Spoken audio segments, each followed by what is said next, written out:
Welcome to Barb Day 2. We are, and I saved this now, correct this time. We are in 4 hours and 50 minutes. Yes, we're 87 to 90. So, and then we actually need to do 100, right? We should add 100. 100 is all the way down there. For some reason, 100 is all the way down there. Don't ask me why. That is like this. So 89, 90, 100. So we got it going on, chat. We're ready to get this going. I'd say we're straight up running in. We're playing the Dust Devil Whirlwind, Dust Devil goddamn double swing Barb. We have cleared a tier 61 pit already. And I probably forgot how to play this, right? I know I heard you say you never play Barb. Well, now I can complain even more so, Echo, because Barb is truly obnoxious how good it is. I mean, again, I'm playing with what I more or less found on the ground as we were playing. Even the uniques I'm rocking here right now are mostly found things. And the power level this class is just pooping out is beyond silly at times. And I'm quite looking forward to see how far can I go with like basic masterworking and everything, because we cleared already a tier 61 pid with our level, right? With this level, with this skill, with everything, tier 61 cleared, done. Which now means if I get my glyphs up to level 21, which we're hardcore working on to get the rest of the glyphs leveled up, that's only gonna get crazier, right?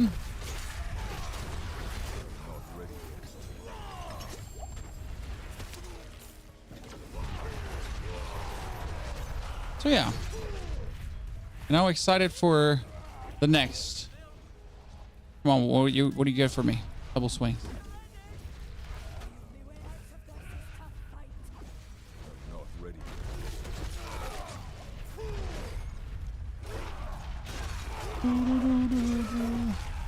Well, we're currently doing like 80s, tier 80s of the farm, and nothing can really stop us. Bosses are just falling.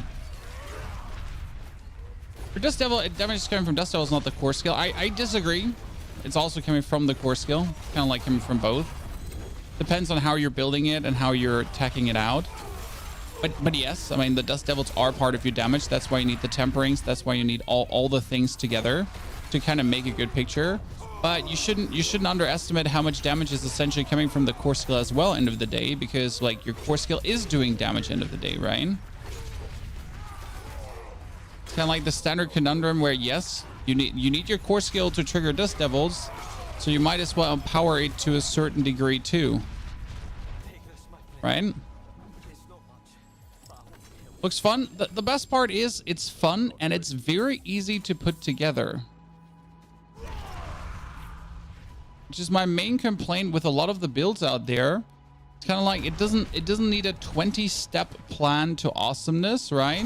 You kind of get this together relatively simple.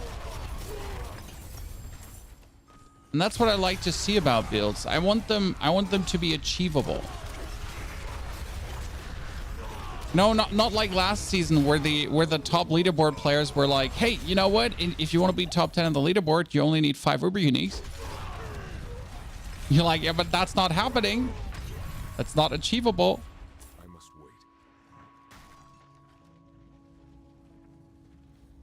wait. It only requires 4 Ubers. I'm sorry. I didn't want to badmouth the Barbarian community. It's only 4 Ubers. Derivative, thank you for your support. Thank you for the 3rd month of subscription. Appreciate it.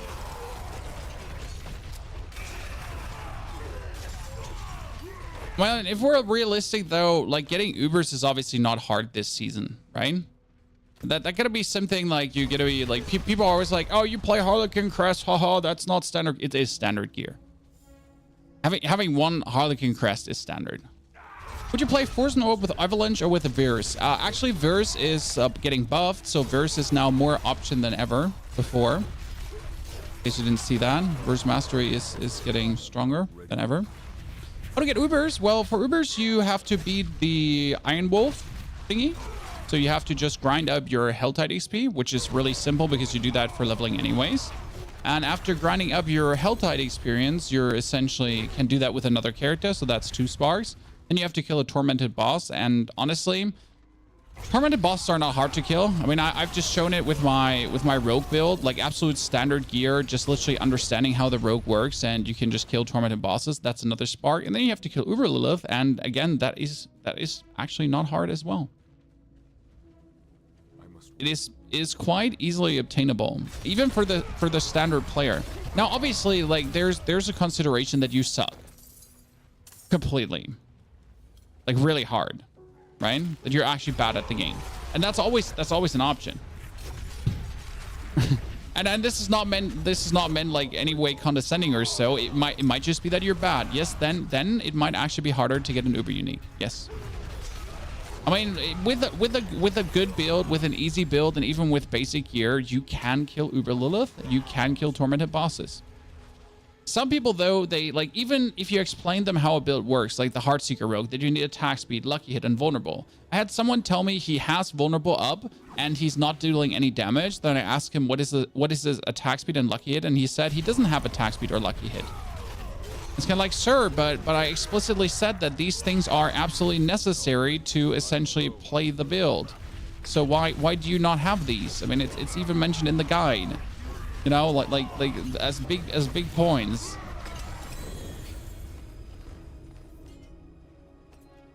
So you can't help that, right? I can't fix that level of whatever. Let me check my glyphs that I was using. I have Ire, Twister, Ambi, Territorial, Undaunted, and Disembowel and Exploit.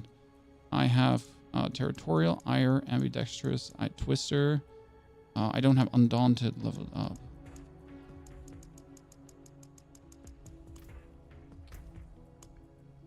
If people like kind of don't understand how the build works, then that's that. You're depressed after the patch notes. I think the patch notes are actually good. I was hoping for some more mid-season content update because we're kind of missing something from season 3, but the update is good. It's bringing some stuff to the game. I'm actually not that super intrigued in though the season 4 upgrades. I'm looking forward to the season 5 PDR talk right now. Anything you need to know before starting now? Well, only that like all the upgrading changed significantly, but apart from that, no, you don't need to know anything. I mean, yes, the game changed, but it's like it's not ununderstandable. Out of my way, nerds. Ponyhuff just passing through. Gotta look out that you're not standing in too many when they're exploding. That's level 88, Chad. Let's go. Sarah's Lair. See, this is where the Barb is just feeling good, right?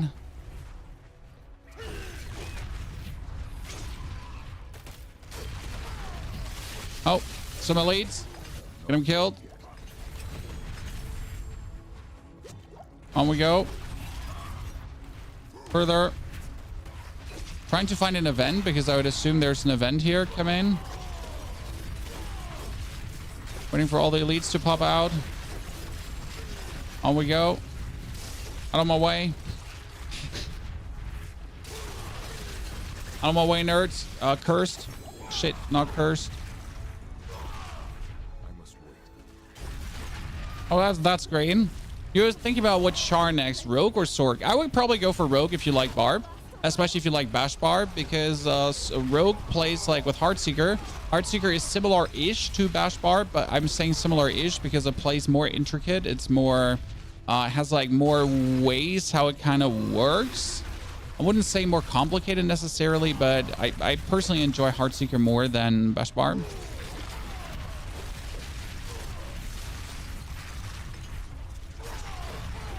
I kind of forget about the part where I need to take my potion. I have another elixir of anti-venom. No, don't.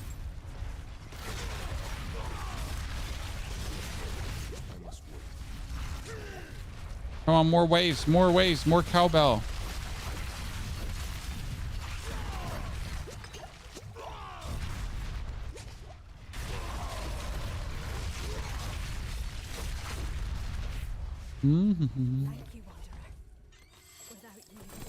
A Bone Spear Necro after mid-season patch? Nope. Still bad. I mean, the mid-season patch might have buffed the sacrifice bonus, but not to a point where suddenly non-minion builds become good. Okay. Like the builds that get buffed is the Bone Spirit build get buffed and the Shadow Necro get buffed. That's about it. Okay. Nothing else could actually buff. What am I getting here? So Bone Spear is still trash. Corpse Explosion is still trash. I know someone made, like, I saw a creator making a video about a Corpse Explosion recently, and he was like, this is gonna be the next insane build. I was like, no, not. Corpse Explosion just scales really bad. You Poop Monster, I mean, Poop Monster is essentially stronger now. That's it. Like, it's just simply stronger. It's kind of cool. Will you be going to any of the Euro football games? No, I don't do football. I don't watch any sport, to be honest. Sport, not my interest. Have no favorite team, you know. Have no city I'm following. Also, really don't enjoy going to stadiums. It's like you stand in line to then pay overpriced prices for beverages to... I know people keep saying, like, for the feeling, you should go for the feeling, but it's kind of like, you know what? I'd rather be feeling your mom at home. So, you know, that's where I'm, like, not so interested in going to the stadium.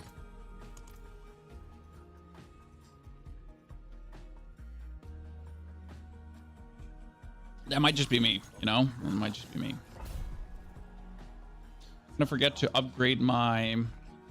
I forget to upgrade the picture on the live stream. I'm an idiot.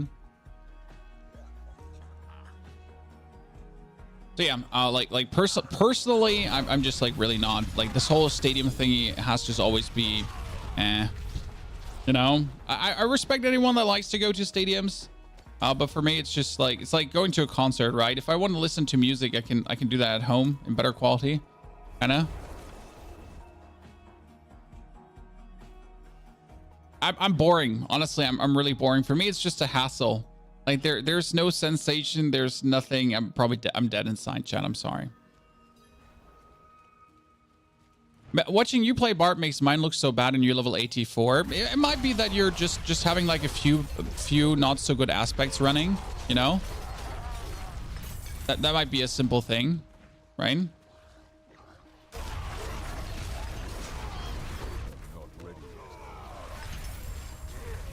Your Paragon might not be living up to the task. There's many points of like why something might not be working as good as you want it to work out. It's often down to Paragon boards. If I'm honest, like that's the main reason when people feel like their builds are falling off or their builds are not working. It's Paragon boards, because Paragon boards they're really the bread and butter, right? If you're using the wrong glyphs, then it kind of stings. For example, I have all my glyphs on 15 already, so I have 5 different glyphs already activated, which is absolutely incredible. Like, right, I'm already pushing for 21 on my glyphs at this point, because that's what we're doing. Let's see if there's an event down here. No event. Okay. Just have to check. Are you streaming on YouTube? No, I'm streaming on YouTube and Twitch at the same time.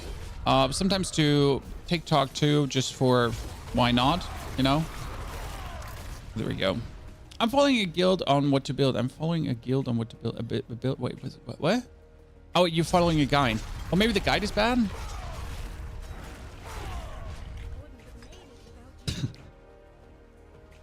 You know? I mean, not all guides are built equal. I'm not bad-mouthing any creators, because every creator does like do their best to provide guides. Well, actually, that's not true. Some just want your click. I'm trying to give you the best experience possible. That's why I live stream all my guides. So you actually see I'm not full of shit. I mean, I could still be full of shit, but you can at least see if it's not working, then it's not working, right? That's where we tend to live stream my leveling process, because it kind of shows you how I'm going through the motions, how I am like essentially creating what I preach, you know? Instead of just like making a YouTube video and kind of like bending the truth in a shape that fits.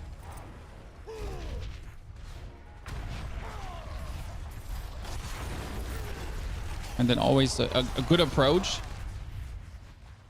So then you can kind of like see at which level you're kind of lacking, and you feel like, you know, What's the big... Oh, ladies and gentlemen, another curse. Damn, son. Okay, today we're gonna be eating good.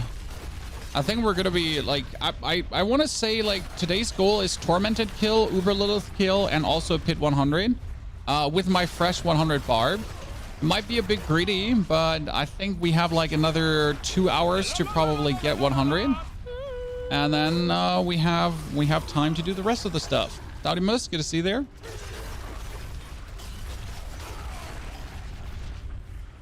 Gonna be intriguing. Zombie, thank you for the brand new subscription. Appreciate it. Kratos, thank you for the second month of for the 43 months of support.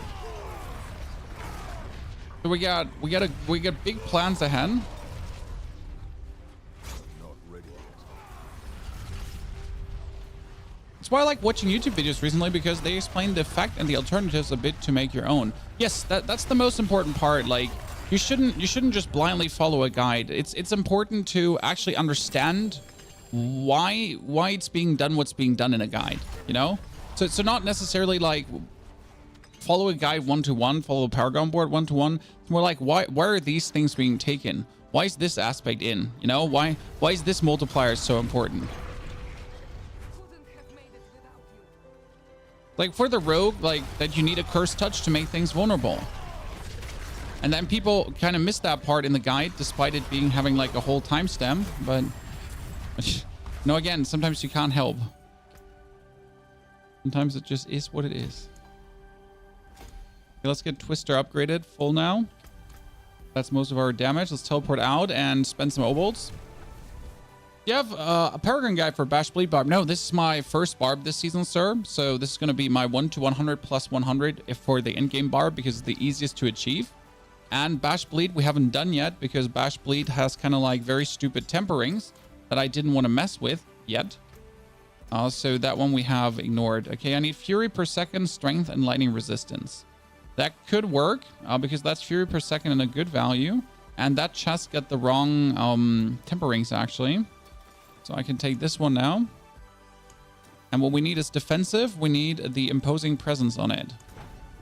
That one we didn't get last time, so we're going now for Imposing Presence. Defensive stance.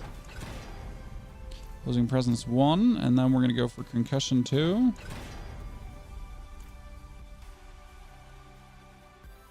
Okay, wow, that's the worst it could have actually been at.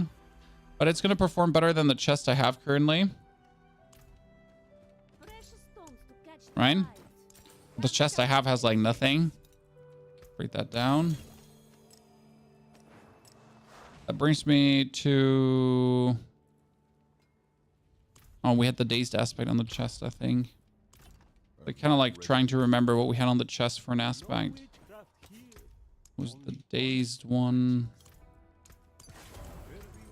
I'm not completely mistaken. Okay, the maximum life sword. We need like we need 0 per second boots. That was the 1,000 steps. We didn't need them. We're gonna attack speed ring. We're gonna keep the attack speed ring. We need an amulet. So current amulet has what we got: attack speed, crit chance, and resource cost reduction. But we wanted to have, let's see, what does my gear say? Counter offensive rings. Playing strong E.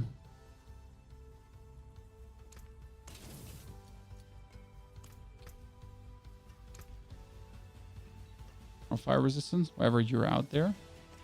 I missed why I pulled that one out. Okay, Wretch, Blood Soak Crag. Let's kill the Blood Maiden once quickly.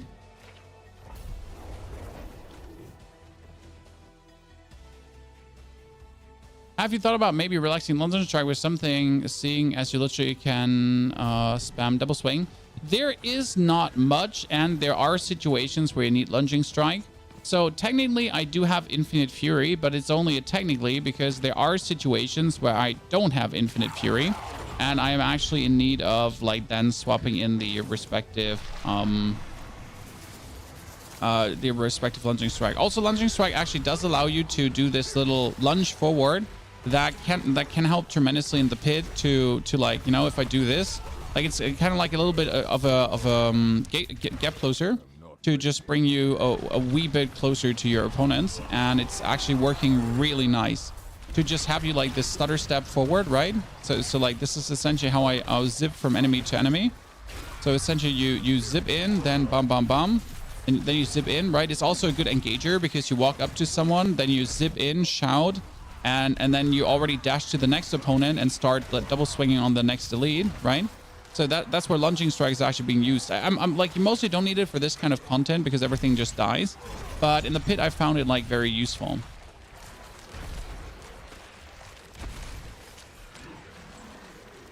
It just didn't seem like I needed anything else, and well, you can't rely on the infinite fury thingy, right, that we get going on. Like sometimes you'll just run out.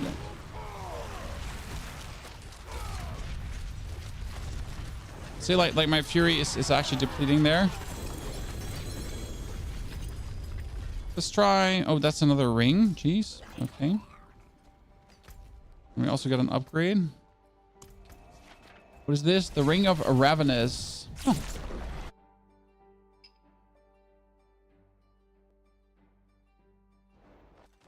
Is there a reason why 16k armor? Yes, because Juggernaut. I just have Juggernaut. I don't have enough armor, so I use Juggernaut. I mean, without Juggernaut, I would be at 6k armor. That's not enough, so I just use Juggernaut to essentially boost my armor up. Done. It makes life the easiest because you just simply don't want to be struggling from the armor perspective. Right? That would stang. Wait, that's the decimator board.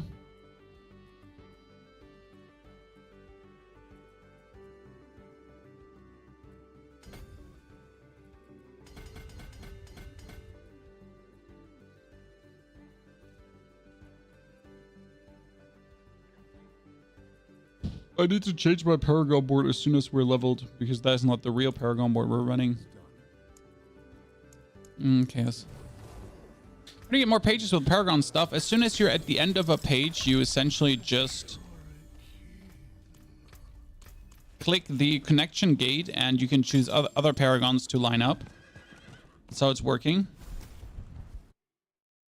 How do you feel about the Druid buff? I mean, I've been playing Pulverize before, and now with the changes, I'll be revisiting Pulverize. So I'll be checking out if the Pulverize 2.0 is truly living up to the hype. Because I kind of like what I saw with the buffs. I understand that not everyone is like super happy and not everyone sees it as like a good enough buff. But might be fun enough to make Pulverize even better for the Pulverize lovers, you know? I know that Druid mains are just generally not happy, but I think people have just unrealistic expectations. I watched a fellow creator talk this morning about the buffs being useless because Druids can't push past 120. And I was like, but no one cares, you know? So there were people that are essentially like comparing the buffs to, hey, for everyone that wants to do pit 140, this is not good. Well, I mean, like 95% of the player base doesn't want to do pit 140. Patch drops on Monday. So you know, like most percentage of all creators, they or casual players, they just want to get pit 100 done, right? Most people struggle with that.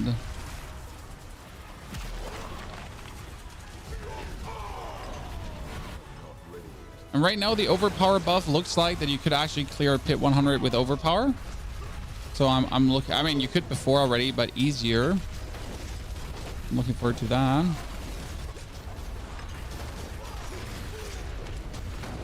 Lunging strike, lunging strike.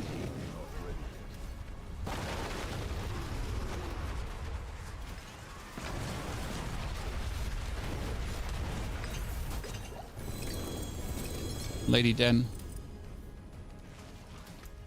Okay, let's go up to slay the Bloodmaid another time. The patch should be dropping on Monday unless there's something happening that prevents the patch to drop on Monday.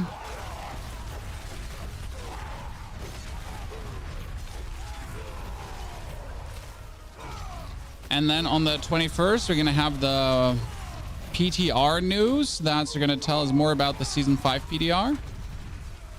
I'm going to be really intrigued to see what they're going to actually let us test season 5 wise, because they're going to have to tell us about the seasonal mechanic, right? Because I don't see how we could be having a PTR without them telling us about the seasonal mechanic. Maybe I see that wrong, right? But I guess they gotta somewhat tell us about it, right?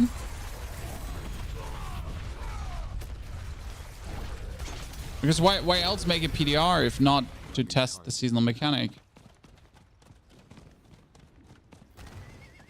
And I'm positively excited for the season 5 PTR. It could be quite cool. Do you feel like they could have did a? I mean, they could have buffed way more.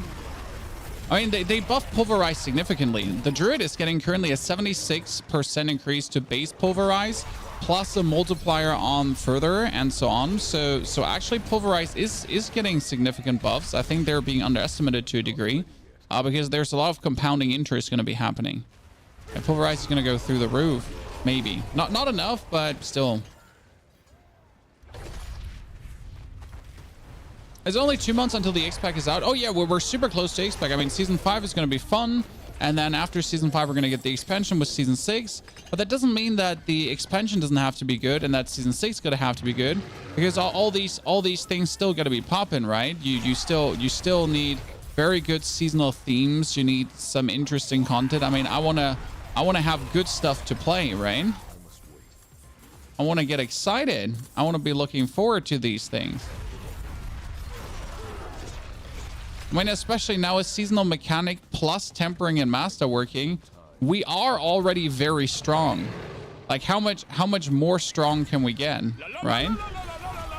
That's something to think about. Like we are very powerful and we're only going to get more powerful. Sir, I'm coming to help. No problem. Here, I'm here. The cavalry has arrived. Don't worry, mate. I'm there. Well, tier 5? No, I think they should go more with the Mind Cage idea. Odin, thank you for the 45 centuries support. Odin, good to see you there. So we have the Mind Cages right now to boost Hell Tides. So why don't we get something for Strongholds as well? I like the optional items to boost stuff optional. Like for the people that are looking for the bonus thrill, for the bonus challenge, why not give them something to push it further? Lightning resistance is off the shards. There are like 2 instances of lightning resistances on gear. And what do my pants have? They have max life strength and lightning resistance. I need armor on an item. I need a greater affix, something like armor or something in that direction. Technically, the lightning resistance can go away from pants right now, but I need like a... And that's like actually resistance to all elements pants. They could work with what I'm trying to do here. I have to say it's kind of complicated with Druid, with Barb to actually get the respective amount of resistance. Something I'm struggling with currently. Which minion necro build would you recommend for Lilith kill? Golem. Golem for sure. I mean, generally I wouldn't kill her with necro, because if you're looking for an easy kill, it's just rogue or barb, right? So if you like rogue, like you can just get a very powerful rogue in no time. And rogue seems to be like the easiest way to literally take her out without much of a struggle. Just my thought there, you know.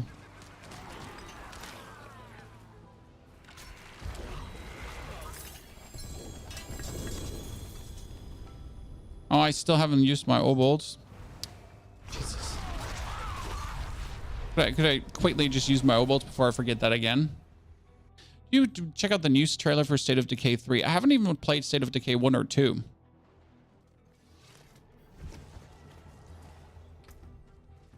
You know. Take a chance, wanderer. La la la la la la la la la. Nice. Until next time.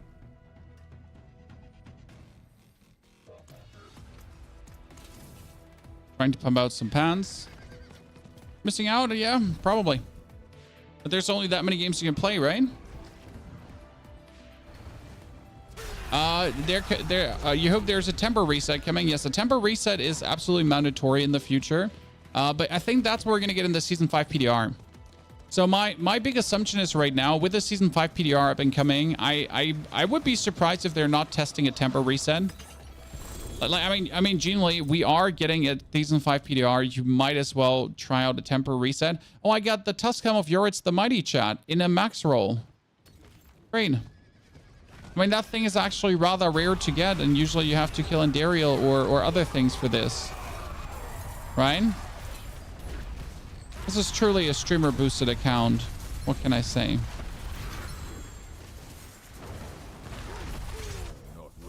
Chat, what can I say? This is truly a streamer boosted account.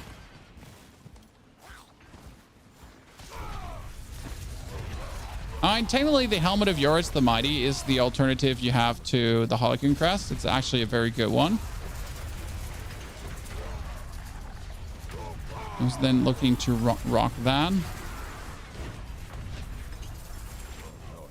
Oh yeah, the double invasion, getting invaded by everyone, plus then getting... Oh, why did you die? What happened?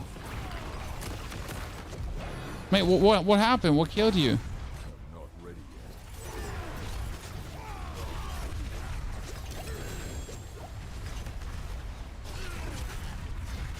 Sork went in and then died. Poor lady.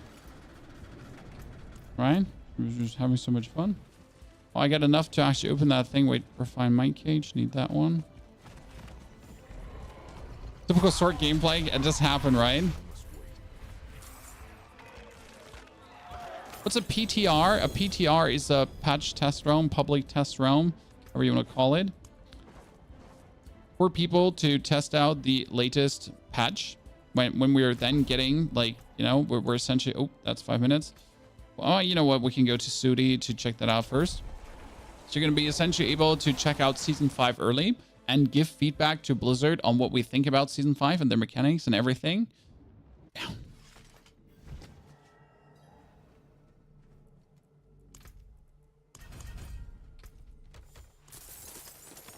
Give me all the materials. Give me the items I don't need. Gore's devastating grips. Gore's getting buffed, I heard. Right? That's impairment reduction and resistance to all elements. But I need like, if I'm not getting... Force goes away. Armor, weapon mastery, damage, resource.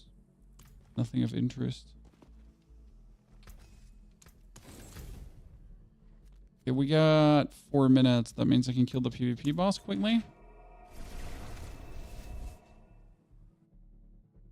How do you exit Helltide? Do I need to finish the campaign? Yes. Yes, you do need to finish the campaign. And you should anyways want to finish the campaign because it's one of these one and done thingies. So once you have the campaign knocked out, you are done and you'll never have to bother about the campaign again. But if you never knock the campaign out, then you always have to bother about the campaign, right? I think like for future seasons and for future funds in Diablo, you kind of like always want to get that knocked out so you can actually focus on the real things, right? So you can focus on what's actually, you know, the actual game. Can anyone test on the PDR? Only PC players. Why only PC players? Because the test realm is being run on the Battle.net servers. The console players are obviously PlayStation and Xbox servers, essentially, right? And then there's crossplay possible. But you're essentially running on those, and they need to have people on Battle.net because Battle.net is able for them to quickly hotfix. If they want to hotfix anything on the PlayStation servers, they'll be having to hand the patch to Sony, and Sony has to apply the patch, right? And like how it's working, the same on Steam. With Battle.net, they actually do the Battle.net they have full control over. So they want to change something on the Battle.net, they'll just change something on the Battle.net.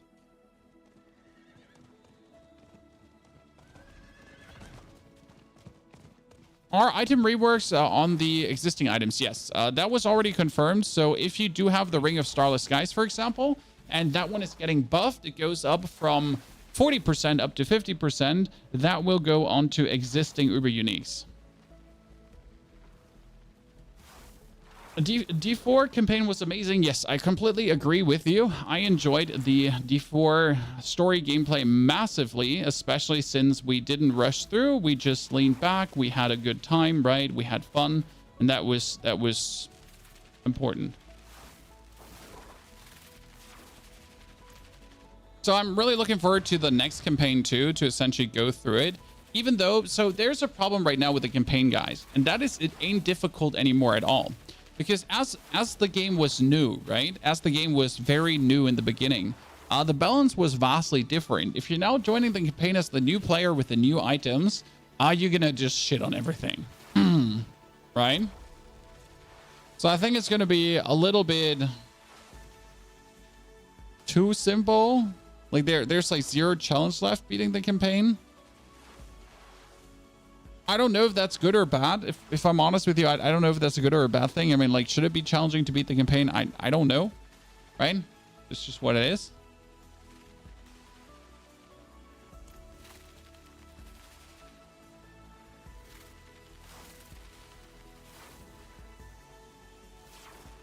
What's an Uber Unique? So Uber Uniques are the items that drop from Durio and Dario, and technically from every boss possible. And they're a category of, I think, 10 in total items that are technically uber rare. They always drop with maximum stats, so they're not like Gores. They're not like Twin Strikes here, for example. That could drop with a lower stats. That is not with a 25% straight away, not with the attack speed. They're always at max stats and max everything. And it's the Harlequin Crest, the Ring of Starless Skies. You have the Grandfather, you have Andariel's Visage, the Melted Heart of Selig, a Havarian, the Staff of Lekunder,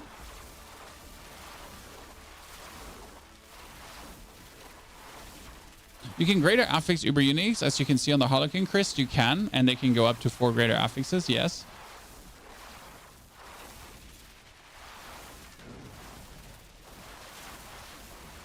To me, this game has been designed that the only real challenge is in hardcore mode. I would disagree. I don't find hardcore mode very challenging. I just play like a pussy and that's it. But, you know, just my humble opinion. I mean, nothing in this game is actually a challenge. I mean, the pit is definitely a challenge. In terms of how deep can you go, right? Where's the end? But no, the game is not really challenging in that regard, you know? I'd say Uber Lilith is probably the last challenge left for the casual gamer, right? Of figuring out how do I beat Uber Lilith. I think there's definitely a challenge left there, which is kind of like cool. Because there should always be something to aspire for the casual gamer to be. A real crazy challenge is not left, no. Maybe, and that's the interesting part.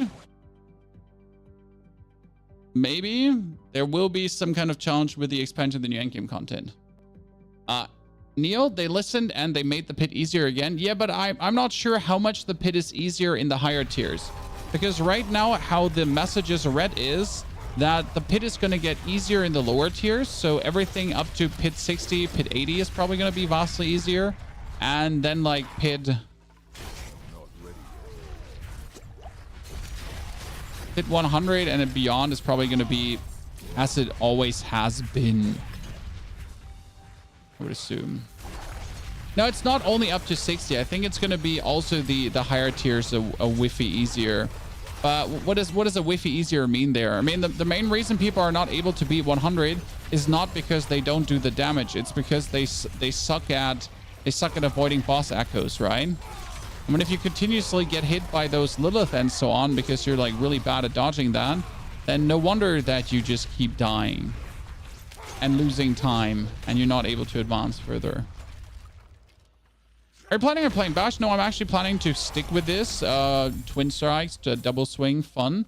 Simple because it's very easy. Like, this is very easy to put together. The temperings are extremely forgiving. So it's like really fun and less frustrating to actually, you know, create this build. Whereas Bash temperings and so on seem to be a bit less.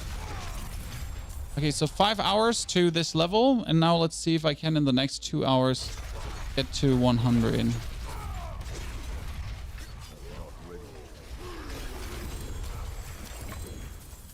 Not even cursed. That face. Probably pop out some elixirs of anti-venom at this point.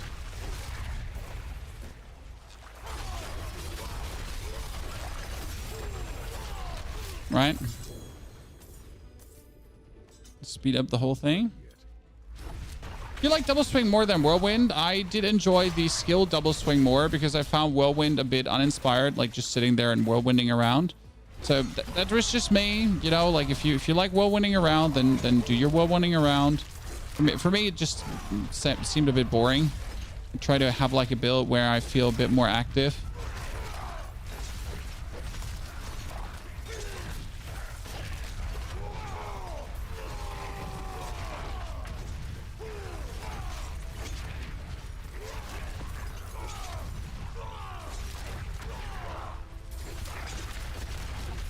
Free experience for just being level 90.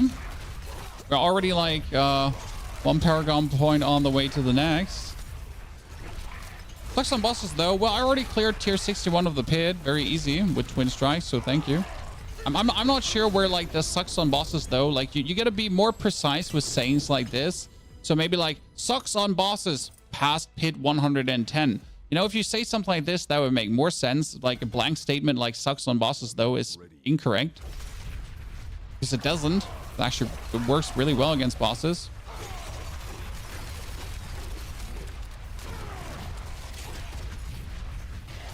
You know? It's the tiniest problem we have had killing a boss yet. When I killed a normal Uber boss at level 55. You know? People are like sucks at bosses, but how did I kill a normal Uber boss at level 55 then? If it sucks at bosses so much, I could farm my magnum opus, right? My magnum opus I could get with level 55. It wasn't thorns.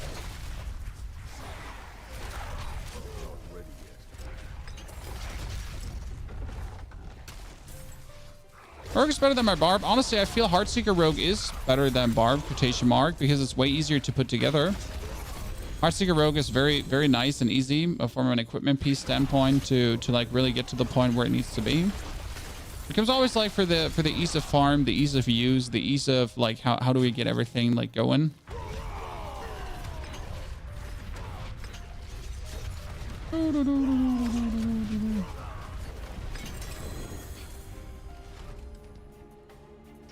Right?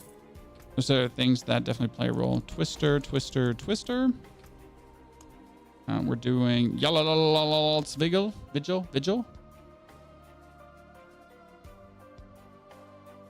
I've made a bleed build that utilizes rent and charge. I've actually seen something similar, so that sounds fun. And Rupture without a guide, I made it to pit 104, and you have achieved everything, Toxic Jester. Pit 104 is the ultimate happiness, right? I mean, pit 100 is like where I'm content.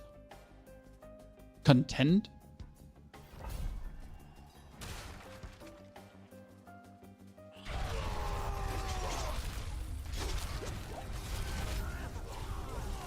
I mean, then you have the people in your YouTube comments that are like, they watch your build guide and they're like, this stops at pit 120 though. And you're like, yeah, so what? That's great. They like, it feels like they're trying to make a point, like, you know, by telling you that this build is not going to beat pit 120. Just like as a statement, like, you know, as a like, you know, that's bad. I was like, sir, you know, like, isn't that good? I mean, like, you know, it goes up to pit 120.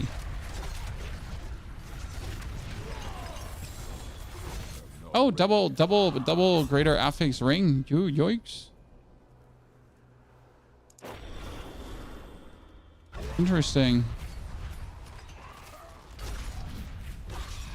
Did we just die to that poison? Oh yeah, sure. We full on ran into that. Like absolutely frontal face just smashed into that poison explosion to get the double greater affix ring. That's also why I'll never play hardcore, because then I can't do things like that, right?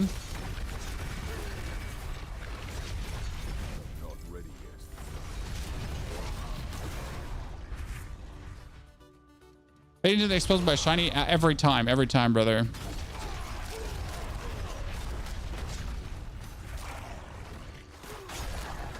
mean, imagine playing hardcore and not being able to just run onto shiny loot straight away. By the way, what does the ring say? Maximum life and overpower. Huh, that's good for my druid build. Technically. Even though it's actually not, because the problem with druid is that, like, as much overpower as druid actually does, it doesn't do much overpower. Right? Druid is like more a crit damage build than actual overpower build. A little bit stupid.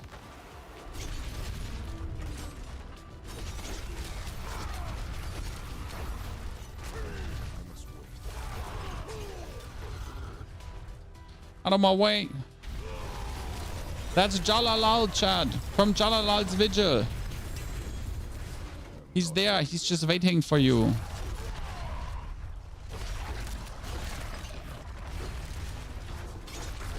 Definitely put like movement speed on my boots at some point. Got 6 disconnects so far this season. No, I didn't have any disconnects, to be honest. But actually good.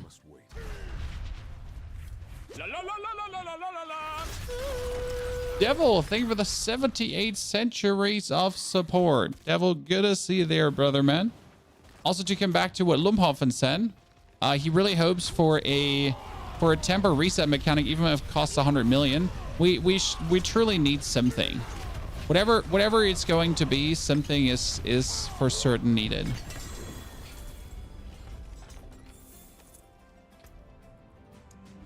Twister, almost Twister 21. That's great. It's a sword with max strength. And that one is going to be saved up. I need a sword with max strength. That's life per second.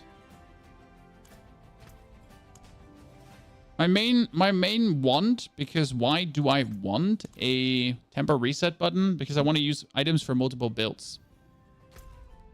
Right? That's my main reason. Why do I want this? So I can use my items for multiple builds. I'm sorry. I play more than one build, right? I'm not a one build whore. I want more builds.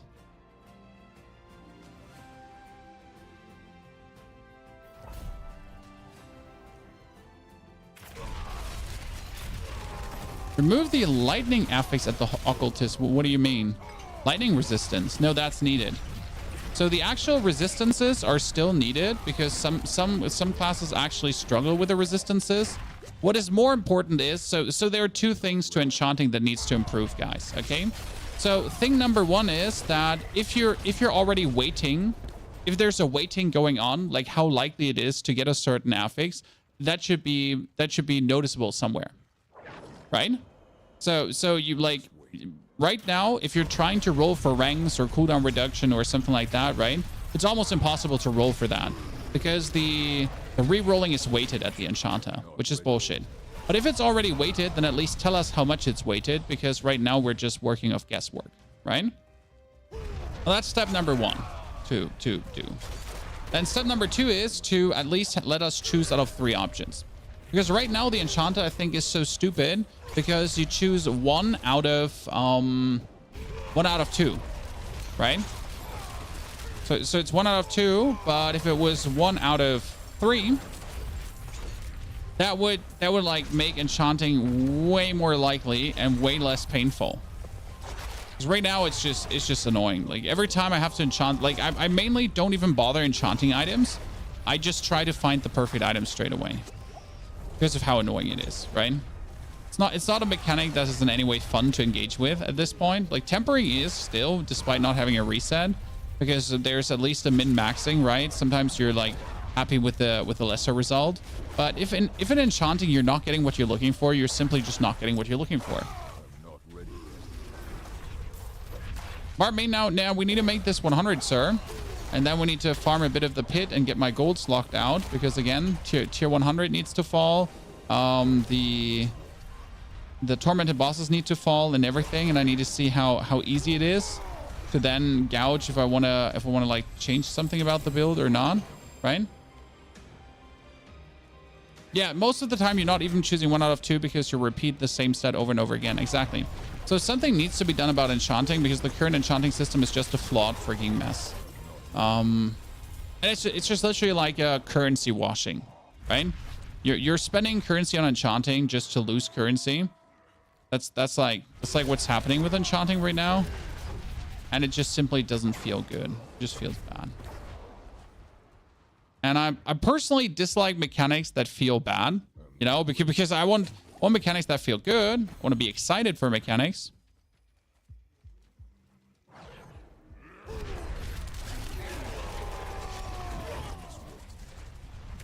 So yeah, Enchanta definitely needs some kind of rework. But like the thing about the enchanting rework is that's not impossible.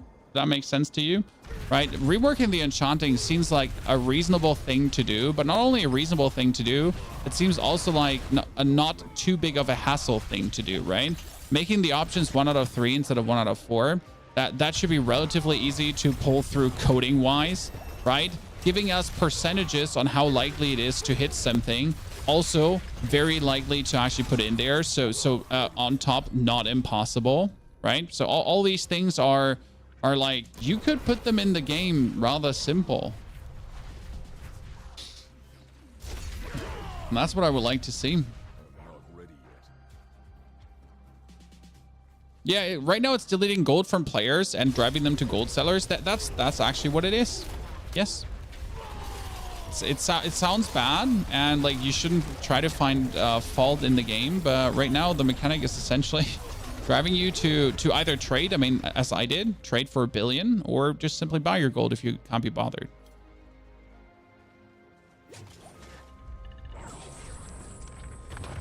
Just finished the mid-update video, and are you excited? I mean, the mid-update is nothing huge this season, but it's good enough to yield some interesting things, right? Plus, the Season 5 PDR is up and coming. So I don't feel like we're going to be slowing down on the Diablo videos soon. That being said, there are from the 18th on, so in 3 days, or more or less in 5 days, we're going to start rolling out some Elden Ring stuff as well. So can't wait to shower you with that too. You're getting all the Elden Ring shebang.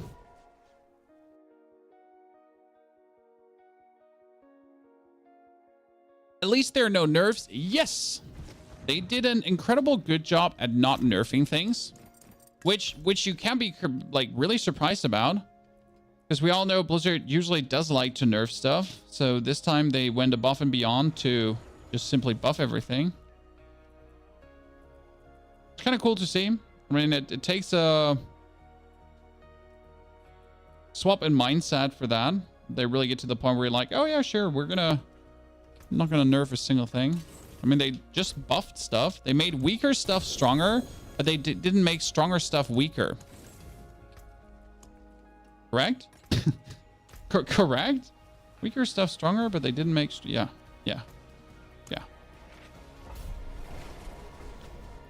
But there's obviously between the seasons. So this is something like, right? Between the seasons, bugs are going to get fixed. Things are going to get altered, as they should. Didn't see work on Sorg, who needs serious looking into. I mean, Sorg can be immortal. There is a lot of things that need to be adjusted. I mean, like, if we're honest, like, Necromancer needs serious looking into too. Half of our skills are not working. Half of our multipliers are not multiplying. The ultimates are not ultimating. A lot of the aspects are not like are a joke. Like the amount of things that are... No!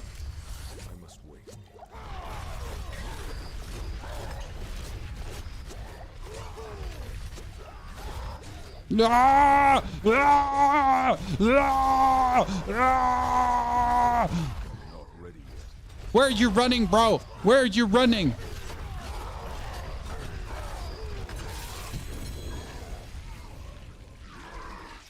I'm not ready yet. So,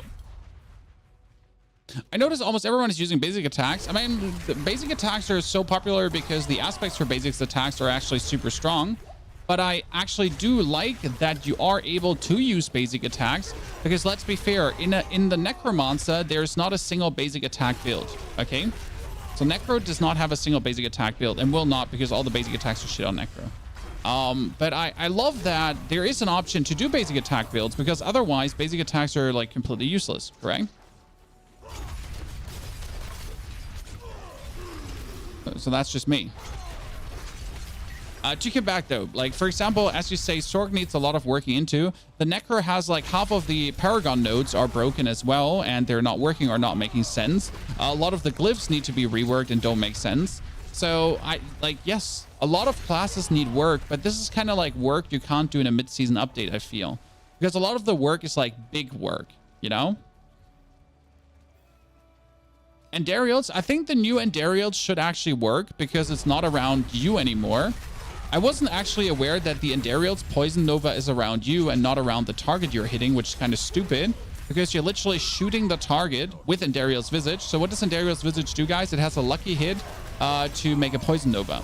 And it seems like that Poison Nova used to be originating from you instead of from the target that you hit, which really does actually make no sense in my eyes. Why that would be a thing, but hey, it is what it is. Now they actually are going to make it to be around the target that you're hitting, which makes this way more interesting because if you're now shooting on range on someone, right, then the actual poison is going to be where it lands and not where you are.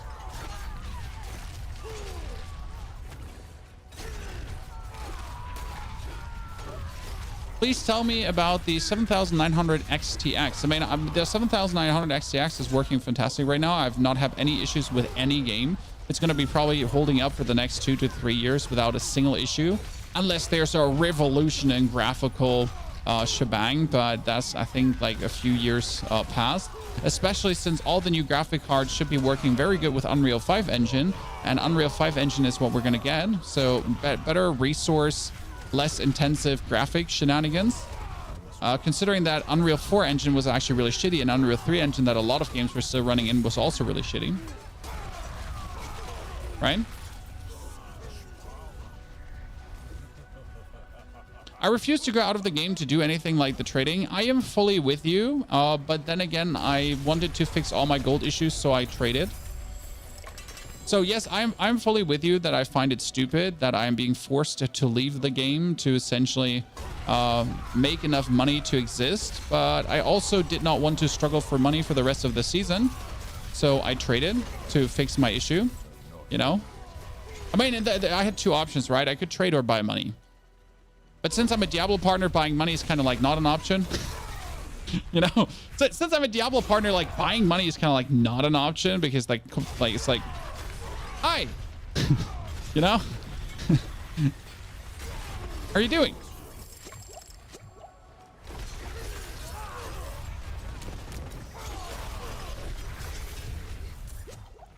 Had to trade. For the stats on chest, it's Fury. Fury.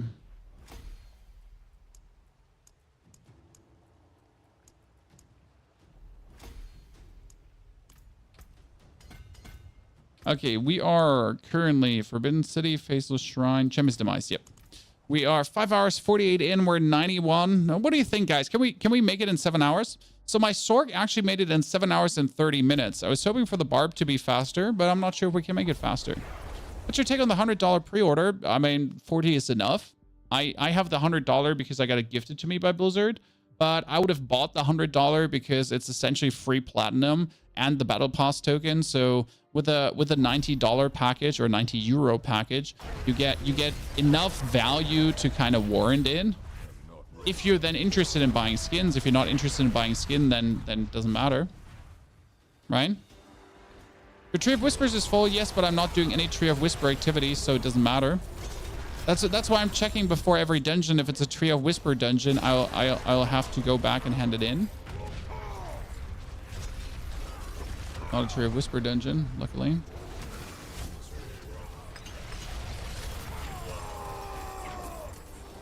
Out of my way. I like how the Barbarian is just going around, right? Hitting everything and yelling in between. The Barbarian, running, hitting, yelling.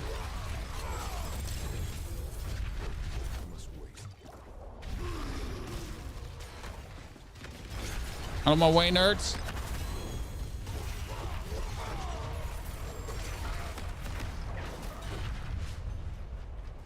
What is this? This is double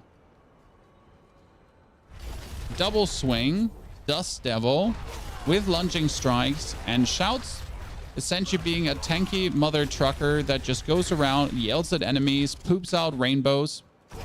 Here. And with the twin strikes, I'm just swinging like a maniac. Why am I using the twin strikes? Well, because I found a triple greater affix twin strikes and I was like, so why not? And also it's kind of like a fun item. It allowed me to like delete 50% of a boss HP once. It was kind of funny. I was hitting that boss, right? And then my twin strikes was like, hey, let me trigger with only crits, and then boom. Everything just died. So that was kind of cute. Is there a link anywhere? Yes, we already have the full build guide uploaded where we explain the whole build and the problems, because the build has a problem with vulnerable. Since Barbarian doesn't have a source of vulnerable apart from exploit, but exploit is a shitty source of vulnerable because that's only the first 3 seconds when you hit something. And I mean, it's good for like blasting through the dungeon because first 3 seconds, hold my beer, right? For first 3 seconds I can do, but against a boss it's kind of useless. So you're like in the position like, how do I maintain vulnerable? So how do I get vulnerable more often to proc? And currently I swapped in a skill that does do the trick somewhat, with a 10% lucky hit chance, but obviously a 10% lucky hit chance is 3% currently, so that's like questionable if that is what I want to keep. I'm currently looking for a ring or an amulet that has the vulnerable enchantment on it. Yeah, I'm using vulnerable on my ring. See, that's my plan. I want to use vulnerable not on the ring. I want to use it on the amulet because I have no ring slot taken for me. But I think that would be a great addition to the build. And for example, I found Barb builds in the internet, and this is what I say about builds, right? So I found Barb builds in the internet, and they were playing a Paragon board with bonus multiplicative damage if vulnerable, and they played not a single source of vulnerable. It was like, so you're playing this, and the only source of vulnerable you're having is exploit. That's not good. That's shit. It's not gonna work against bosses, right? I mean, you're playing something that stacks your vulnerable damage multiplicative the more vulnerable you make a target in a row. And you're playing nothing to do that. So like your build is either copied from somewhere and you didn't understand it, or I don't know. You know? So that's kind of like sometimes build guides are just missing things.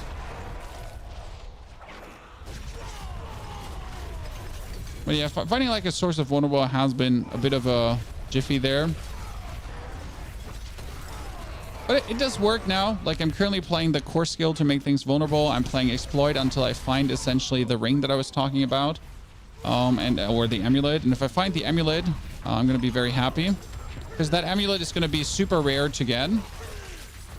To the point of actually, I might have actually an amulet like that in my inventory, in my stash. And just play a Cursed Touch. You could play a Cursed Touch, but I don't have the aspect slots for it. Also, Cursed Touch is only 34%, and the Barbarian in this case has only 32% lucky hit chance. So it's not really high. I mean, for the Rogue who has like a 70% lucky hit chance, a Cursed Touch is actually fine to use, right? But for the Barb, it's...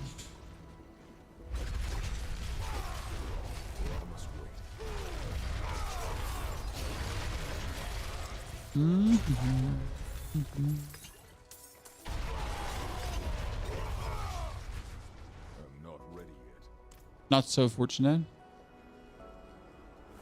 Does Steel Grab make vulnerable? I mean, if you play Steel Grab.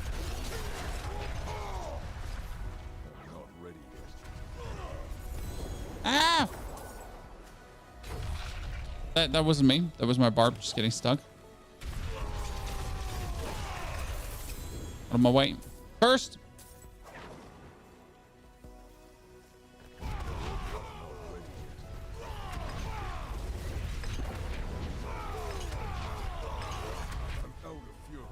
Oh, out of fury hasn't happened in a while. Sorry, chat. See, like that. That's where we needed to contain. Not iron, not exploit, ambidextrous. Yes, ambidextrous is like my biggest buff to like taking less damage, so that's very good. Okay, next one, Faceless Shrine for Crusaders Cathedral. Yeah.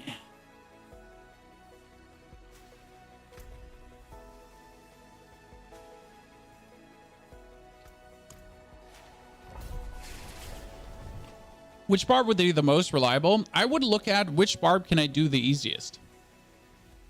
Mishka. That's personally my favorite, right? Like which build is the least cost intensive to make, like the most realistic to make? I guess that's more to look at, right? Because when you look at a build that tells you, hey, you need, like, so a lot of the bash builds, okay, what happens? A lot of the bash builds need you to make a rogue to get the crit damage temper. Is that realistic? I'm asking you, Chan.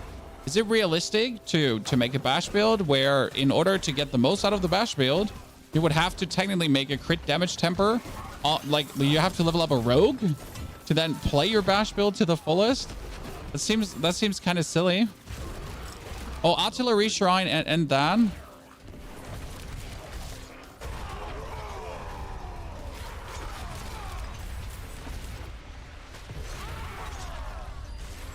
Oh, you know what? If that chest would have been cursed as well, that would have been grand. And imagine like a cursed chest and that all together. Always try to shout with as many units around you as possible, because look how we're just killing things with shouts right now. So I'm actually not, I'm not killing these guys by hitting them, right? I'm just killing them by shouting at them. They get spawned, shout, dead. And if we shout in a lot of people, then we get a lot of cooldowns, right?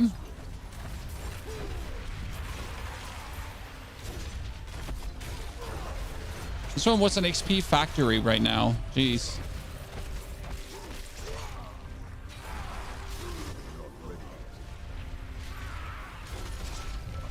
Don't you just like it shouting at people and they die? What a great superpower. That's what I like about this build here, and why I like to advocate for this build, because it's just like so simple to put together, and it doesn't have like high gear requirements or anything. It's like, yeah. You get it done relatively easy, and then you can shout at people and kill them. Fred, this is like here. This is how a chest should look like. Why didn't we add stats on mobalytics? I simply forgot. You know, that sometimes the easy answer, forgot. I'm only one person. I still need to add it. Limited time. Picked up my wife from the airport on Thursday in the middle of the night at 3 a.m. after you know, my children didn't have kindergarten on Friday. So I essentially woke them up at midnight. Then we picked up the wife from the airport, curving around. All the usual things. Only one person. I forget things, you know, while still then trying to somehow make these guides and make things work. I'm not ready yet. What happens occasionally? Definitely have to like find a day where I technically sit down and like check all the guides if everything is done correctly. But that day will never come. Because I don't have the time.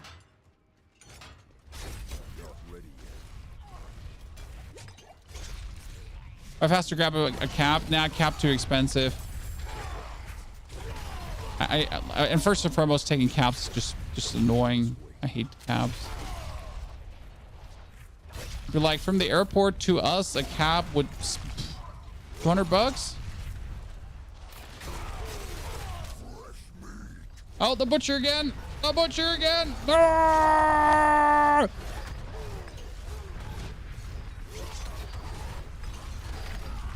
not ready yet. You're locked in here with me, not the other way around. Where's he? Oh, there he is. Okay. Insert locked in here with me meme. I'm not ready yet. What do you think about the strongholds and every time doing the portal point farming? I don't know what that is. Detox? It sounds boring, but I don't know what you're talking about right now.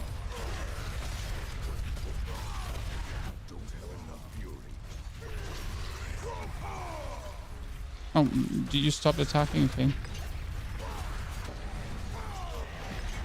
Good. Dave's done. I feel like we're getting like a little bit too much loot. I'm like busy going so often back to town. Oh god, my things are leveled up again. I don't want to go up so often back to town. I ran into the butcher with your rogue. Yeah, for rogue, you really need to make sure to use all your skills to put you in the best position. No changes to tempering with upcoming patches. Nope.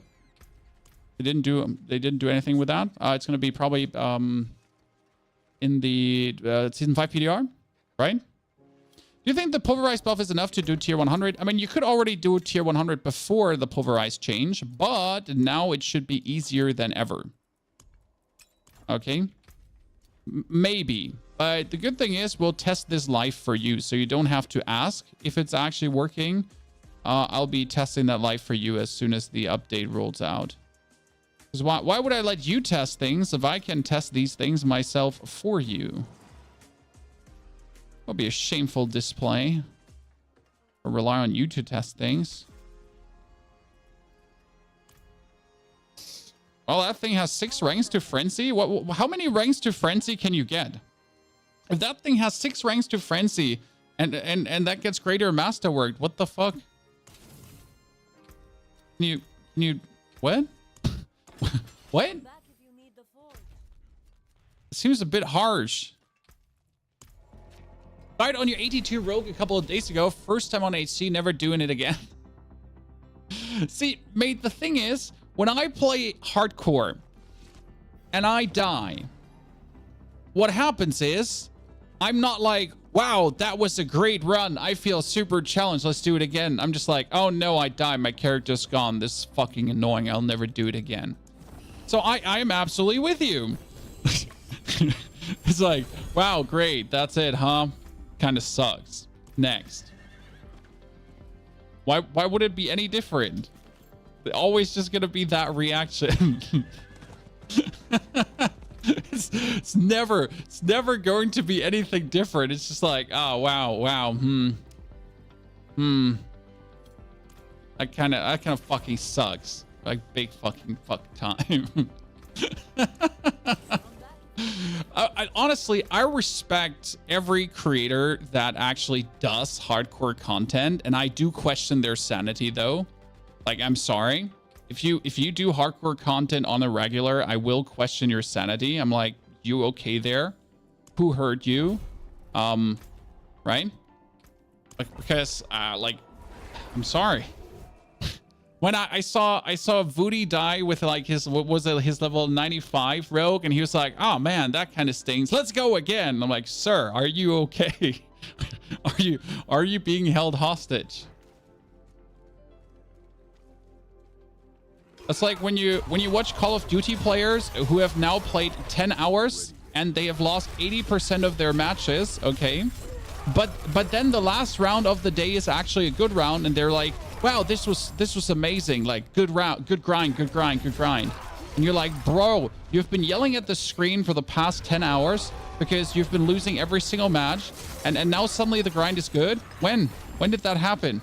You know, only because you had one good round. Like, you're okay there?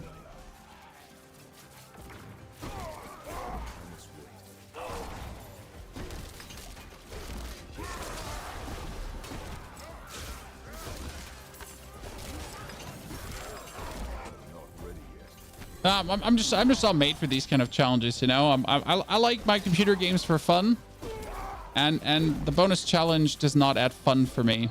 It just adds pain, I guess. I was looking for pain today.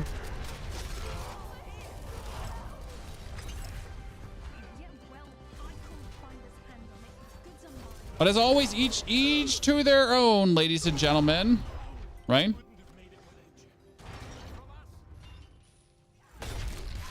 I'm not here to judge you. I'm just here to question your sanity. Right?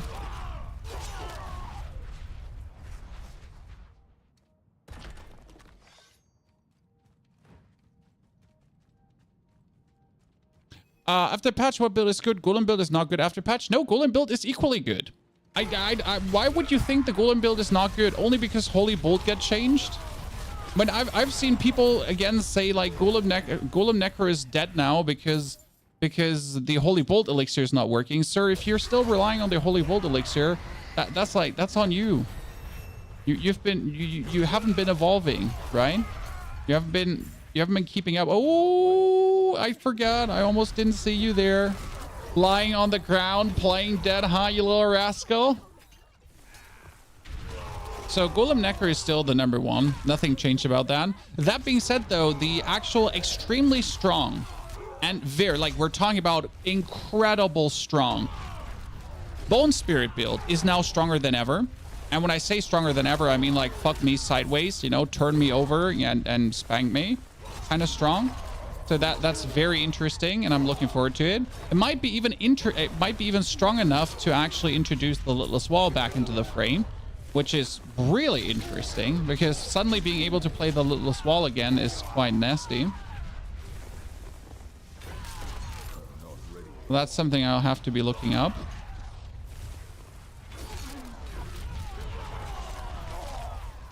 Rex shuffed it off when his druid died. I mean, end of the day, content creators that play hardcore, they're content creators, right? I'm not really second guessing a content creator's sanity. I'm just second guessing a normal player's sanity, because like if you're a content creator and you're playing hardcore, right? You're at least doing it for something, right? so you're doing it. There's something you're working on, right? There's content you're working on.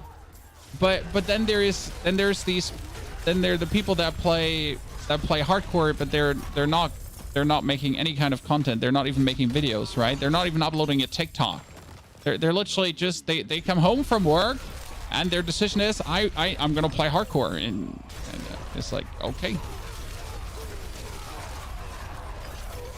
that's fine. I'm confused. I'm not ready yet.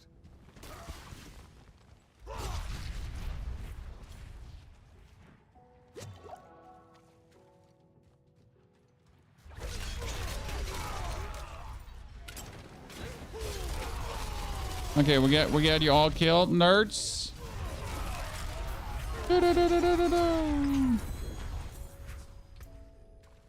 My boots are... Oh, like, finally, Chad. That's armor boots. I could actually use them for the build.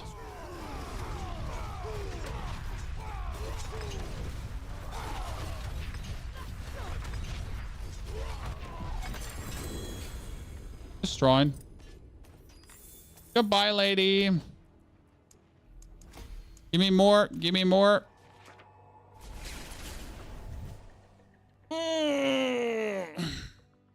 Okay, we have another 53 minutes left for 7 levels. Like the more we push along, the less it seems impossible, if that makes sense. But I'm like, I mean, maybe, no, maybe this could work. What did I want it to do? Why did I teleport back? There was something I had in my mind. I wanted to teleport back. Oh, bolts. Why don't you say so, John? I need a chest. No chest. You know what? I need a chest. Tunic. Oh, double greater affix tunics. I wanted a chest with like fury per second. Maximum life strength and fury. Okay. You listen to me. That kind of looks good. I'm not gonna lie. Can definitely put that to work. We'll just again have to work on my resistances, because that's the problem, right? Let's actually roll a bunch of pens.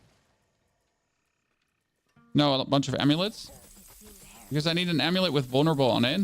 I said that before. It's going to be complicated to actually get the... It's one of the rarest things to get on an amulet, right? So this chance to make vulnerable percentage. I've seen it like 1 or 2 times on an amulet, and that's about it. So it's actually like a real scam to get that shit. Morgan's work. I dislike Morgan's work. Forbidden City Canals. None of you is kind of like fun to do. We could do Toronto. Quick aspect in your boots. They are currently lucky hit, but bleeding vulnerable for stuns. Kind of works. powerful is your character? Well, I cleared I killed an Uber boss with level 55. That was Grégoire the Galvanic Saint, so with level 55. And I cleared a tier 61 pit at level 87. So I feel very good. Runzerita, thank you for the 52 months of support. Runzerita, good to see you there. Chat, if you do have a Prime Gaming subscription on Twitch, don't forget to spend it here. Thank you. I'm not going to pretend to be looking out for someone else here. So yeah, we cleared that pit, chat. 61 with 87. It was kind of funny, and it made me feel rather powerful. Yes, and I was proud. Are you digging Barb? Barb is levels of silly that no other class has ever been I've played, and I don't mind. So yes, Barb is OP. Like, anyone saying Barb is not OP is just lying to themselves. But like, you know what? If I want to play this game without activating my brain, if I really want to play this game, like talk to chat and absolutely slaughter myself, like bamboozling, destroy the world, like shit on everything left, yeah, then I'll play Barb and I feel good about it. Right? I mean, this is just like, it's fun. Yeah. I mean, it's silly OP fun, but fun. But look at me. I have 40,000 HP. I haven't masterworked anything, right? Okay, my Harlequin crest show. But I haven't like masterworked my stuff, right? All my items are still like what I found. This is what I found while playing. If I now start masterworking these things and I get the right temperings and all that kind of stuff, like you're essentially just suddenly like, what the fuckery, okay? Chat, the world you're looking for is what the fuckery. And you know what? I don't mind. This essentially is exactly what I expected. I expected Barb to be these levels of strong, right? I expected Barb to be these levels of stupid. But I still need to look out for my elemental resistances because that's a problem, as you can see. I have 0 poison resistance. It's the first time with any character that I kind of struggle on getting resis, but I think it's my own fault because I kind of refuse to go for standard resistance rolls, right? I'm not used to that. With every other char, with a rogue and so on, it was so easy to fill up those resis. And Barb is the only one where I kind of struggle a bit. How do you keep so much fury by spamming double swing? Very simple. We have fury per second on 2 items. Fury per second on 2 items means I'm essentially producing 8 fury per second. And while we're producing 8 fury per second, if you're actually looking at my stats here right now, that 8 fury per second is actually more as you're like berserking it whatsoever, because it kind of like multiplies up, especially when I shout. So 8 fury per second is actually 14 fury per second when I shout. And my double swing, if I actually swing, is down to 16 cost instead of like the 23 cost. So I'm reducing the cost of my double swing. Essentially, I am making sure that I make enough fury per second to then never run out of the double swing fury. And that works plenty well. Oh, that poison explosion I did not see. That's really frustrating because this is like so much experience here. Luckily I spawn like right next to this, but I got to look out to not step into poison anymore. Because Jesus Christ, I'm like really stepping into poison too often. And I stepped into poison again. So I am stepping into poison a little bit too often. I should really look out for that. And we stepped into poison. Is everything just from this well popping into poison right now?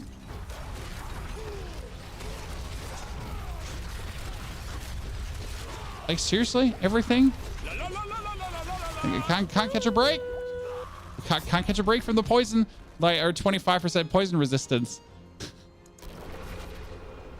No, I need that a little bit more poison resistance. That would help, but I'm not gonna get it anytime soon. I mean, I have pens with all elemental resistance, so that's what we're gonna plan on using. Probably. But right now I need like a greater armor affix to essentially get rid of my Juggernaut, because right now we're playing Juggernaut, right? But we don't want to play Juggernaut. I'm only playing Juggernaut because it's like the easiest solution to the issue at hand. Like, how do I fix this? Tutorial. Disembowel. I need to start putting Disembowel back in. I'm gonna like rehash the Paragon board in a second. But I kind of like, I would be stronger if I redo the Paragon board, but I kind of want to wait with redoing the Paragon board until I'm 100. Because it's going to take me like like 5 minutes or so to re-click everything. So I'd rather like level in that time.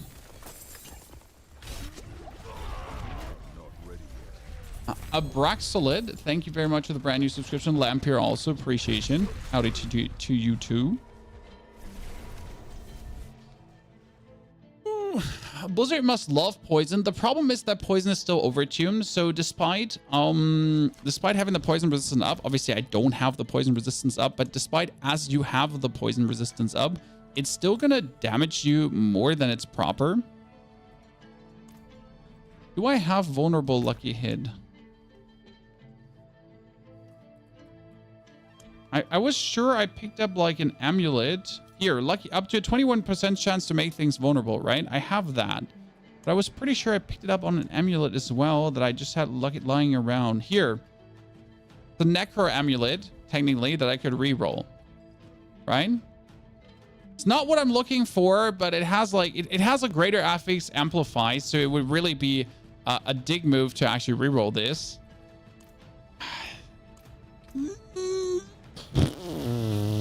Harsh. Where's Belfry? Harsh. You're looking for an aspect. If you're struggling with an aspect, it's Obol Gambling. Obol Gambling gets you the aspects usually really quick, right? What's the amulet you're looking for? I need an amulet that has that lucky hint to make vulnerable. Because I can't have it on my ring, since my ring is currently a greater affix attack speed ring, and that one is going to stay. So there's like, unless I find a different greater attack speed affix ring. So yeah, I need a Ami with Vuln on it.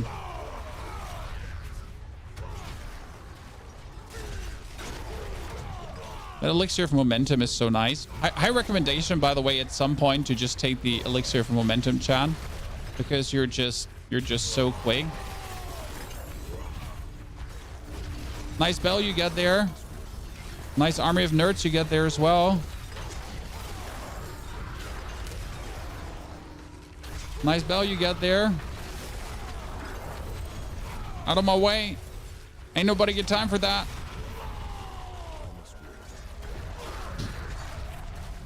In case you wonder, do I still walk with left click? No, I actually don't walk with left click. I walk with holding down my skill. So right now I'm holding down double swing. Okay. And that's how I'm walking. I'm not walking. See, this is me. I wave my mouse and I hold down double swing. I'm not holding down anything else. Just hold that button down. It just triggers faster, right? Like it's instantly on enemy contact. It's just an instant trigger.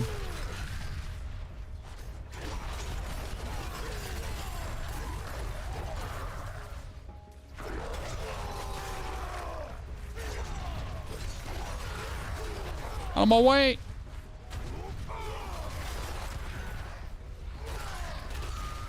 It's all you need. It is actually all you need, right? Just checking if there's an event up here, because if there was going to be an event, it would be up here. Oh, look at me.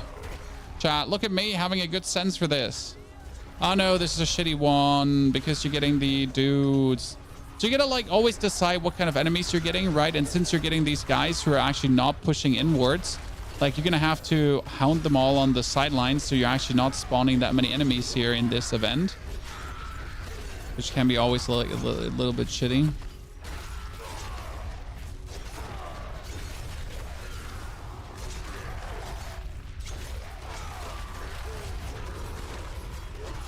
I prefer the smaller rooms. Smaller rooms are just better. 94 chat.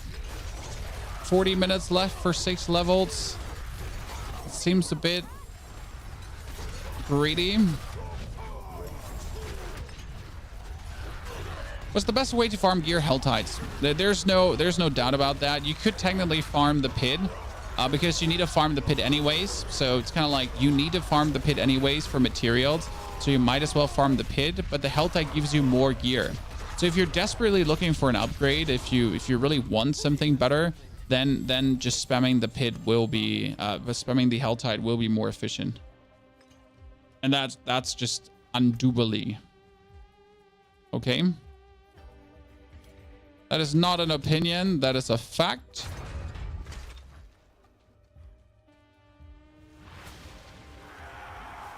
Berserking. Shroud. Other Shroud.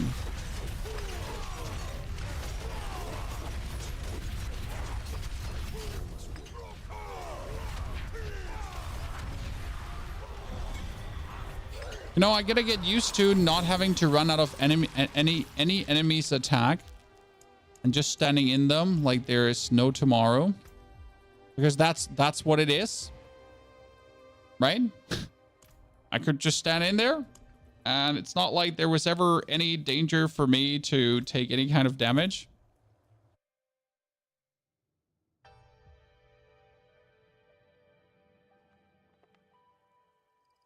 Draku, the build is double swing Dust Devils.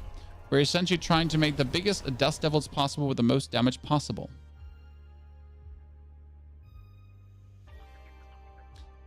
The patch is coming on Monday. So the patch announcement was yesterday.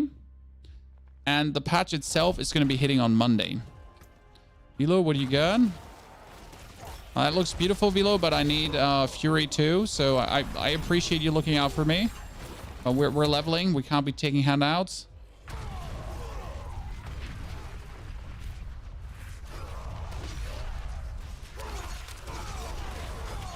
You know what I find crazy about twin strikes, about dual slashing, about like here our double swing? How many levels you can get into it? So my gloves alone, if I master work it the right way, could give you +8 ranks. +8, Chan.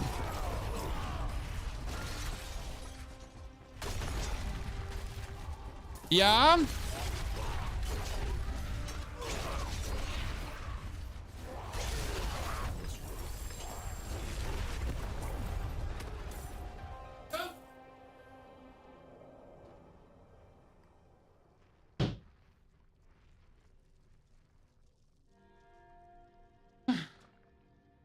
My wife made pancakes.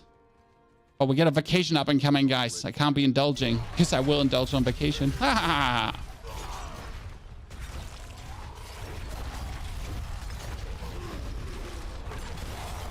There'll be no survivors.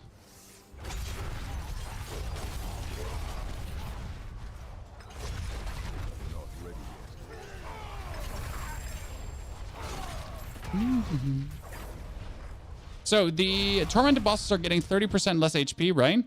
And the pit is going to become easier. But the way how the pit thingy was worded is that the lower levels of the pit are going to get easier. And the higher levels of the pit are more or less untouched.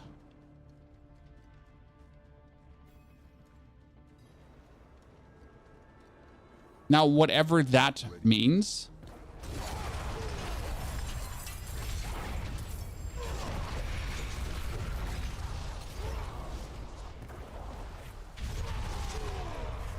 Out of my way.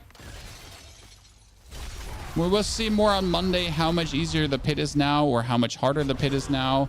So I don't mind making everything up to pit 61 easier. I would assume that their numbers told them it's needed. Right?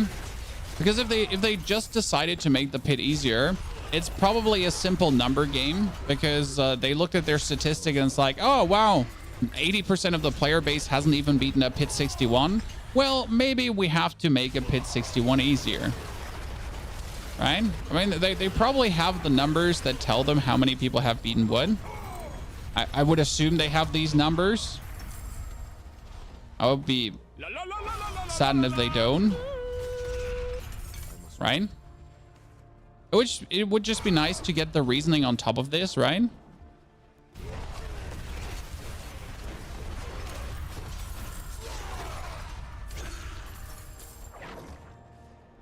Like, I would appreciate if they tell us, right? We made the pit easier because most people suck.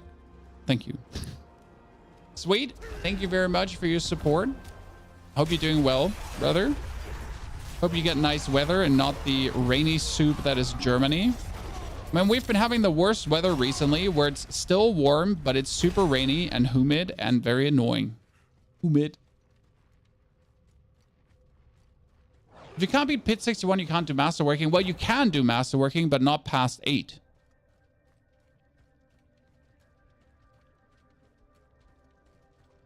Doing pit 61 to get all your gear yeah, but the assumption is that if you're doing pit 61 and if you're putting your gear forward, that you're technically going to become stronger. So that's the assumption, right? You're technically going to become stronger slowly, and then you're able to do further pits. That's at least what I would say.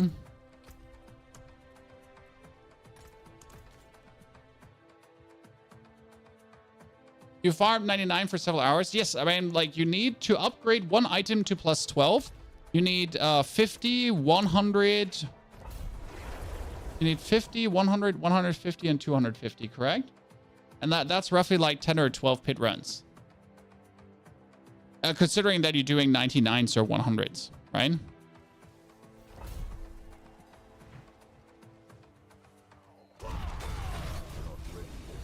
$32 with your ball of lightning? Yeah, I don't know how strong ball of lightning is. I guess a lot of the pit success is also down how stubborn people are. You know, if they have like a certain build and that build can't go further, but they're like, but I like to play this, but just like me, you know, with Pulveride. But I like to play this build, and then they're essentially stuck in the pit because their build is just not up to the task. Has a lot to do also how people perceive endgame content, because in a lot of people's minds that are not used to endgame content, aka Diablo 4 players, like every build needs to be able to do everything equally good, which is impossible. Like, it's just down to the nature of some content that builds that are good for area effects are better at area effect content. Builds that are good at bossing are better at bossing. Surprise! Who would have guessed? I was like, why does my corpse explosion build not work against bosses? Well, how do I tell this? Like, you know, how do I draw you a picture about your area of effect build maybe not being so efficient against one single target? How do I explain that now?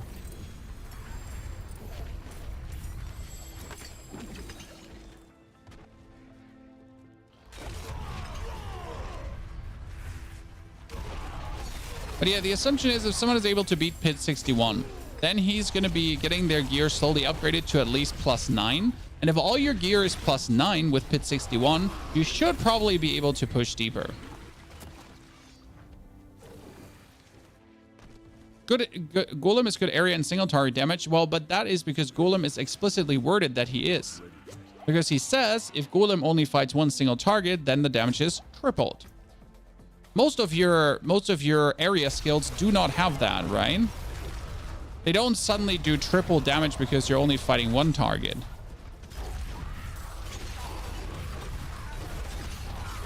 By the way, in case you didn't know that, that's why Golem is so good.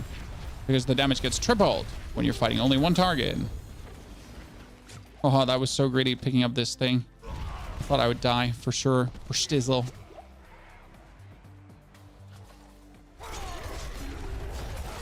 How do you do the shooting from all side arrow build? That is the Holy Bolt elixir.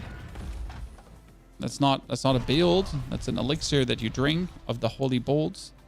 Right now we're using momentum.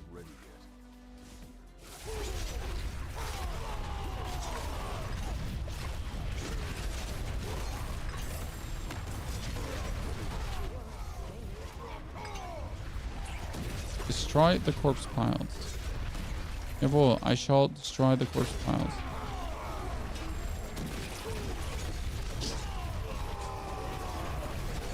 Ah, Barbarian, you're so silly. Barb, barb, barb, barb, barb, barb, barb, barb, barb, barb, barb, barb, barb. Out of my way.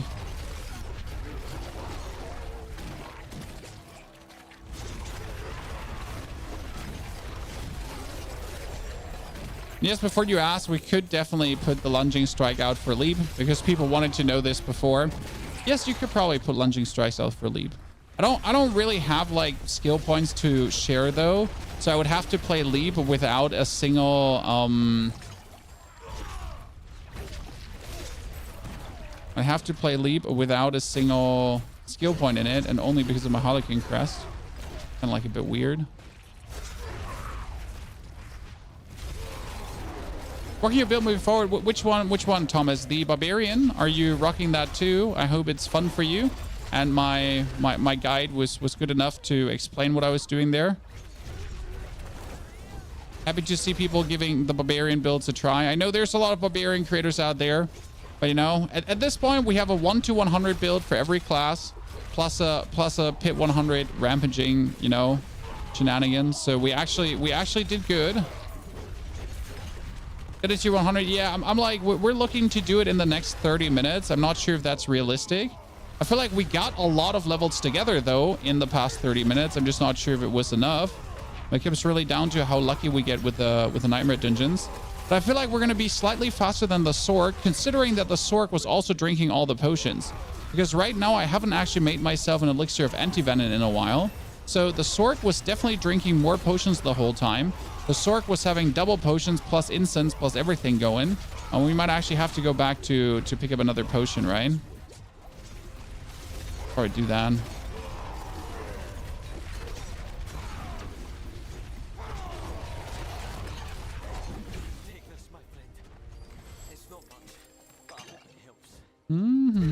Bob.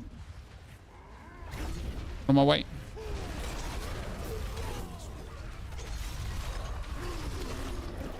I mean, Barb definitely makes standard content feel like child's play, especially with the level of survivability you have, right?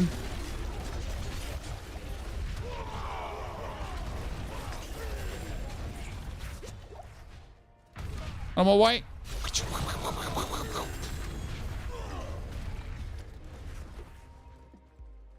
You like CDR? CDR for what? So the main CDR is the shout. That the shout reduces your cooldowns, and you actually have to like run into people or lunge into people before you shout. Right? You can use more potions at once. Yes, you can use 2 potions. You can use the...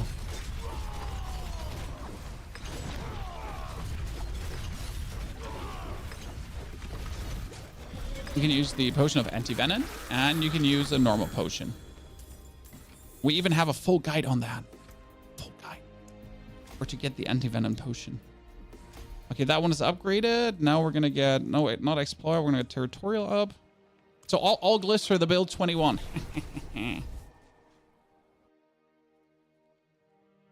How come you don't have an instance going? Because crafting instances is expensive. That's the main reason. Crafting instances is expensive. I don't have the angel breath to do that. I am not a, like, you know, I'm not a mindless farmer. I have other interests in between. That is fury per second and then life per second. That is fury on kill. That is armor, cold resistance, nothing interesting. That's boots. That's greater affix with brawling skills, not interesting. That's fire resistance. Movement speed, lightning, lucky, nothing. Everything kind of useless. Dump it. That also gets dumped. So the second potion that you can drink is up here under quest elixirs, and it's called the elixir of anti-venom. But again, I don't have the resources to continuously actually drink that, because I'm out of angel breath most of the time.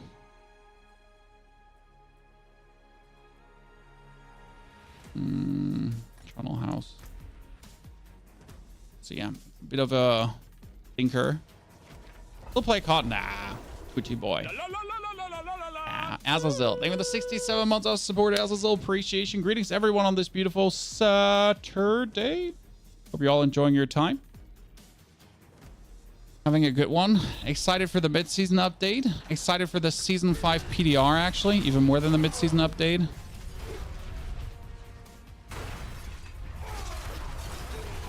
Then Season 5. I mean, Season 5 is like right around the corner. I'm positively pumped. Gamescom is coming. Whatever Gamescom is going to reveal. Maybe you can play the new class at Gamescom, chat. Oh my goodness, imagine. Fuck yeah. Would that be a thing? I'm not sure if Blizzard is going to have like a presence at Gamescom ever again, but they got bought by Microsoft, so maybe, because Blizzard has been not having a presence at Gamescom now in quite a while, since it's just a gigantic money waste actually. But maybe with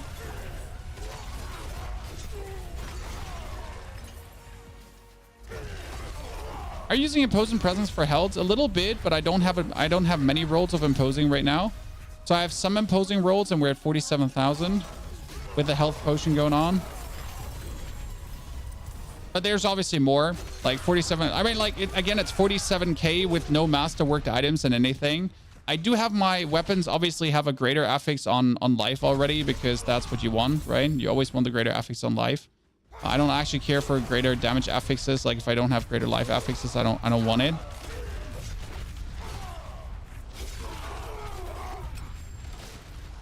Like, a weapon needs greater life or bust.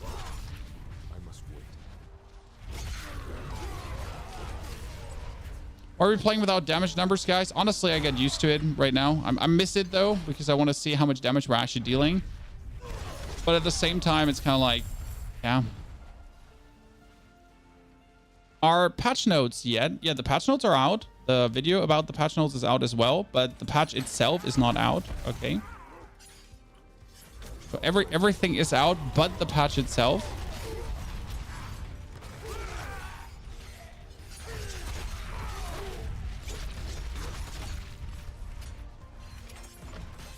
Patch is coming on Monday, probably. I must wait.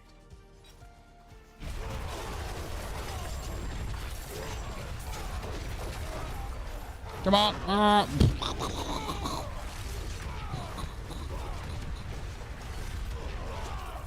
Okay, the second one should be around here. Yeah.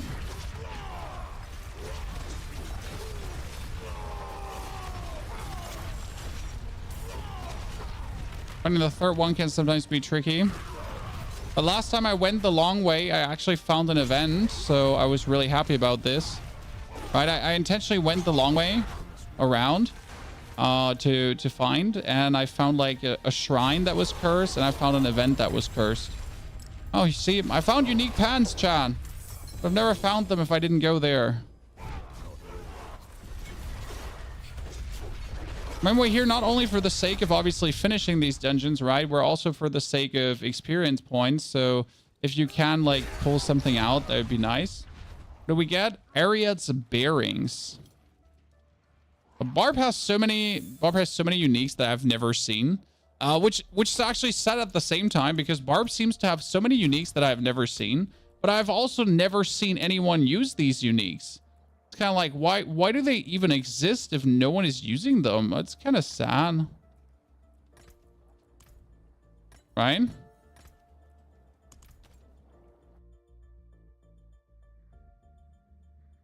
Is there a new tier 1 build? No, Golem Mansa is still Golem Mansa.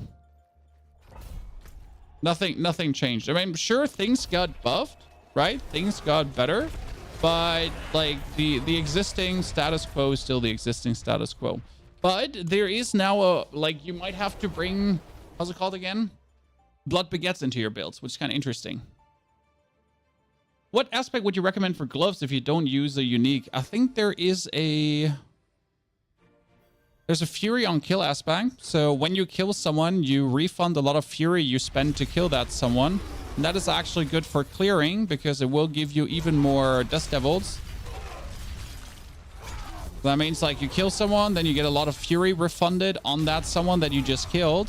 And with that refund of the fury, you're then going to get a fury boost that will essentially make you generate more fury. And that more fury generated will then hand in hand work with the devilish aspect on your amulet to essentially make more dust devils. Right? I think they're going to nerf Barb. It's impossible to nerf Barb. They have been trying nothing but the past 3 seasons to actually nerf Barb to a degree. And the only thing that happened as they're trying to nerf Barb is that they nerfed everyone else. I mean, they decided that like Barb overpower is too strong, and they would have to nerf the Banished Lord's Talisman. And what happened is that nerf to Banished Lord's Talisman ruined every single other overpower build but Barbarian. So yeah. They don't have to nerf Barb. Barb is as strong as Barb is, right? What they have to do is they have to buff the other things. And what they have to stop doing is trying to somehow make everything equal. Barb is OP? Yeah, that's it, what it is. Barb is OP, done. Now, let Barb exist in their own way, right? Don't try to make content that's balanced for Barb.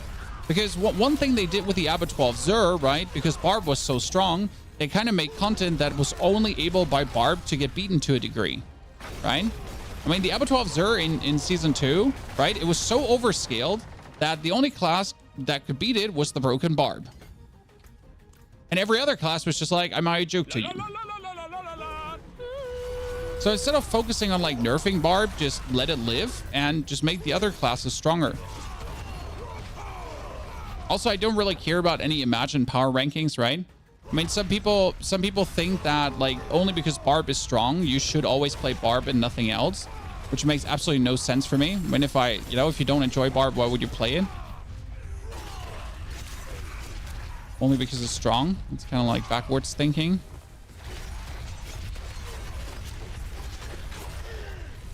But you know how people are. Weird.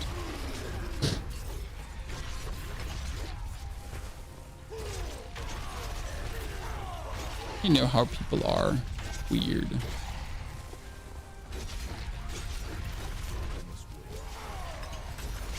But it just, I mean, as long as Barb has 3 extra aspects that no other class has, you know, the only way how to get other classes somewhere close to Barb is by giving us another item. I mean, it's not only 3 extra aspects, right? It's also the 3 extra temperings. It's the 3 times extra stats. It's everything, right?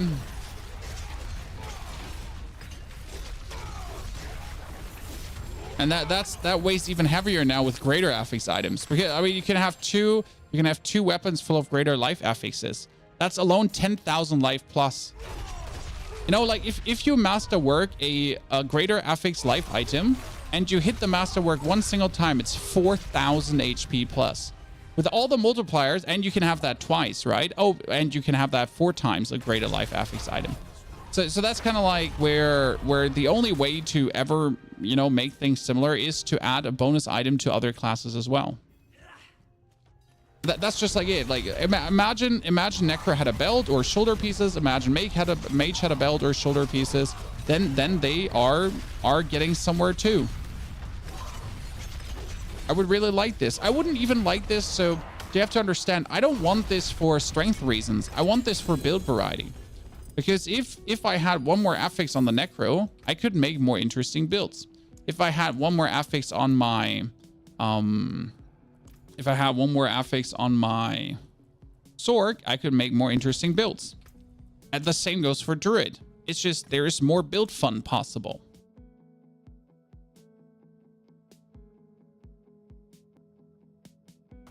So that's what I would like to see, not to make the class stronger, just to give us more fun.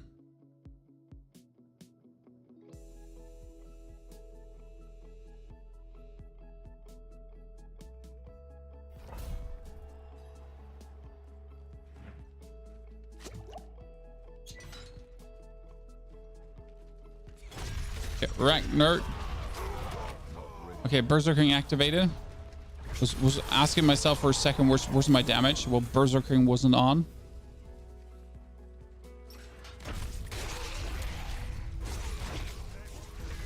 I'll probably have to like kill him. Oh, my thingy actually ran out. I feel like my potions are running out fast today for some reason. They're running out faster, chat. Conspiracy happening. On my way. It levels to level. Your builds to pay. Do you think Barb is a peak because they have 4 weapons? I mean, you understand that like aspects are the whole power of a character, right? And Barb essentially has 2 two-handed aspects. A two-handed aspect on the Necromancer is the difference between 120% damage multiplier and 140% damage multiplier, correct? And Barb gets 2 of them. Then on top of these 2 aspects that are doubled, right? So Barb can double 2 offensive aspects. You're getting 2 more aspects, which means that he can actually focus on like having resource aspects on the rings, where we as the other classes need to usually put ourselves offensive aspects, or we're going to be lacking damage. Yeah, and on top of obviously the 4 aspects that we're talking about that are very strong right now, Barbarian is getting 4 more tempers, and they're getting actually double the amount of two-handed tempers. And two-handed tempers are also doubled, which means that if you have the chance to cast something twice, you could cast it 4 times, more or less, and so on. The developers said it themselves that the bonus aspects is the biggest issue for them to balance, aka they can't. Okay, they simply can't. That's at least what the developers are saying. Don't make out of that what you want. But again, I don't think like Barbarian needs to get balanced. What they could do though is now, because the Barbarian, like the thing with the Barbarian weapons is it feels like Barbarian has 2 key passives. Okay, Barbarian has the weapon expertise. That's a key passive, right? That's the level 25 passive they're getting. I mean, the Necromancer's getting a golem, yay, which is finally good. They're getting that, and then they, on top of that, they have the 4 weapons. So it kind of feels like that one class, for some reason, has multiple passives happening. And then just give the other classes another passive too. I mean, for example, for Necro, you could make the bonus summons. You could make that a fixed thingy that you get at a certain level. Why do I have to use an aspect for bonus summons? I'm a summoner Necro. I should get that over my passive.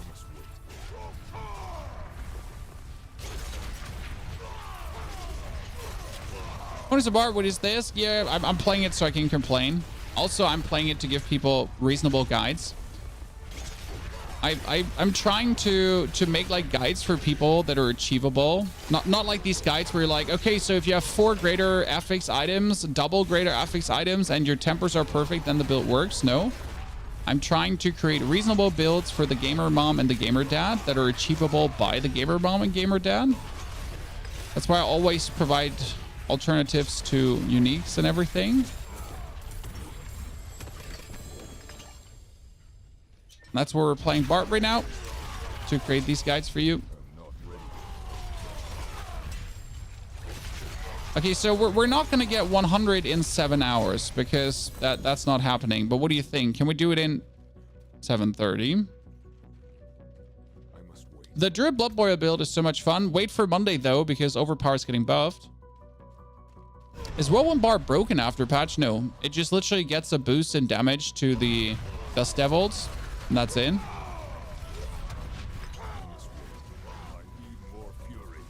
I need more fury. No problem. I created that for you.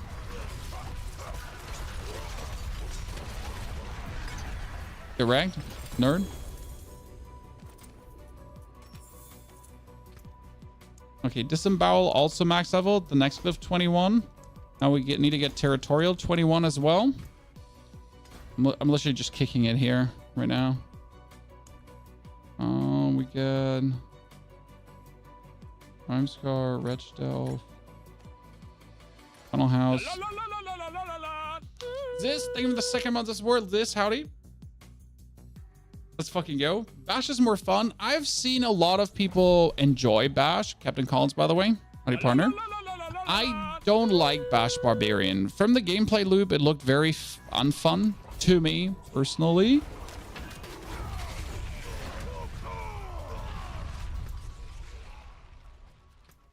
And that's why I choose to go with Double Swing Dust Devil, because that seems more interesting. Also, Bash is kind of like has stupid temperings. Grüße from Germany. Grüße from Germany back to you, KP.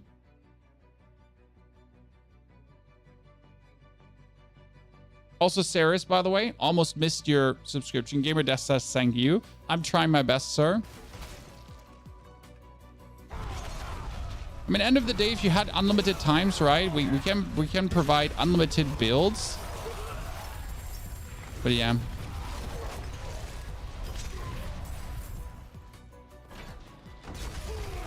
You don't have unlimited time, so you need to make builds work with the minimal time you have. That's why the Rogue is so good, because Rogue is like, Rogue doesn't need much to just go insane.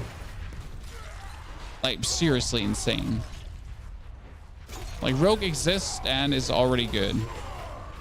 It's a bit tricky to play, though. I can see a bit, like, people struggling with it, though. Because to play Rogue really good, you actually need to play good. You know, like to play Barb good, like to compare this right now. Playing Necro good, you can be okay and Necro will work very well. Correct? Playing Barb good, nah. I mean, you can be average. Like you can be an absolute average gamer and your Barb will overperform already. Druid, I think for Druid, you need to play well, very well to make it work. The same for Rogue, kind of. For Sorg, it's like a middle ground, depending on what build you go for, right? Sorg can be very gameplay intensive or gameplay unintensive. Really for build to build.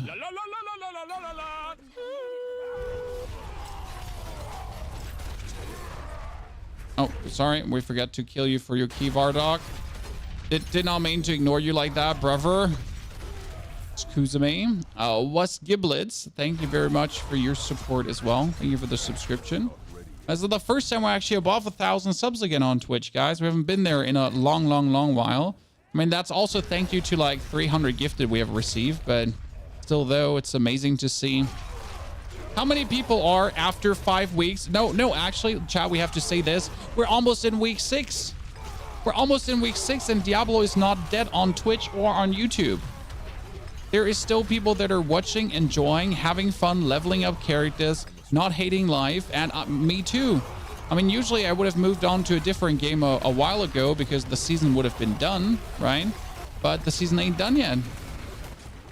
Oh, there was a little bit too many poison explosions for my liking. Not ready yet. No Diablo 4 bat memes. Honestly, I saw a post from a different content creator who makes like gaming guides, and not gaming guides, who makes a lot of videos about like new game releases and so on, and new and upcoming games, and like goes back to patches and if games are good. And it was crazy how different the perception is. So like the people that actually play Diablo 4 and see the changes and enjoy the changes, right? And then you like, there was essentially a Diablo 4 video that's going down on Diablo 4 now doing things the right way. And like 90% of the comments were just salty losers who still can't get over the D4 bad kind of like thingy, you know? Like they're literally talking like it's still season 1. Like that's their level of knowledge, but yet they're whining, you know, despite not playing the game anymore. They're still like, they're whining under a video that tells you about like Diablo 4 actually turned it around. It was kind of interesting, and as always, the sadness of the internet, right? I mean, if you watched that video and read the comments, you could think that Diablo is in a horrible state currently, and the game is just straight up terrible. Was intriguing. Even though the creator painted it in a good light, you know, but just because of the people's mindset.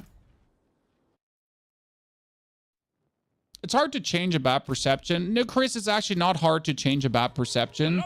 People are just fucking stupid. I mean, especially terminally online people. Like, we're talking about these people that don't even play Diablo anymore, or never played it, that just watch YouTube videos or hang out on Reddit, and they're just, you know, spewing random bullshit, you know?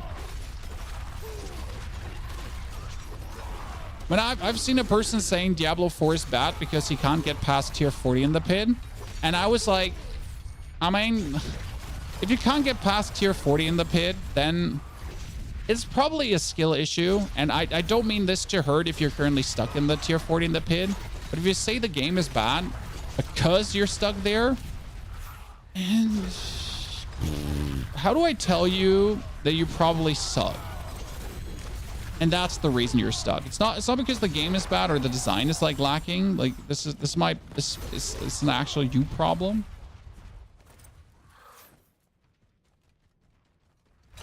Which is okay. Like there's nothing, like there's no hurt in being bad at the game, right? It's just when you don't try to then overcome that by maybe getting more knowledge. Because this is the main thing, right? People lacking like knowledge, but blaming that on the game. Their lack of knowledge is being blamed on the game. You see this in the Dark Souls Elden Ring forums. Yes. I mean, Elden Ring had to nerf a boss because people were unable to kill him, aka good old Radahn. But yes, it is because the boss design is shitty. It is because it's because the time framings are bad. It's not because people are bad. Yes. I mean, like someone really said that he can't beat tier 40 of the pit because of the boss echoes. Now I'm gonna say, like, I played tier 40 of the pit and the boss echoes don't even play a role right now because you just destroy. Like, I mean, like, right? I can go with my tier 96 character. I could have gone with my tier 80 character, and tier 40 of the pit is just get like, you know, you're not even seeing a boss echo because the boss dies so fast.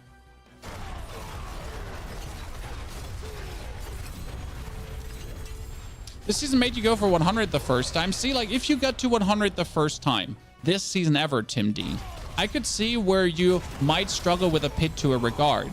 But usually my gusto is if I struggle with something, then I'll try to find a solution for it. AKA, I might watch a YouTube video or two, correct? To see why I'm struggling. I do believe so that some people watch YouTube videos and then they see a creator that is wearing like 5 Uber uniques and they're like, no wonder I can't beat the pit because I don't have 5 Uber uniques, ignoring the fact that they don't need that.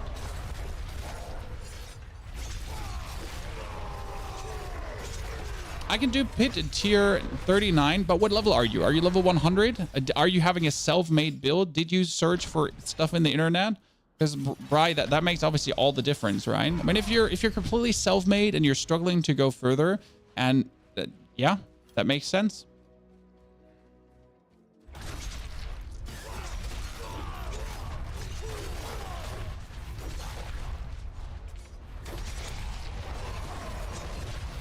That you know, that's reasonable. Is it worth replaying the campaign? No. The campaign is a play once and done. Like, how do I say this now? If you like the campaign, play it more often. I enjoyed the campaign. The problem is that the scripted parts like make you freak out, right? If you went through certain scripted parts one time already, then having to go through scripted parts again is kind of like,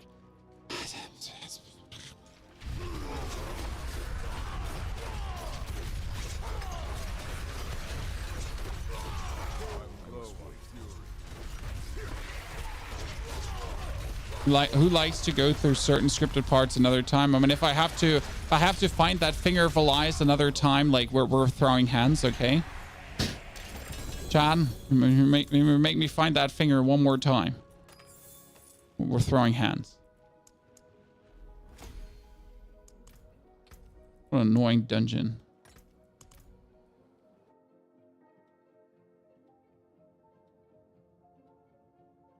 Yeah, my highest pit is 72 self-made, then I did some more changes and did 102. And that makes total sense. And that's great to see. I did start watching videos recently, but to actually build my own builds the way I play. Right, the thing is, that's what you should do, right? Still watch the videos for some tricks you might have missed, for some interactions you might not know, for some multipliers that don't make sense to you. Because knowledge is everything, right? The more you know, the more you can actually do your own build. The problem is that people don't know things and still want to do their own build. This guy, like, the more you know, the more you can do your own builds. But people are like, they know shit and they're still doing their own builds. And then they're like, for some reason I'm stuck. Right? I don't know why. This is so weird. Like, I know nothing, but yet still, I kind of can't beat the hardest content.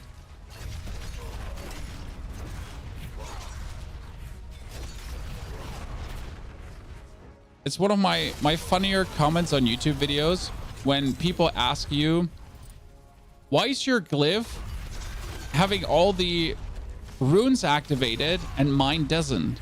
That's because yours is not level 15. And I think that's like a lot of struggle people have. They don't know that Paragon glyphs can be level 15 and have a bigger radius, right? So that's definitely one big struggle that a lot of people have. They don't know that. And it's not an uncommon struggle. But if you already don't know this, how are you going to get stronger?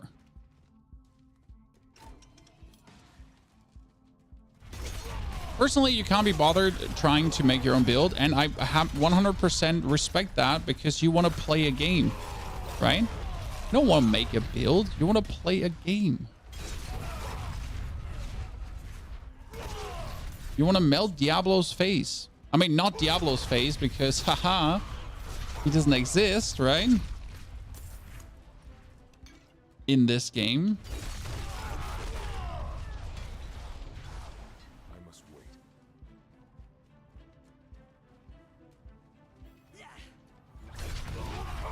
The golem damage temper, yeah, that was a lot of math. I really liked the minion math video. That made me happy. Godness, you get all shit on. You got all shit on. Open the chest. Okay, 21 done as well, chat. And now I just need Undaunted 21 and we have everything. We got another 30 minutes for 3 levels. Do people not interact with the glyph stone? No, I mean, they know they can upgrade Big Brander, but they don't upgrade to the point where it's level 15, right? I think a lot of people don't actually spam nightmare dungeons, right? They do them sparingly, occasionally, which is okay. But the true thing is, like, the reason why do I do so many nightmare dungeons? Because I want to be done with them. Like, I'm essentially close to being done with nightmare dungeons, and I don't have to return to them ever again, right? I'll have all my glyphs 21, and I don't have to get back, which is my secret goal. But I can get them knocked out.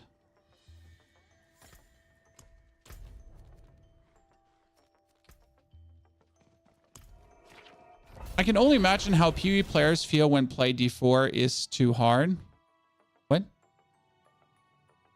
I mean, Chris, PoE is not hard. I would even say in some terms that PoE is easier than D4. Sure, the skill tree is complicated, but you'll get through with clicking to a degree. The hardest part about Path of Exile is the resistance thingy, because there you're getting screwed over hardcore. I mean, the resistance is quite simple to put together in Diablo in comparison. That's for sure. But only because the game is hard or intentionally made to be hard, right?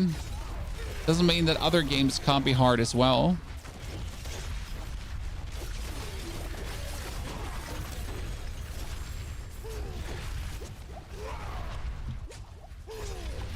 And PoE has a lot of artificial struggle, that's for sure. Alone, the lowering of the resistances between the tiers is quite significant. But that's often like such a level of artificial difficulty, right? There's technically no reason to make it that hard. They just decided to make it that hard, right? Or that much of a struggle to get the resistances up, which the PoE players like. In case you didn't know that, so in PoE you have to beat the campaign twice, okay, chat? So what happens in PoE that you have to beat the campaign multiple times over, right? And every like if you beat the campaign for the first time, your resistance is essentially like get half, minus 70%. And then if you beat the campaign again a second time, I think then you're going to take a huge hit to resistances again, so that when you're then entering the end game finally, you are essentially like yeah, you're at 0.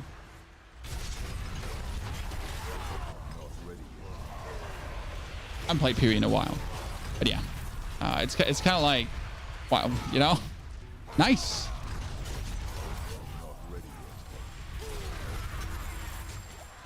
Bring back vaults, yes. I'm kind of sad that it actually didn't give us vaults now in the mid-season update. Because that's what they missed. Usually every mid-season update is supposed to have something from prior seasons. We didn't get anything.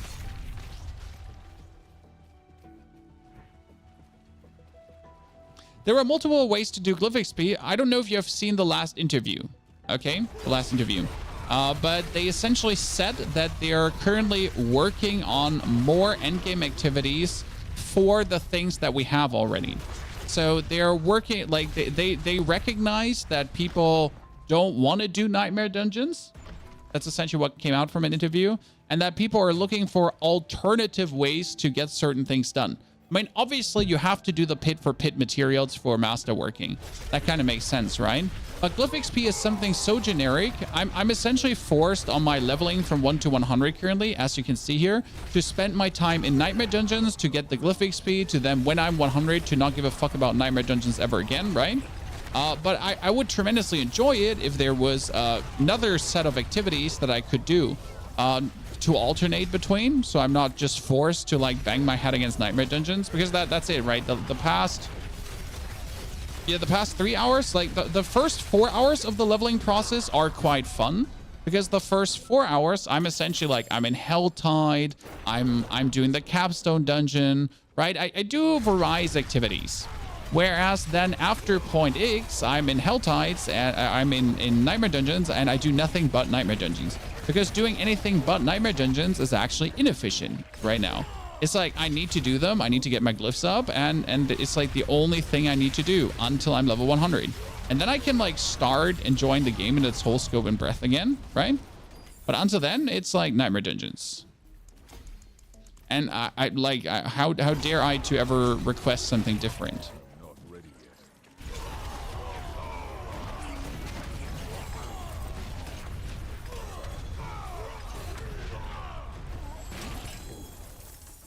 Okay.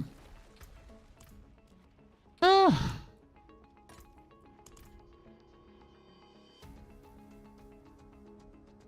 let the experience after 100 count towards glyph XP. That would be nice. Do you believe that patch 1.43 pulverized druid will be fine? I am positively looking forward to it. I think it will be stronger than ever, obviously, because the buff is significant. Like, the problem with... So, again, what's the problem with druid? It's not the overpower damage per se. The problem with druid has always been to get overpower, right? So you're essentially playing pulverized druid, but the thing is that you're not having many sources to actually make you trigger overpower, right? So the problem has always been like getting enough overpowers, right, out of your build. And that's kind of like the thing with druid. Like you need more reliable ways to do overpowers. For example, the one skill that you have to stay in bear form to get an overpower, I would like if there was a way to put more skill points in that to actually reduce that timer. Because right now they reduced the timer over the patch from 16 seconds to 12 seconds, right? But what they didn't do is they didn't give us a chance to like temper into it or something. If there was a temper for it to actually reduce this by another 4 seconds or so, or even just another 6 seconds, then you would have a more reliable way to overpower, and you could finally talk about an actual overpowered druid.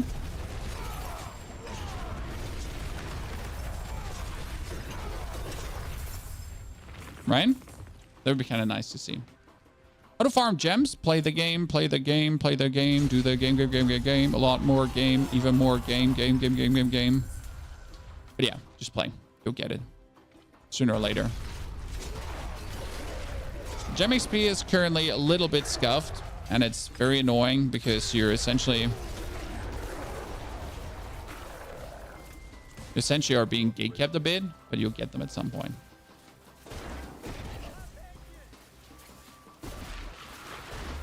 What I dislike about Nightmare Dungeons is the forced objectives, right? I don't mind running a dungeon and killing things. So why do I like the PID? Because I can run the PID, right? I can murder things. I'm just trying to murder things, and I'm trying to have fun, right? I don't have to wait until a certain enemy dies to collect the animus below him. I don't have to jump through some portals to then teleport myself back, to then loop around, to then maybe miss out on a corpse pile to go like, right? Oh my goodness, how many more butchers am I gonna get? You're getting shot on, bruh. This is you're locked in here with me. Locked in here with me. Look at me. You're getting shouted on. Or do you think you got this, huh? You think you got this? I got you in a corner. You're mine. Okay, seriously, how many more butchers, Chan? What was that in the past hour? We've been having 5, roughly. Do you think Bone Spear Necro will return? Nope. Did you read anything on Bone Spear buffs? You read something about sacrifice bonuses going higher on Necro, but that doesn't make, Bone Spear suddenly so strong. The power discrepancy is too big.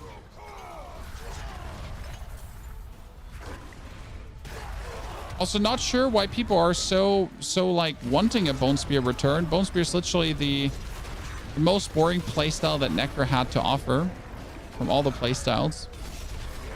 The only good thing it had going on was that it was strong. And that was it, right? It was never interesting, never intricate, never fun, never like hard to pull off. It was just strong. Cursed. 4 goblins with a butcher together. Were they making out? Is that what you found?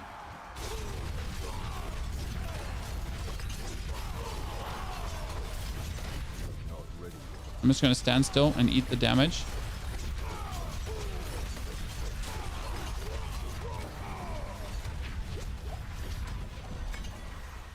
Get shit on.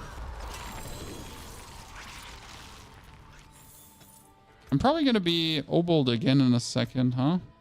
Undaunted. Undaunted. Give me a good one. Betrayer's Row. Sarah's Lair. Oh god, I shouldn't go Sarah's Lair. Get your Minion Necro to 92. In order to make Minion Necro more fun, you could add Blight to it if you feel like that. You could play the Blood Surge Minion Necro. I mean, you could play the Bone Spear Minion Necro if you feel about it. There is like ways to make it more engaging. But yes, the Minion Necro itself can be rather boring. You think the meta will remain the same? Absolutely. I mean, like, so the question is not about the meta. I think you need to lose like any mention of a meta. There is no meta in this game. There's only a meta maybe made up artificially by content creators, but like let's say you are trying to play the game and have fun, correct? Like I assume, hopefully. so you're trying to play the game and have fun, right? Like as every reasonable person is trying. And since you're trying to play the game and have fun, and you now see the patch notes, so how do I, as the content creator, look at the patch notes? For me, I've seen now that Whirlwind Dust Devil is getting buffed, so I might try out Whirlwind Dust Devil. I mean, currently I play Double Swing Dust Devil, but Whirlwind Dust Devil is getting buffed, so I'll look into that. Then I've seen that the Minion-less Necro is being buffed. Sure, we might try to make that work. Then they buffed the Blood Begets board, so how do I make the Blood Begets board now work? They buffed Gore's Devastating Grips, so maybe Gore's Devastating Grip is good again, so I need to check out on that one. And that's how I like look at patch notes in the end. Like, what do they provide? What do they alter? And do they make like formerly weak builds maybe strong enough to give them a try again, or make them somewhat be able to clear tier 100? Because at the end of the day, that's what we're looking forward to, tier 100 clears, right? I mean, they're going to buff Pulverize. Is Pulverize the best druid build? Hell no. You technically should never play Pulverize as a druid.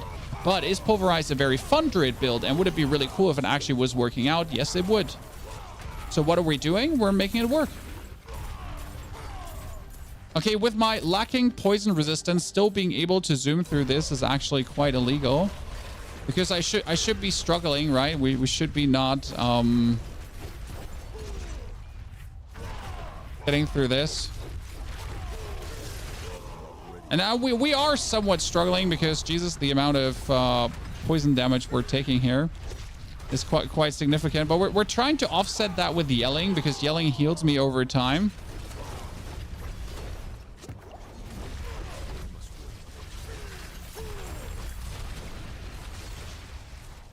God, I love Sarah's Lair. Yeah, I just yelled at them. Well, one without Holy Bar is subpar. I mean, I honestly, Holy Bolts should be like... Holy Bolts is not a consideration in anything I do, right? If you're still relying on Holy Bolts for power levels in your build, then your build is bad. And that's just a hard truth you'll have to face. If your build is not good without Holy Bolts, then your build is not good. That's it, right? It's just, I'm sorry.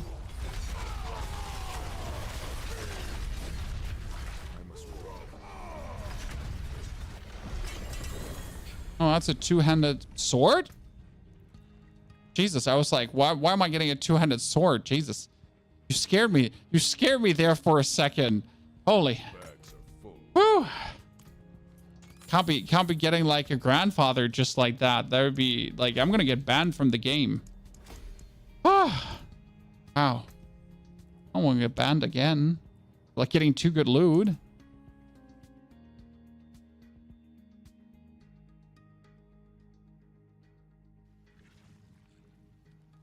On the topic of Flay, why did Blightheart feel the need to buff something that can do Pit 138? Because the Pit doesn't make it, like it doesn't matter what it can do if it needs to be buffed.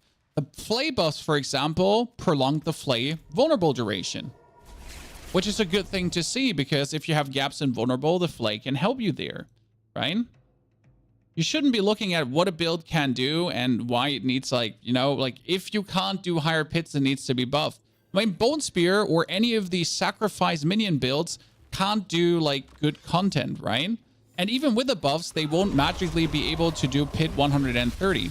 Still, though, the buffs are something that are long-term needed. I mean, you don't know how good Flay will be for the longevity of the game.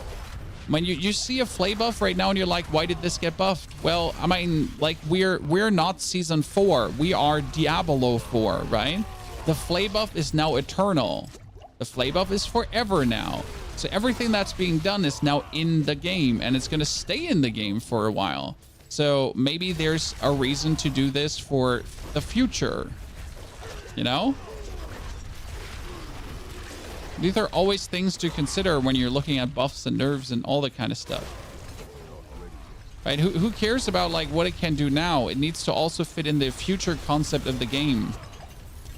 Oh god, no! No! I'm not sure how I survived that. I felt like the fire's gonna eat me, and I'm definitely gonna die to the other stuff as well. Ah, cursed!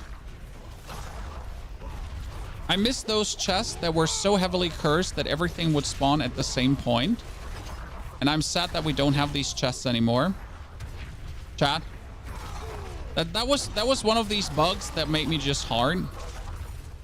You go on the chest and like everything spawns at the same spot, and you're just like, oh yeah, let me just kill you with one cast of my ability.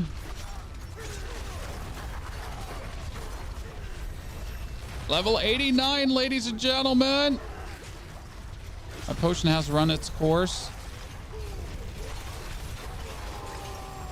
Too much poison. I don't care. I'm better than all of you.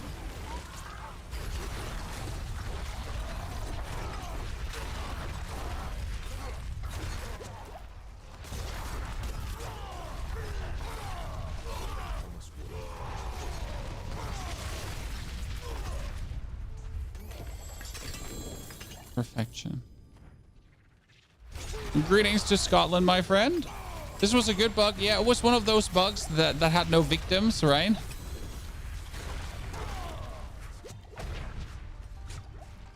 I mean, most bugs are good bugs unless they're completely like ruining things, right? It was one of those bugs you were just simply happy to see. I mean, skills overperforming, that's fine. Leave it in for the season, like adjust it afterwards.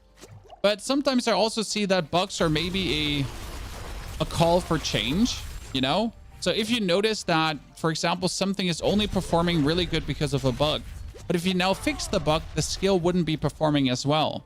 Might that mean that the skill per se in general needs a rework, correct? Because sometimes there's like, oh yeah, the skill's like doing 3 times the damage it should, which is technically not okay. But if you're then looking deeper at the problem, you're like, but if we fix this now, the skill is barely doing any damage and kind of useless. So maybe it's not the, you know, it's not the bug that's the problem. It's like the balancing of the skill at its base that needs to get fixed, right?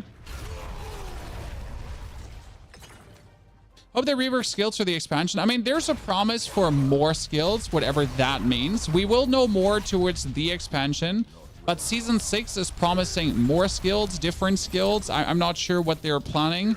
We'll see there. A lot of skills need to be reworked, simple as is. A lot of the bonuses are a little bit useless. It's stupid that some core skills can be cast twice. I mean, a lot of temperings need to be reworked. That some temperings have 6 options to choose from is just stupid and shouldn't exist. I'm sorry. Like that, no one will make me accept that some temperings should have 6 options. That's just not okay. That's neither fun nor a good mechanic, especially if some have 3, some have 6, and some have 5, and then others have 4. Make them either all have 3, all have 4, or something like that, but group them different. Yeah, you don't like to have a 1 out of 6 chance, exactly. I mean, what I mostly don't like is not having like a chance to cast twice on certain skills. Like, why does one core skill have the chance to cast twice and the other doesn't?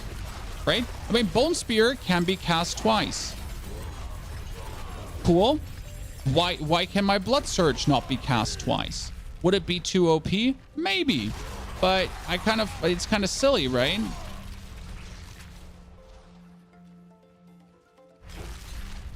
So there's a lot of things that are, I think, good. But they now need a lot of... Yeah, there's a lot that needs to go more down the drain to make it truly great, right? There's a lot of good things, but quite some things are missing. Okay, we have 10 more minutes. I got Gore's Devastating Grips. They're going to get buffed, so I'm going to keep one.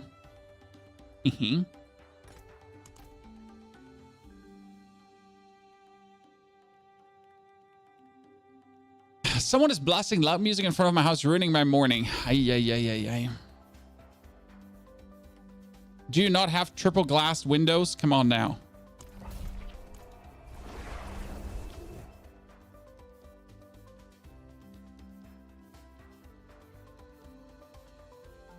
Do you not? The buffs will be retroactive. What do you mean? So your Uber Uniques are going to get buffed. Yes. If you have an Uber Unique, for example, like the Ring of Starless Skies, with the update, you don't have to find a new one. That one is getting buffed. So it's not like when legacy items were created with season 4. So your Uber Uniques are not going to get legacied. Okay, so that's what there you go. It was already confirmed. I don't know if it was just confirmed in the Diablo partner Discord. I'm actually not allowed to talk about it, or if it was also confirmed on Twitter. But I saw something this morning either on Twitter or in the Diablo partner Discord. But Uber Uniques are not going to be legacied. Okay. So you actually get the update. Let's farm the Holocan Crest. I hope it drops today. Why farm it? Don't farm it. No. You just make another character, or you like, you know, and then you get the spark and then you craft it. Is there a video coming out about the patch notes? There is one already. How did you miss that? That's 5, not 5 gifted. 5 push-ups right now. For slacking in your duty as a viewer. Come on now. It's your, like, seriously, the first thing you do when you wake up, youtube.com ponyhop, you call your mom, you're like, Mom, a new video dropped? Yeah. Give me 20. Come on, 5 is not enough for that amount of slackadoodling.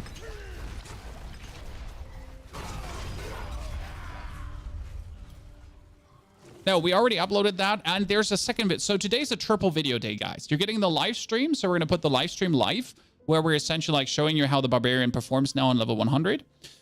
Then we're going to be doing we did the patch notes video, and I have another Necromancer patch note video where I already created a Paragon board and a complete build with the Blood Begets changes. Okay. So because we're getting changes to Blood Begets, in case you missed it, that board is now viable, and I already made a complete build for it.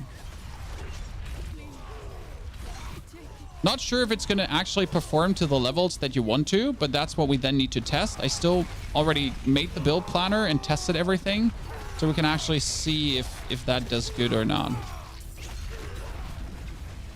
You want to delete your Necro and Sork and play Barb? Oh, just play Barb. I mean, so one thing I will tell you, though, is the first 10 levels of Barb feel a bit awkward because you're waiting to get new weapons. Since you start with 4 gray weapons, right? And as soon as you have 4 yellow weapons, it feels kind of good. But until then, you're kind of like, oh, I'm not doing any damage. But as soon as you then have that, you're like, oh, I'm so good. Oh, and you're destroying everything.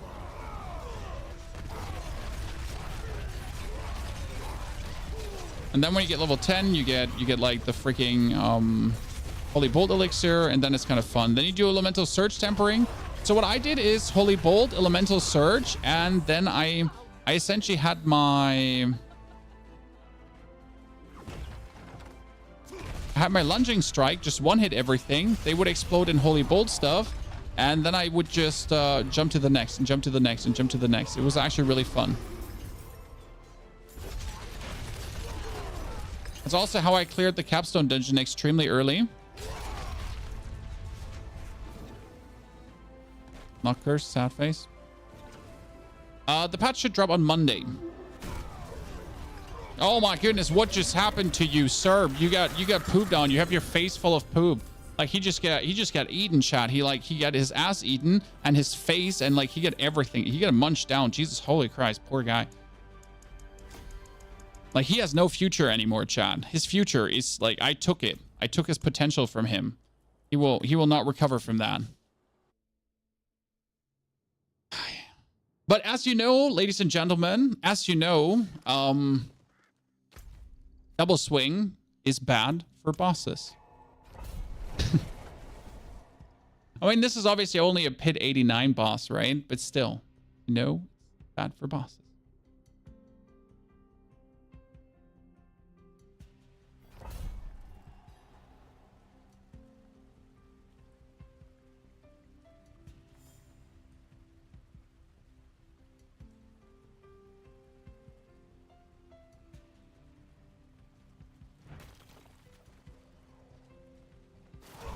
You got Tyrield's Might from the pit yesterday. Tyrield's Might is getting buffed, in case you missed it.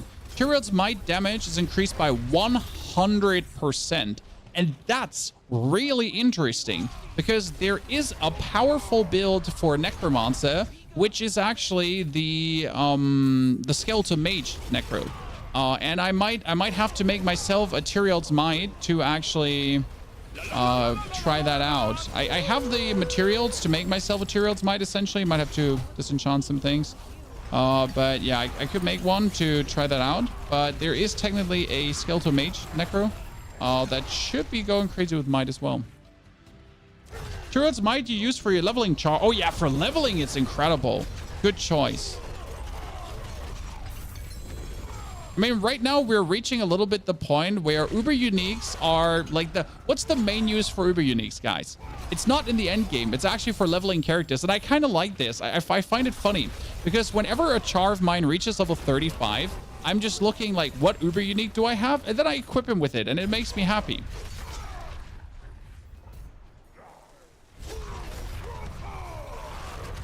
It feels a little bit like World of Warcraft when this level gear started being a thing, right? Smack the like button. Yes, please don't forget to like the YouTube stream if you enjoy it, because it does help a lot to push the stream forward. Kind of like how it works on YouTube. Oh, there's the prisoner. I almost ignored you, sir, prisoner. Okay, so we made this in the same amount of time roughly as the mage, but the mage had more potions running. I have to say, like, the mage was definitely slower than the barb, because the barb simply did not have the amount of potions running that I had on the mage, because I didn't have the money to make all the potions again all the time. Ooh, nice! Shrine, shrine, shrine. Especially a shrine like in these, you know, in these close quarters.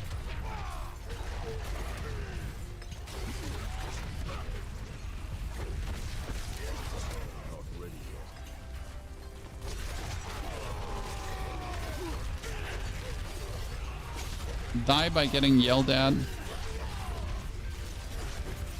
Insert a Fus Roda meme somewhere, because that's how it feels.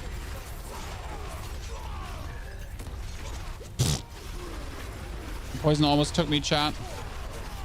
Let's yell a bit harder to get more heals.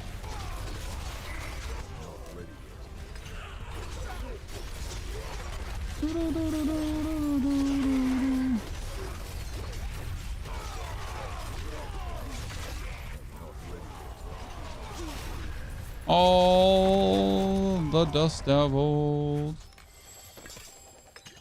Thank you very much. So 99 incoming. Yeah, I thought it would actually be enough to get me 99. I got robbed. It wasn't. 1, 2.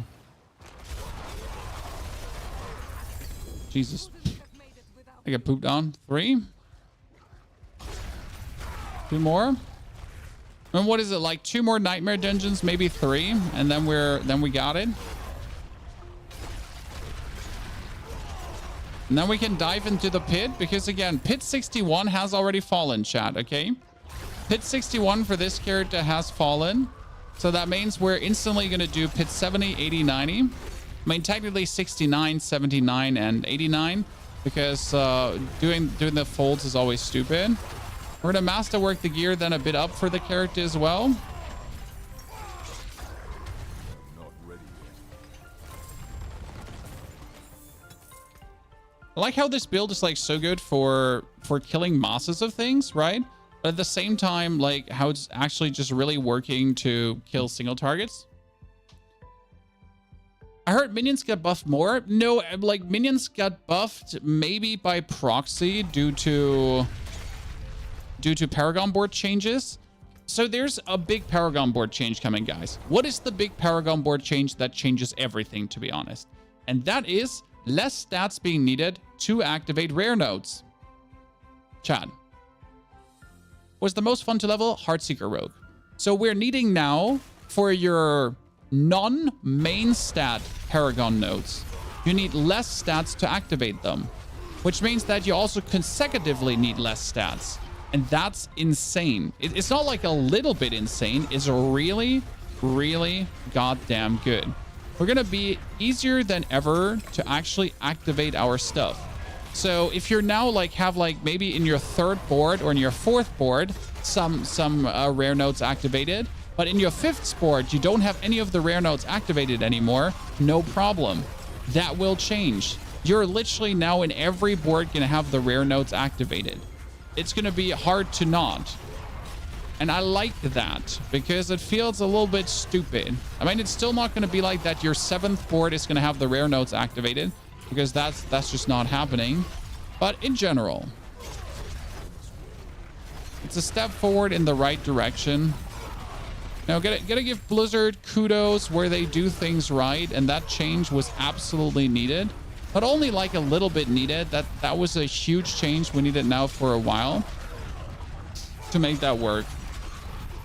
Would you craft Harlequin, Starless Skies, or Endariel? I would probably craft Harlequins first because it's fun for leveling and it's fun for most characters. I mean, worst case scenario, you can use Harlequin crests for just straight damage reduction and that's it. If you then wish to, right? So you don't technically need Harlequin crest for anything else. Right? Ignore for a second what Harlequin crest technically can do. And just look at it as potential damage reduction.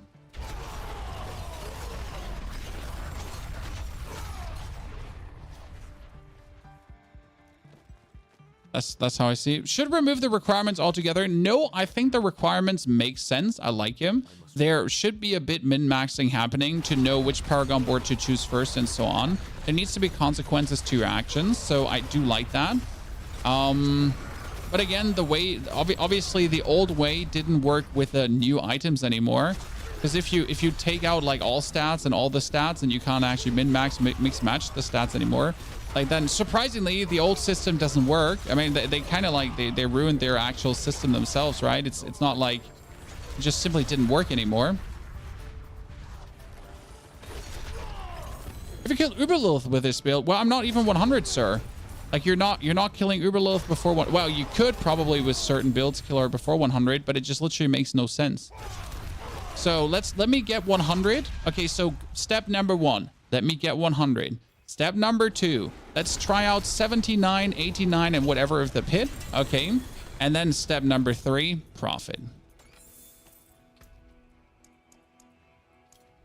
We're going to kill a tormented boss today. We're going to kill Uberlilith today. And if everything works out the way I want to, we might be even doing a pit 100 today. Those are my goals.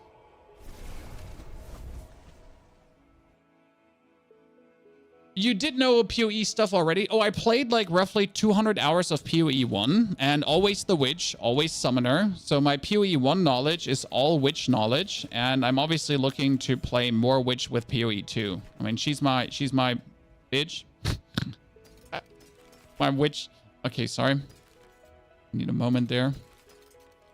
Yeah, I'm a big fan. You know, big fan. I like the witch. So that's what I focus on with Passive Exile. From life.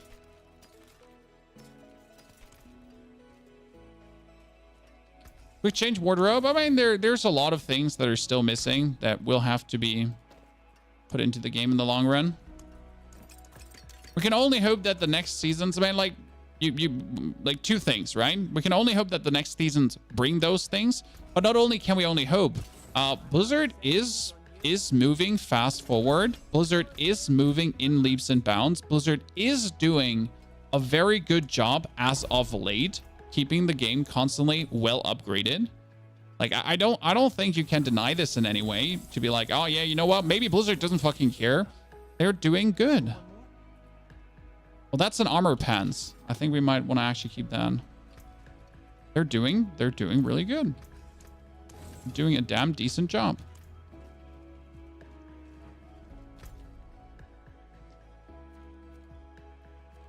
Especially in comparison to what was there before.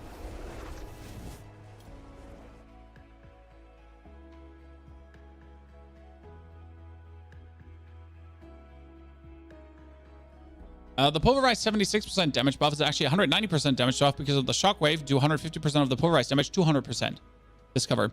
If you put the shockwave aspect on your two-handed weapon, it's a 200% bonus. So yes, you're getting a 76% bonus. That's then times 200%. And not only getting you a 76% times 200%, you're also getting the 30% overpower multiplier as well. So it's like the 76% plus then the 200% from the shockwave plus the 30% multiplier on overpower in general, which then makes you like overpower even harder. So yes, they're like the buff is significant. What gloves are you using? I'm using Twin Strikes. And the fun part is my Twin Strikes are not 925. Why are they not 925? Well, because I found them very early in World Tier 4. With like level, what was it? 65? And they're triple greater affix Twin Strikes.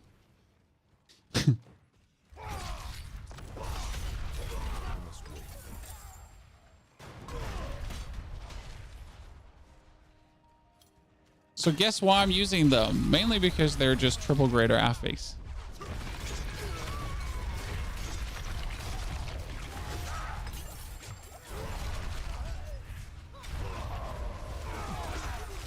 But they also work. I've got 3 GA 925 if you want them. Now, I mean, my triple greater affix ain't weaker than yours. It's just the only difference at that point is armor, right? It's not like actually the stats are weaker or anything. My stats are exactly at the same level because I'm past the breakpoint. It's literally just an armor thing, and the armor thing really doesn't matter.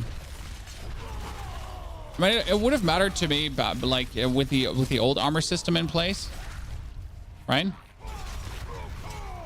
But with the new armor system we have in place, which seems to be still confusing for people.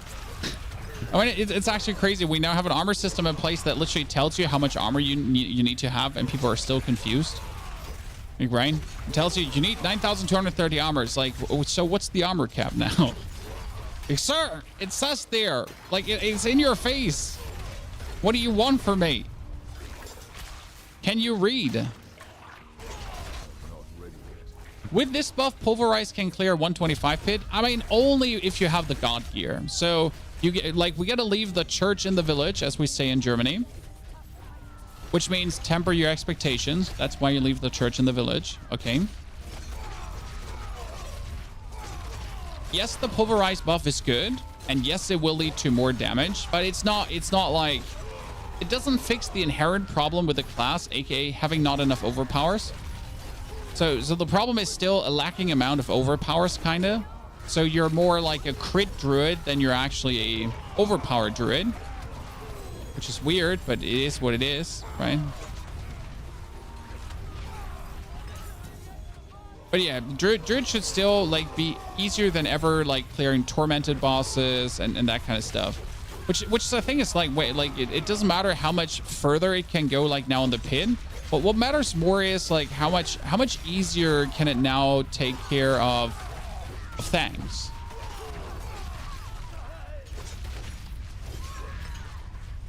With bosses being easier, I would expect more classes to climb up. The nerf to bosses is less significant the higher in the pit you are. Does that make sense? So the higher in the pit you are, the less significant the boss nerf is probably going to be. Ergo, that like people that are 130 in the pit are still going to be probably 130 in the pit. People that are not able to do 61 are going to be able to do 61, and people that are extremely close, for like maybe even 100s are going to be a tad easier, right? But that's like kind of like the thing, like the if you suck, you suck, right? And you're not suddenly going to be able to dive like much deeper. Is there a way to add charge or leap for mobility? I don't see the need for it, because first and foremost, you get lunging strikes to mobility forward. You have enough movement speed in general. You could technically take the lunging strikes out, right? The problem with the lunging strikes out is that I don't have points to spend on anything else. So in order to use some... Oh, God, what?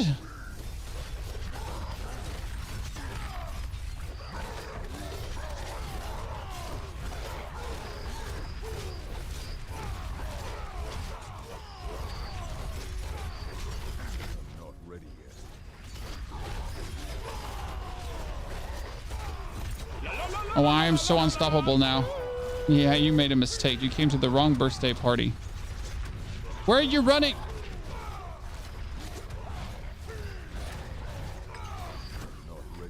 Okay, that's by the way, like, I don't know why I'm getting so many butchers as of late, right? How many was that now? The seventh?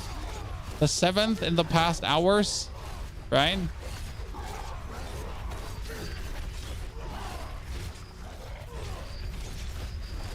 We really need to put damage values up again to kind of see how much damage we're dealing at this point. Because I don't know how much damage we're dealing right now. Are we doing billions? Is it trillions?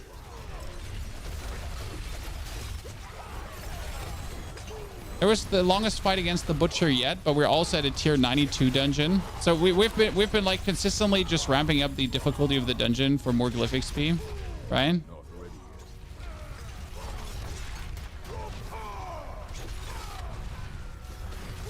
Yeah, I'm just excited for Pulverized Druid to essentially just see some love, because Pulverized Druid is the druid I love the most. So we'll definitely be tinkering around with that. You can expect me to try out some of the rogue changes, maybe make my build a bit more grenade heavy, try some stuff out in that direction. Definitely the Necro changes are going to see light of day, but I don't think the mid-season update is going to see that much play for me. Because realistically, on the 21st, we're having mid-season. On the 21st, we have PTR talk. And then we're going to be straight up going into... Like, as soon as the PTR is available, we're rocking that. Not sure what to expect there. No, from the Season 5 PTR. But always excited. Oh, double greater affix chest armor. Don't mind if I do. And I didn't even want to. I didn't want to open that chest, right? I was like, nah. Oh, that's strength and max life. Oi, oi, oi. So there's no Elden Ring DLC content for me. Bertelsmann. I have one build for you. That's a Sword and Knight and Flame build that I will upload before the DLC actually hits. On the embargo drop of the DLC, I will most likely start straight away playing the DLC. And I'll be making sure to find out all the shenanigans and secrets straight away, show you the new weapons and whatsoever. So don't you worry, child. There is a lot of Elden Ring content coming from my direction as well.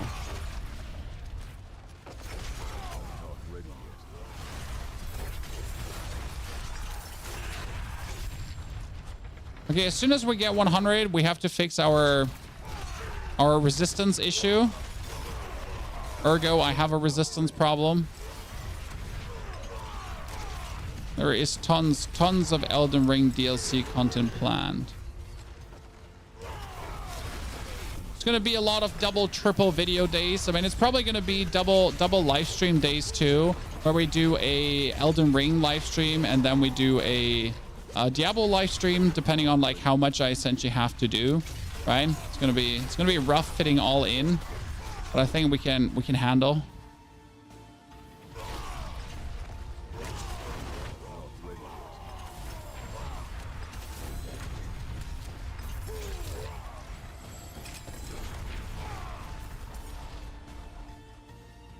So a lot of intriguing things in the making. More content. We're not stopping anytime soon, right?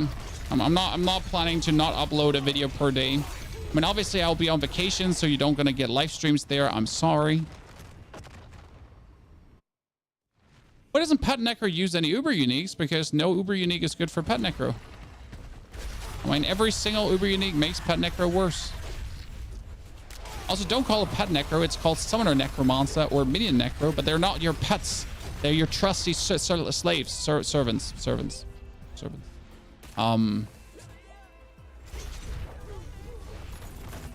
That willingly came back from the land of the dead to aid you.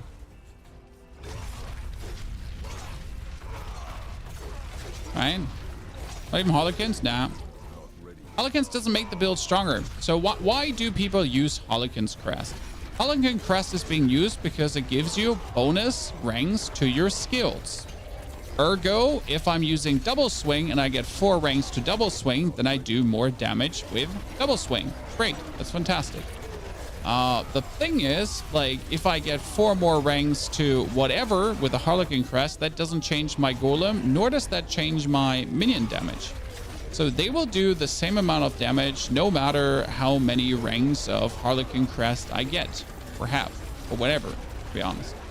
That damage remains exactly the same and nothing changes. That's where the Harlequin Crest is virtually useless then, because, well, why play an item that essentially, you know, gives you nothing?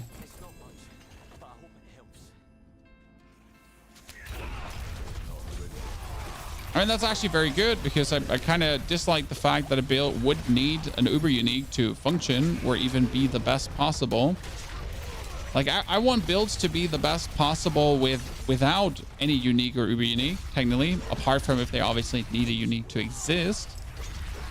Right? If your build needs an Uber Unique to actually work or be good, then is it even a good build? Damage reduction on hardcore. Usually the damage reduction that the Harlequin Crest provides can be achieved otherwise. On every class. It's just convenient because you put it on and it's 20% on your helmet straight away.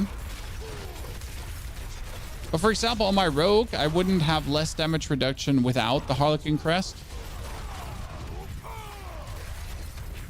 I could even have more freezing tempers, which would actually be good. But yeah.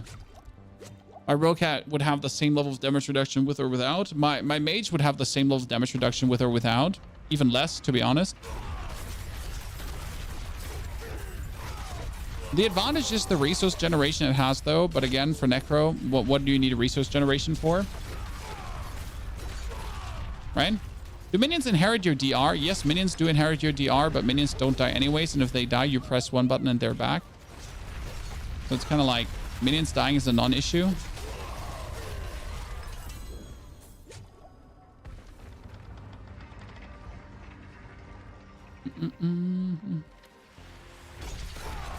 Oh, we have been getting more powerful, that's for sure.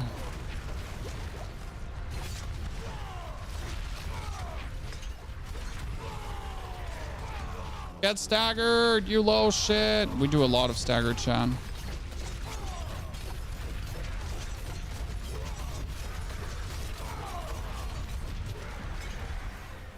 That wasn't enough to get us the level I wanted to, sadly.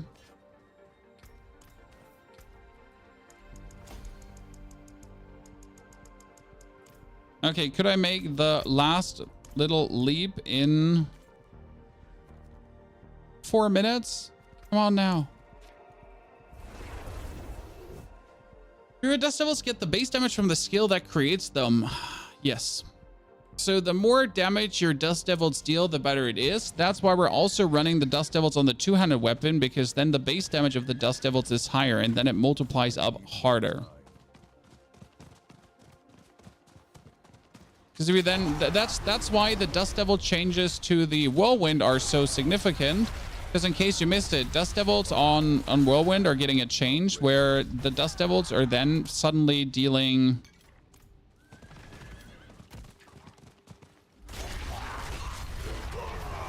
that the Dust Devils are doing 100% more damage on the Whirlwind, which obviously that means like a significant boost, right? Not like a little boost.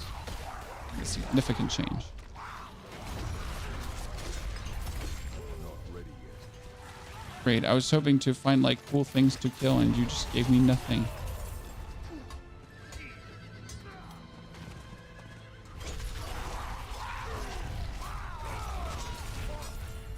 I was trying to find like a demonic structure to farm like in 2 minutes.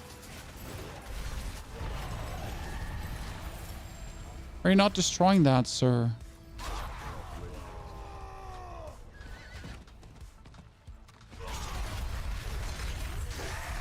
Oh, I made it to level 100. Oops, I missed it. Okay, here. Ta-da.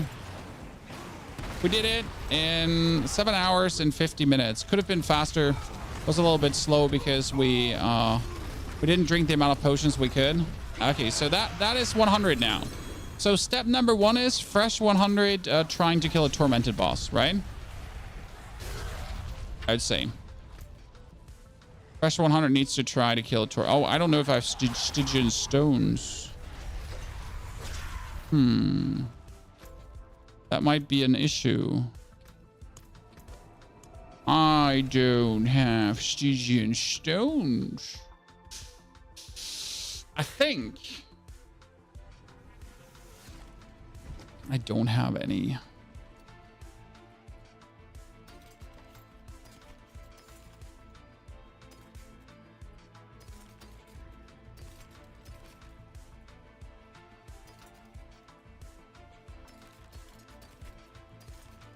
My question is, am I going to put on my Jens blessing, chat? So I do actually have a Jens blessing, a good one. So we're currently playing boots that have fury per second, right? But alternatively, I could also play my Jens blessing, which give me a chance to restore primary resource, right? Damage reduction from close, and casting a skill has a chance to cast a non-mobility, non-ultimate skills that's currently on cooldown, which is actually my shouts. So Jens blessing would cast my shouts, which is kind of nice.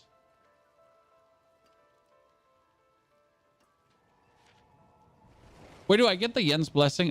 Isn't Jens blessing from Gregoire? Is the Galvanic Saint?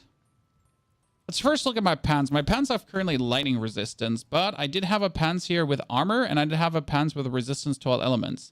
And I could put these pants on, and then we have enough armor, and I can actually get rid of that. And we currently are somewhat resistanced out. I guess.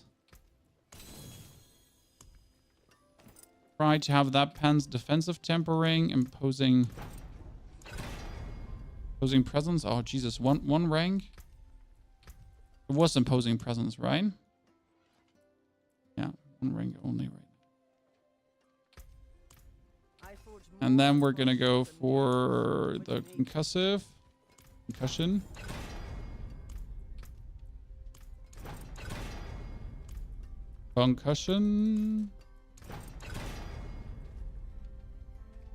Okay, now do you rework until you have 2 ranks in imposing presence? Yes, you do, but I don't want to ruin this item, so it's going to stay. I don't want to ruin this item straight away, so it's going to stay that way. Because it's my only pants that gives me the armor. I'd rather ruin something else. Make me a ruby. Make me that. Try this. Okay.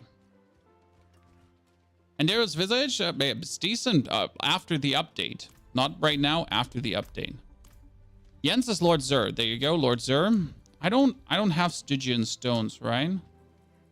Well, you know what that means, chat. Let's rework the Paragon board because I think I'm still running the old one, not the updated one. Okay, let me see. We went in here to get more armor. We went over there. And we get the ire glyph.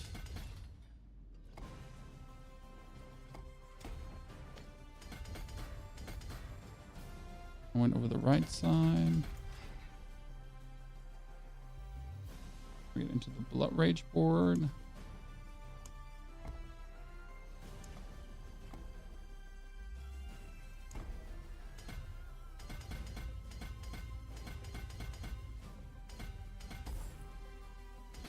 Activate Twister.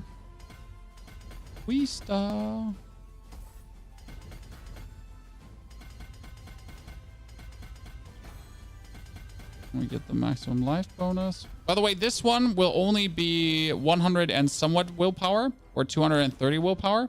So that one will be easier to achieve than ever, which is kind of nice to see because that's what you want, right?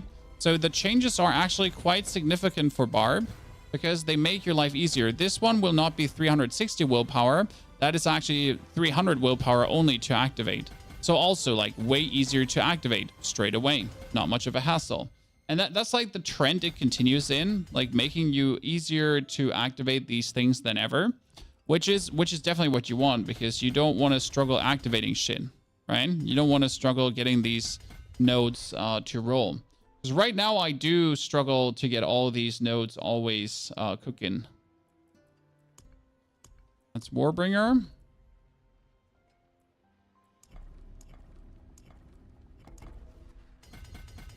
Warbringer gives me Fury, Fury, Fury.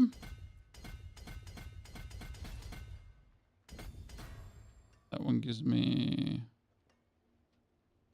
Tutorial.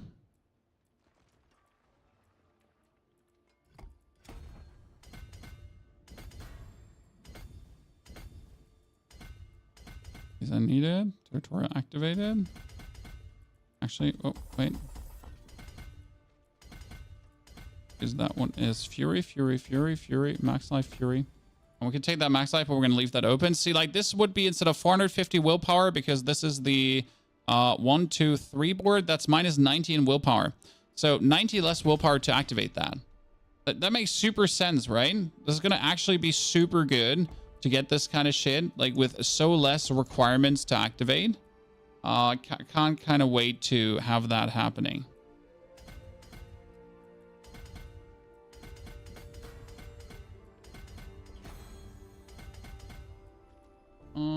That is Undaunted.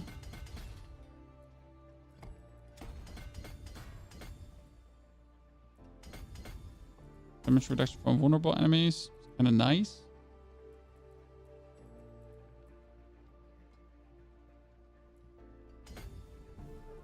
Actually, technically, we are not activating these points. Could get the bonus 100 armor if I wanted to. That one was Disembowel in the Flawless Technique board.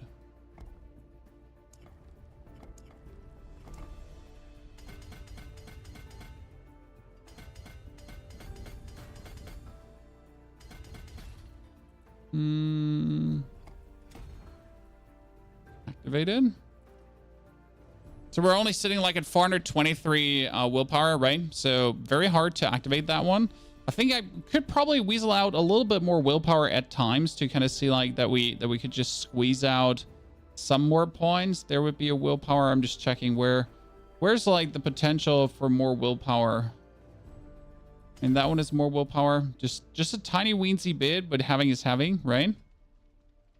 Every single itty bitty titty counts.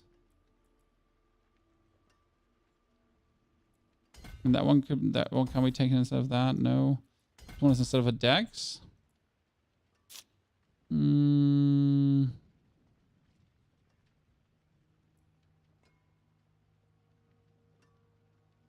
one can't be taken.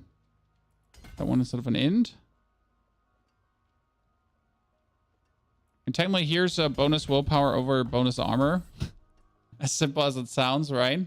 So you're literally squeezing out every single point to just like, see, we're at 440 now. Ta-da! Activated. Whee! If I could activate this, that would be another more fury. So I would just need 7 more.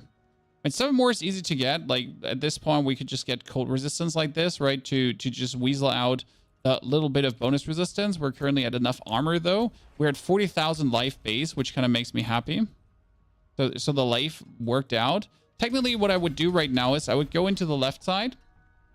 And I would activate, last but not least, the Bonebreaker.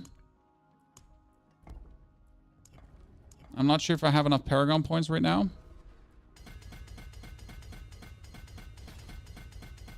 Because you would just do this to activate Exploit. As long as I don't have what I'm looking for, essentially. Exploit. Ta-da! We took another willpower to bring us actually up to 473, and then I can take the life, and we're good to go. Ta-da! Okay, now let's see. I'm gonna drink my potion of... That's anti-venom, I think. No, that's movement speed, running. We're gonna drink a life potion, 50,000 life. And we're gonna... We did clear pit 61, so we're gonna jump straight away to 79. Let's see how that feels. Without like masterworking anything or doing anything further, just jump in.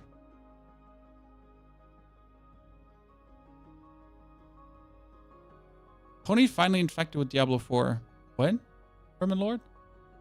I've been doing nothing else the past year.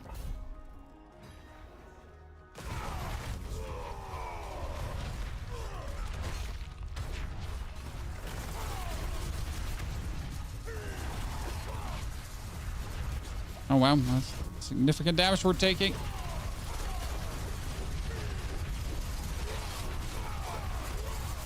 That's where feeling the resistance is not resistancing, right?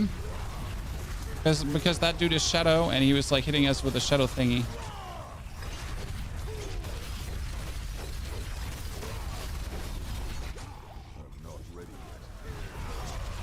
Okay, good.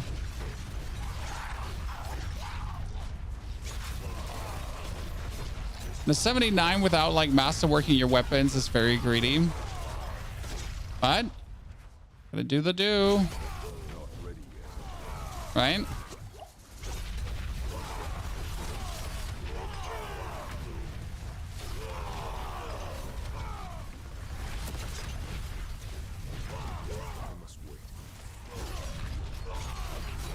No one likes you, fallen shaman.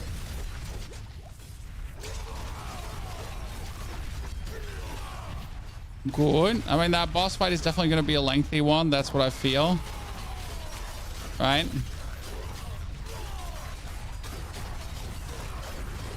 Well, we're not running out of fury, so step number 1. We are endless. That one is achieved.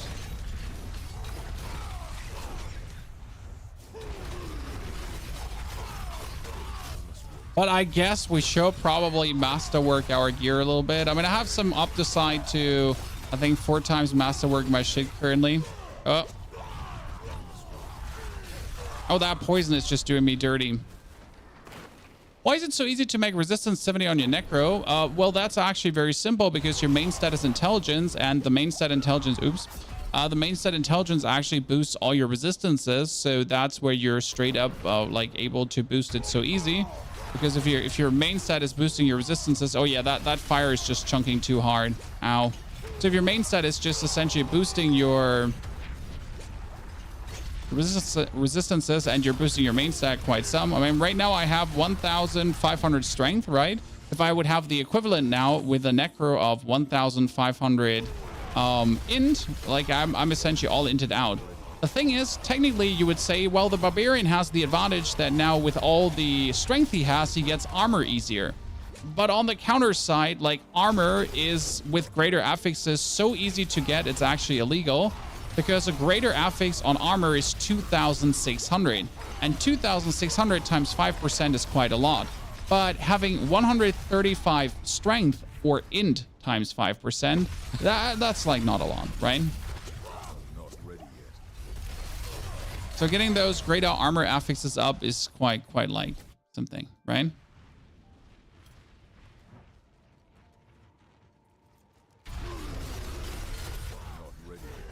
Okay, we definitely need to do some basic masterworking to feel good. I mean, 61 again, cakewalk, right? But a 79 is already where you feel like I need some masterworks. Still want to kind of like go through with this, you know. I mean, we're fresh 100. We just got 105 minutes ago. Let's at least see if we can do it for fame and honor, for no good reason, but like wanting to do it.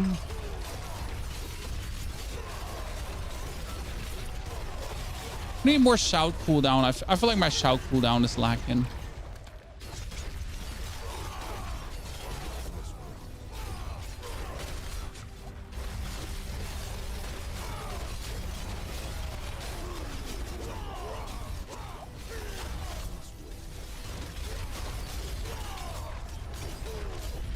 I know we have the Bold Chieftain, guys, but the Bold Chieftain ain't enough. Stop healing yourself, nerd. Oh, I have no more potions. Oops. I see. So it's even possible to reach 70 on all resis as Barb. Yes, absolutely. It's possible to reach 70 on all resis as Barb. It's just not so no-brainer like it is with the other classes. You need to actually put an effort in. So usually the way how to do it with Barb is by picking up a lot of the specific resistances. So you make sure that your pants have poison resistance. You make sure that your gloves, that your chest has lightning, that your shoes has whatever. So you're essentially having to sacrifice basic stuff to just get things rolling. That's how it goes with the barbarian. Whereas obviously with the necro, you exist, so you are. I mean, the advantage with the necro is that essentially stacking intelligence gives you resistance, and if you're stacking resistance, though, you're also stacking all damage. So you're not having like a single downside from doing that. Whereas with the other class, like if I stack more strength, I get more armor. That's great, but there's a cap to armor, so yay, right? If I go to 2000 strength, I might not need an armor roll anymore.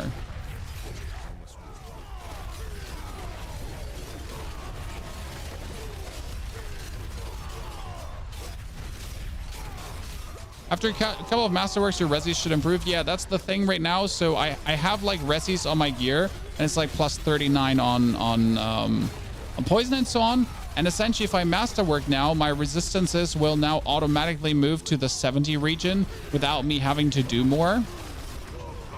So I don't think I need to put much more effort in. It should be happening from alone, I think. Okay, so that was slow for a fresh 100 character. But at the same time, nice that it's even possible straight away, right? You think we can do it? Can we kill him in 5 minutes? Okay, that's the Scourge of the Land, the weakest one of them all.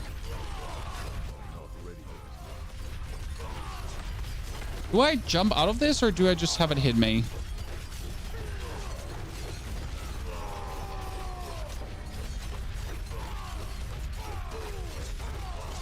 I'm not sure if I'm supposed to evade that or not. Maybe I'm just supposed to take it. Oh, shit, I'm running away.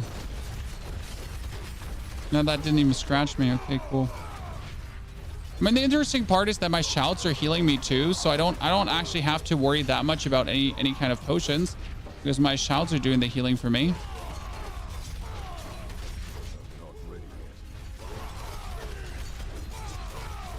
I think against a boss, Yen's Blessing would be good, because Yen's Blessing would now every 8 seconds actually do a shout for me, right?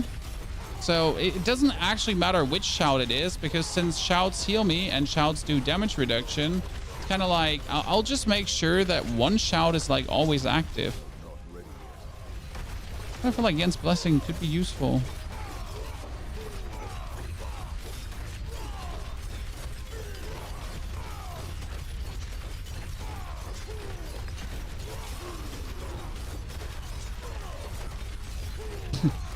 Do I have to make sure that Uber Lilith is not hitting me? Probably, right? Oh, okay, that was... I can't just stand in that, I guess.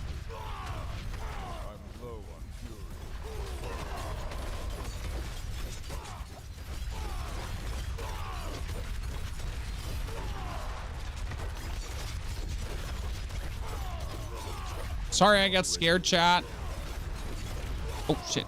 Oh, ow, ow, ow, ow. Okay. Some things might actually be able to kill me after all.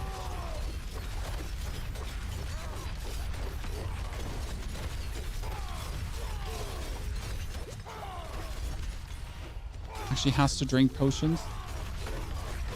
Can't just completely stand AFK. Very saddened, Chad. Can't just simply stand AFK. Have to actually play the game. Beyond maddened.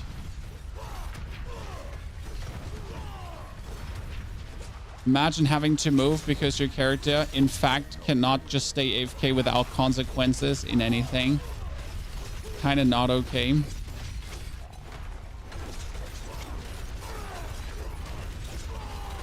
I mean, as soon as you do the challenging shout, actually, you can stand in whatever you want because that's just like the 40% damage reduction happening, right? Oh, shit. Ow. Many pools of overlapping shebang happening. I'm trying to like shoot her down with my shin, but it keeps missing.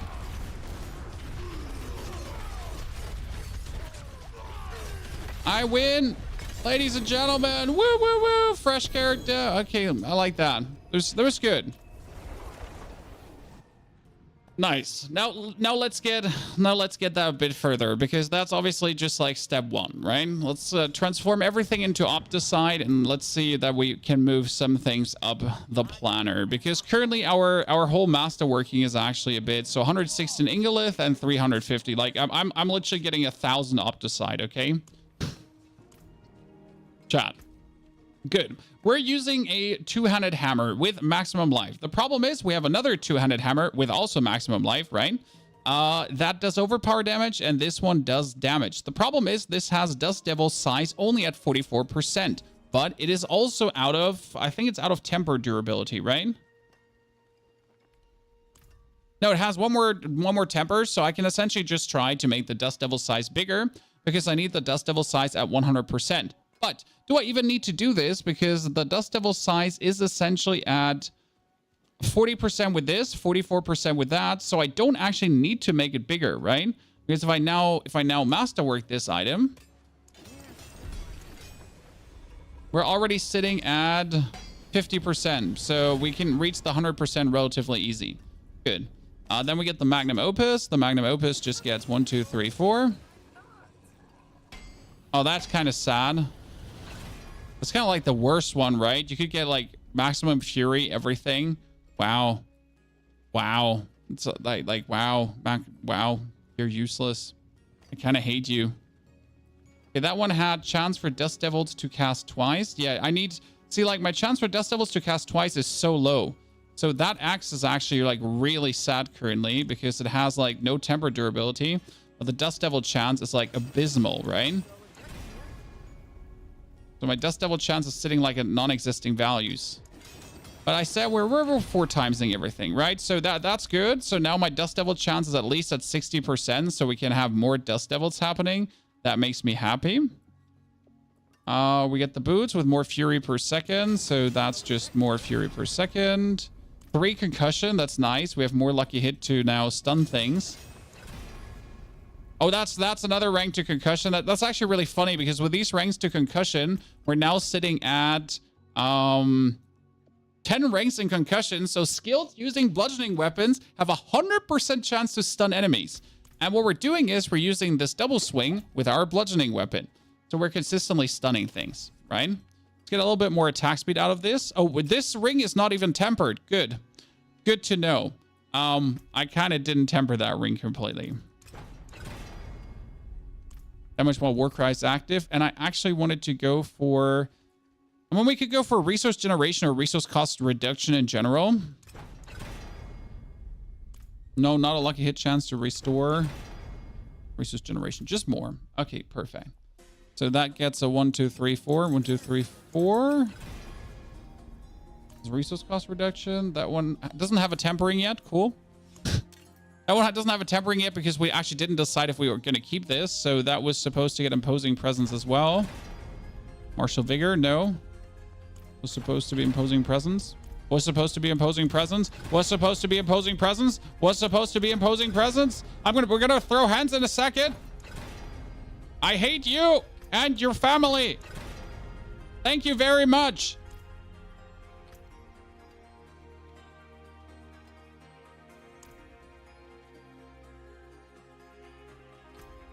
Brick incoming. Here, how about you break this?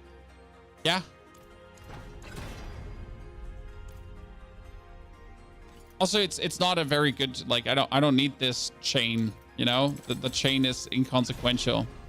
So now that we have everything 4 times upgraded, right? If you're looking at our resistances, because we have everything 4 times upgraded, suddenly our resistances are all 70, if that makes sense.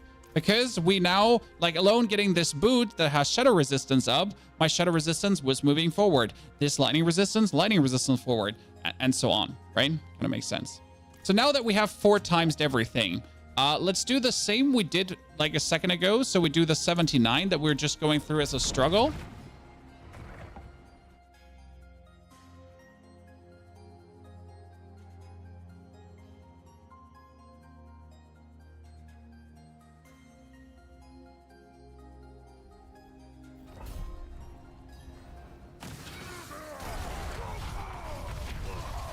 And now, like, the damage is vastly improved, right? I mean, suddenly you're just like feeling like we're twice as strong, correct? How like even basic? I mean, this is like basic, right? But we didn't do anything crazy, but suddenly that elite feels like it's just getting melted, especially with the chance for your Dust Devils to cast twice.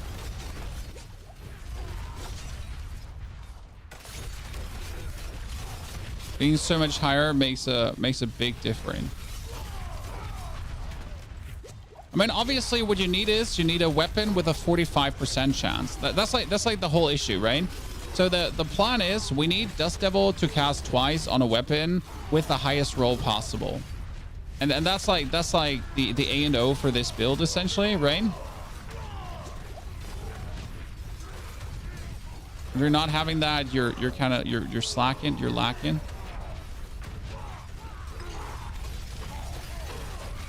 Oh, we also can make sure that we don't need the we can actually put a proper aspect on our pans now.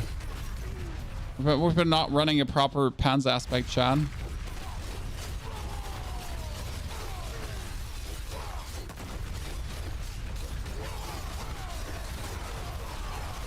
Yeah, well, like before we were just dancing around trying to stay alive, correct?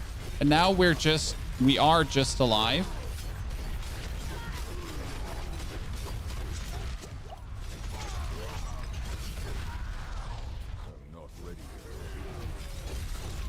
That's nice to see. And we're actually keeping things vulnerable to a degree, but we still need more lucky hit to vulnerable. I mean, like, it's working in between. As you can see, my 10% chance is doing somewhat good.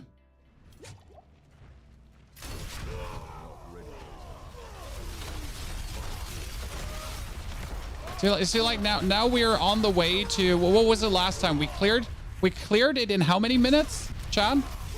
We cleared in 9 minutes to boss, roughly, correct? And that without a single item masterworked. So now with every item masterworked, same dungeon, same difficulty, it's looking like 5 minutes to boss instead of 9. It's crazy how the basic masterworking makes such a difference, especially on the weapons, right? Like how much more oomph how much more cowbell you're essentially getting out of your weapons. Still find Barb boring? Yes, absolutely. I mean, Barb is, don't get me wrong, Barb is fun to play, but I'm missing like the intricacies, the struggle, making things work. I mean, there's like the thing about Barb is there's no struggle to make something work because of the amount of aspects you have, right? So I want something to work and I'll just throw aspects at it until it works. I mean, like, I have 60,000 life and I don't even try to get 60,000 life, right? I have tons of DR. I don't even try to get tons of DR. I just simply have that. So the actual struggle that I have with my other classes to make things work, right? The drawbacks, the min-maxing, like, I'm just asking myself, how do I get more powerful? I'm not asking myself, how do I survive? How do I get to the point where, you know, I'm not getting my ass handed to me? It's just like, how do I do fucking more damage at this point, right? How do I squeeze out even more DPS? Where's the DPS? That's my question. Nothing else but that.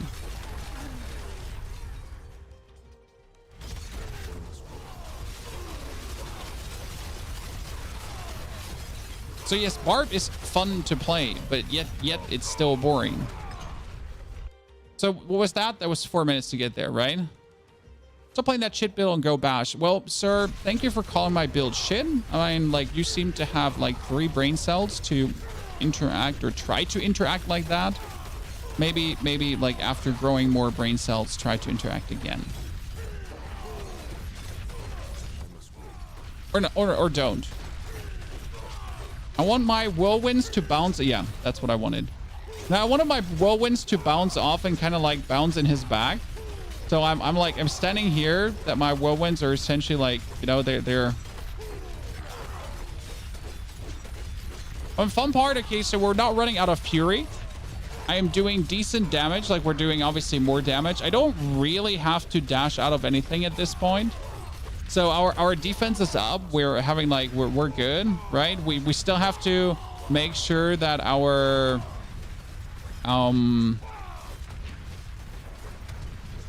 we still have to make sure that we're not getting killed by the poison pool, right? We have to like put on better aspects though, because our aspects are not maxed, Chad. Our aspects are actually not maxed. For example, my shout aspect is not at 2 seconds, so that's kind of like sad.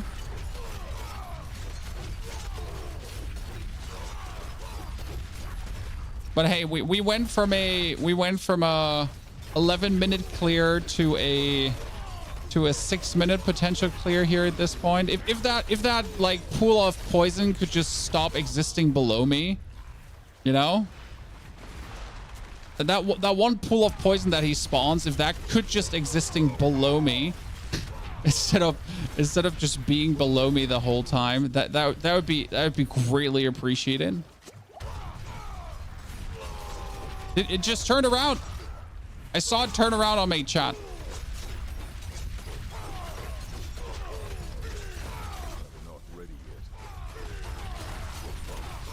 Just came back. I still want to try out Yen's Blessing. The problem is with Yen's Blessing, again, we are going to be lacking Fury per second and Elemental Resistance. But it will give us 21% damage reduction from close, which is kind of like cool. But not sure how much. Like I'm like barely resistance out, so I feel like Yen's is just too greedy. But it could work versus tormented bosses because you don't need all the elemental resistance there. I must wait.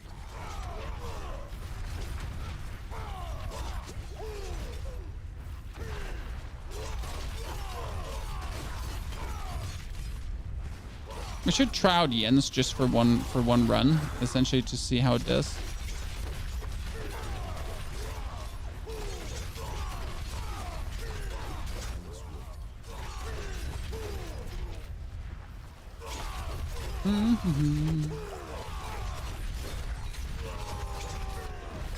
Good. That was a nice boost.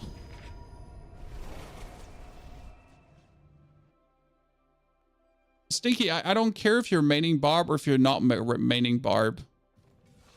You just came here, called my build bad. We're overall not a nice person, and therefore we have zero interest in, you know, interacting with a person that doesn't even know basic manners. What made you quit COD? Jinx. What made you quit Call of Duty? Made me quit Call of Duty.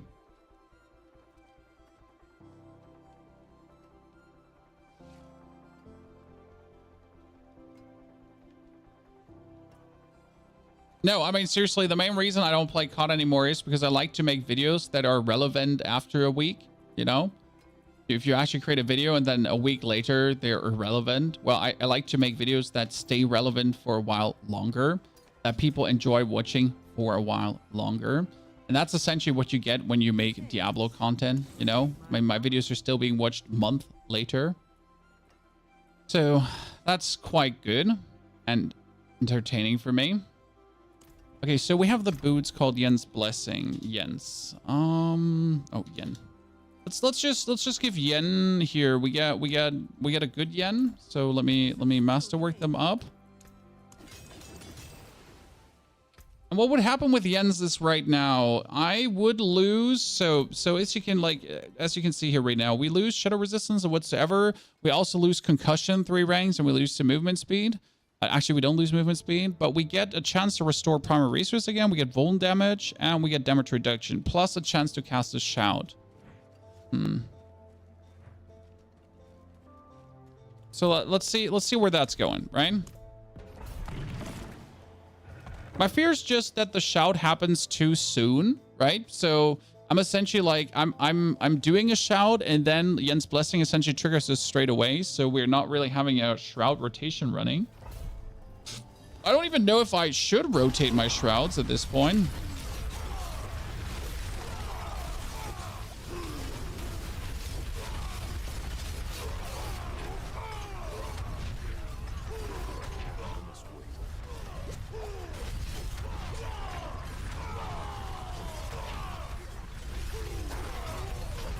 We didn't take any update, right? So we're just...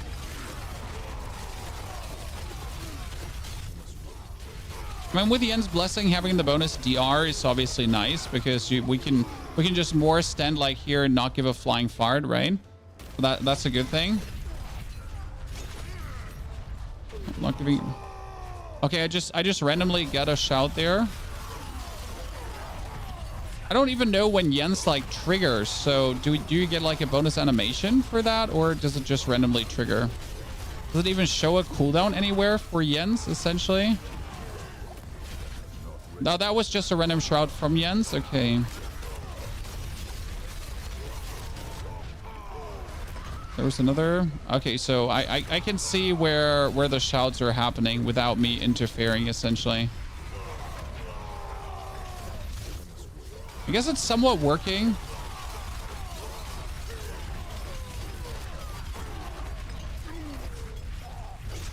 It's just more DPS kind of. Right? It's just like more DPS because it's more wind.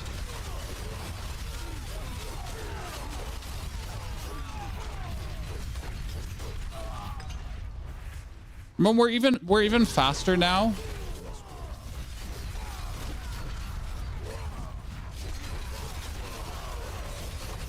You can put on salt. Yeah, but we're not playing T-Bolts. We can't afford playing T-Bolts right now. Well, that's even faster than before. I mean, last time it was how long to boss? We did 4 minutes to boss, correct? I mean, I'm liking the 22% damage reduction bonus too. So now I have like tons of damage reduction, maybe too much even. Right? We have like flat damage reduction. We have damage reduction from close. We have like a little bit of everything running.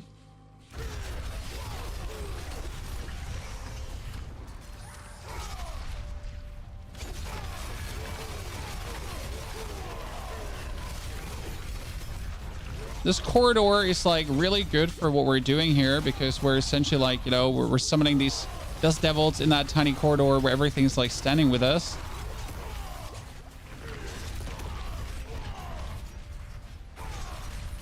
It almost killed me twice. Stupid poison.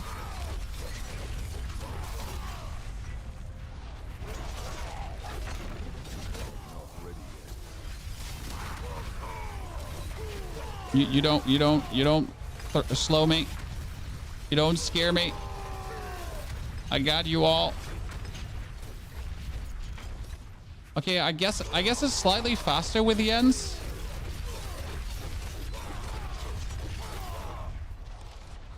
I mean, considering enemy type, like dungeon type, whatever.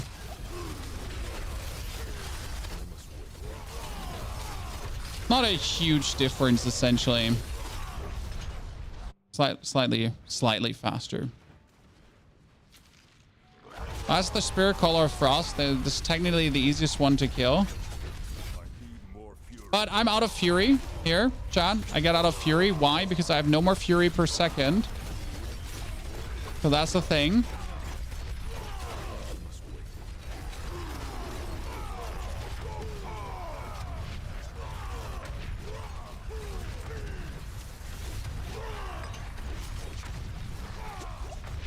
So that does play a role.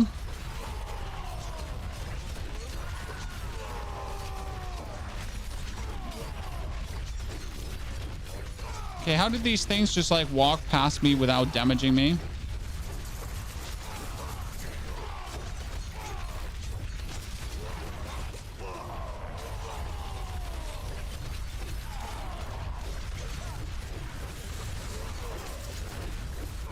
Not ready.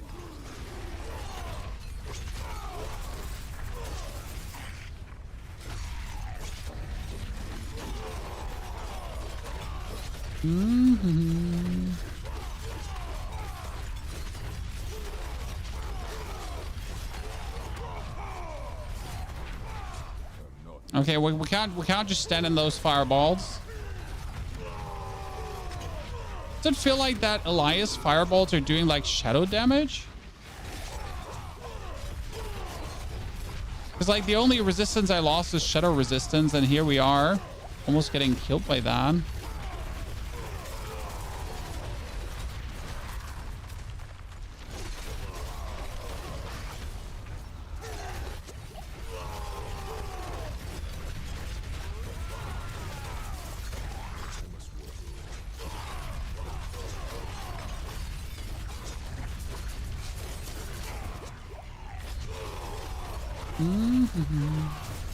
Ow, that hurt. I mean, we're like in a good position where we essentially just I'm low on fury. Doesn't happen often, but we get low on fury occasionally, right? Okay, we are like 2 minutes faster, I'd say, with the end's blessing. Not much of a difference, but slight difference. Oh, yeah, I'm gonna say this. The fury, well, so now the question is, right? But what if I keep masterworking my chest? Because my chest already has 5 fury per second. So maybe I shouldn't just care about the fury per second on the boots and just keep working the chest upwards, right? Then you can then say like, oh, maybe just screw the boots.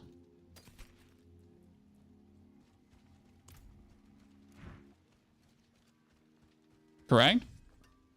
That could kind of fix it. I mean, right now we should obviously upgrade our weapon until our weapon is having the maximum going on. So let's take the weapon here. We need to transfer Ingolith over because that's the most damage we can currently do, right? We get more Ingolith. Then we need to take the weapon technically, and we need to reroll this damage into crit damage, which I don't seem to be able to get. Like I'm getting like vulnerable damage and everything. But I don't have actually that much vulnerable, so I would need to get crit damage, but I'm not getting that. As you can see, there's no critical strike damage available. Then you could masterwork that up further by another 1, 2, and then you would go for chance to cast twice, 1, 2, and then we'd go for chance to cast twice, 1, 2. See, like that is essentially the biggest damage increase you can just weasel out, and then you could obviously try to get the chest further up to go for 6 fury per second, right? Now the question rather is what we wanted to check. So let's go to Lilith for the first time just to see where do we stand? Where do we stand, right?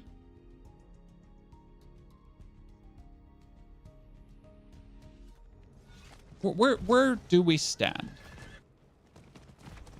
How much more fury helps you with damage? Well, you want to be infinite. So like the thing is, okay, so what happens right now? You have fury per second, right? My fury per second is currently 7. Then that fury per second, the fury generation, gets updated by every single resource generation shebang you have. So if I now have Berserking gives you more fury generation, that's 20% times 7. And that is 56% times 7. So it kind of like stacks up compounding interest-wise to give you more fury per second. And if you're then actually having a lot of fury per second, so if I get another, with the boots, 5 on top, then I'm sitting at 10 fury or 12 fury per second. So 12 fury per second times 20% brings me to a value of per second that with my Ring of Starless Skies, because if I now cast my double swing, right, and I stack up the ring, I'm sitting at 13 fury. So my double swing costs me only 13. So if my double swing only costs me 13 now, correct? And I make 15 or 16 fury per second, well, hold my beer, chat. But I am unable to ever run out of fury. I am eternal. That means I can double swing forever. Correct? Don, thank you for the 21 centuries of support. Don, very good to see you there. Welcome back. And here's a very good thing, guys. It's getting buffed. Okay. So the actual...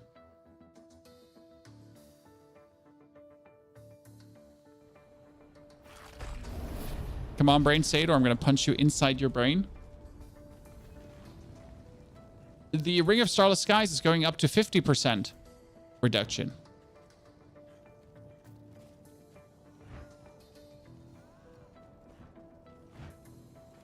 I need time to do that. What do you think is going to happen now? Are we going to get wrecked or not? I can take this Elixir of Resourcefulness, which makes my double swing cost even less.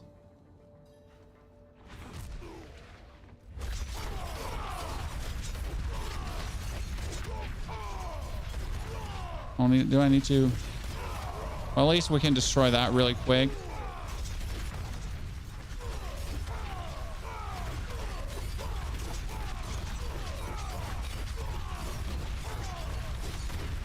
Wait, how does Barb dash the waves?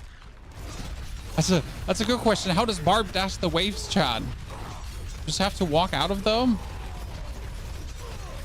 I guess without leap, it could be annoying. Probably would have, like, for this fight, just exchange, So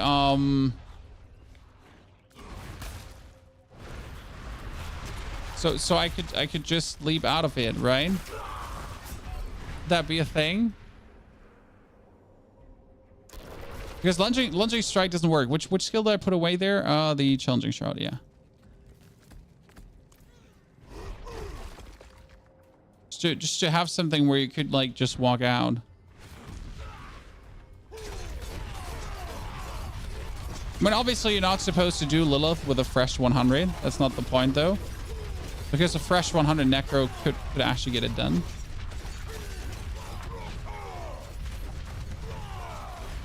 See, we ran out of Fury here, chat. It's not happening a lot, but we did run out of Fury, essentially. I mean, we do have a lot of lucky hit to essentially get us Fury back, right? As you notice how my whole orb is just suddenly getting refilled too.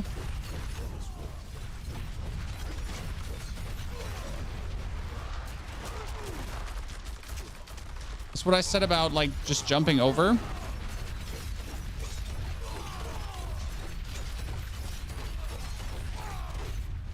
It's possible.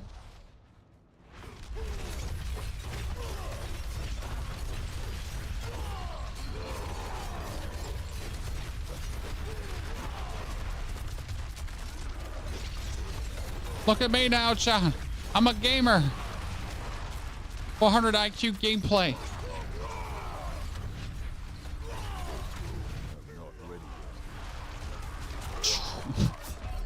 Oh wait, I got hit in the moment where I jumped over. So yeah, definitely not Lilith ready yet with a fresh 100. Seems like you're lacking attack speed. Well, so we have attack speed on the gloves and we have attack speed on the ring, and that's a lot. And we do have attack speed on our thingy, but obviously they're only, like, marginally upgraded. So there is more attack speed that I can weasel out easily, right? We also do have the attack speed core aspect, which does need to be here. So you do actually attack speed. What we're missing is critical strike chance, to be honest, because that's the problem with the gloves. A huge amount of critical strike chance will be missing. I mean, our crit chance is only sitting currently at 28.4%, which is very low. So we would need more crit chance in that regard. That's for sure. I kind of feel like I want to have my boots back. I mean, Yen's Blessing was kind of fun to use, and the damage reduction is nice, but it also is stealing us away from other things, you know? Let's kill one lady. And then farm some more resources. I mean, I need Stygian stones, so I could actually kill try Tormented boss. Because tormented bosses have less HP. Correct?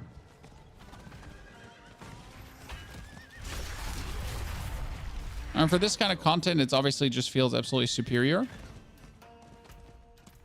And we get the twin strikes. We have the opus. We could try to farm a better opus too, because our opus is only at 0.3. We do have 200 fury, which is great, because my opus gives me more damage. Like, let's actually see how much is the damage. How much damage are we doing here right now?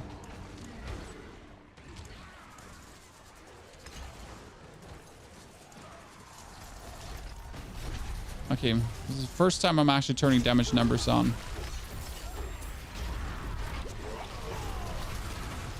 So I feel like we are definitely not at the potential of what you can do. Yep.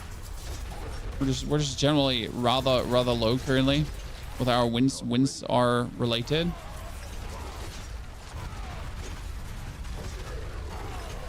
Oh, there's a million. Okay, so I mean, if we're not berserking, we're obviously doing way less. We need the Lady of the Helltide to watch over us. See the higher numbers.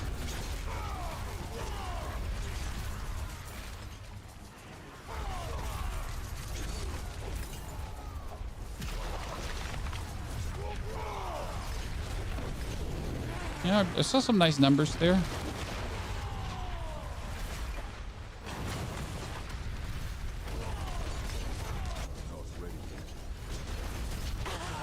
Yeah, some millions. Nothing too crazy, right? For the fresh 100 life, feeling good. Let's jump to Greek quickly. Okay, sir, I was just trying to leave. I could eradicate you and your family if you want to instead. Just let me leave. Let me leave. Don't make me leave on horse. I will do it. God damn it, Helltide. I just want to teleport out of here. I don't want to murder all of you. I am innocent. I don't want to do this. Just leave me alone. I don't want to leave. I'm not a mass murderer, okay?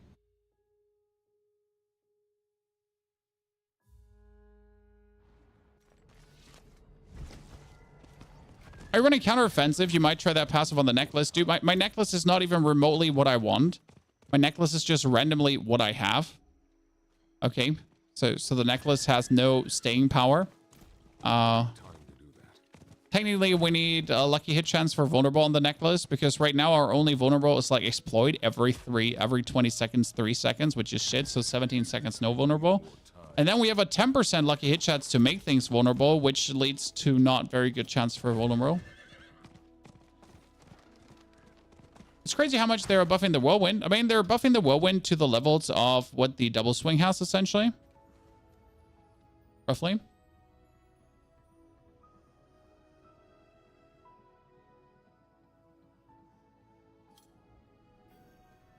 Right now the whirlwind is at 2,000, so they're going to buff it by 100%, so that's 4,000, that's 8,000. It's actually double the damage that what we're doing here right now, so that's true. Whirlwind is double.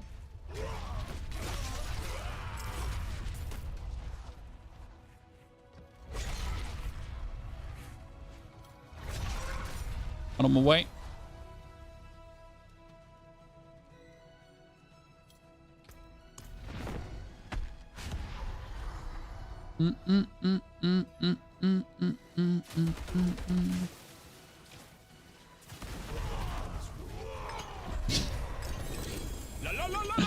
I like how he died for my shouts alone, right? So like he just got yelled at and he died. Ah! Dead. Sorry. Didn't mean to yell at you that hard. Morlane, thank you for the 3 years of subscriptions. Morlane, very good to see you there. Dawn, thank you for the 21 months again. Howdy, everyone. I mean, for a fresh 100, right? Being able to just do the pit without any repercussions feels very nice.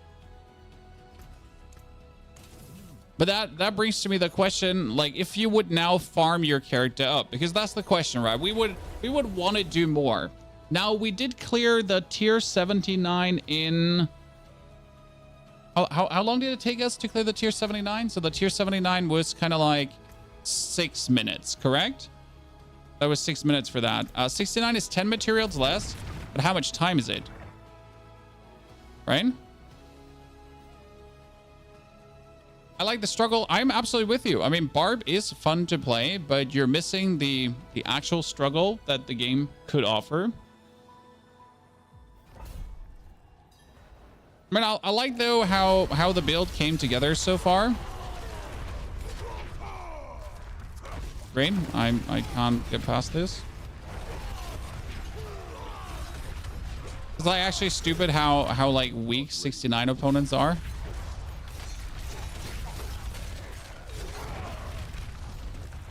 Did you just... Yeah, he just got angry for me calling him weak, and that's why he caged me in. It's an amazing start into the game. Oh, give me like a movement speed potion for now. Not any kind of life, because we have life in abundance.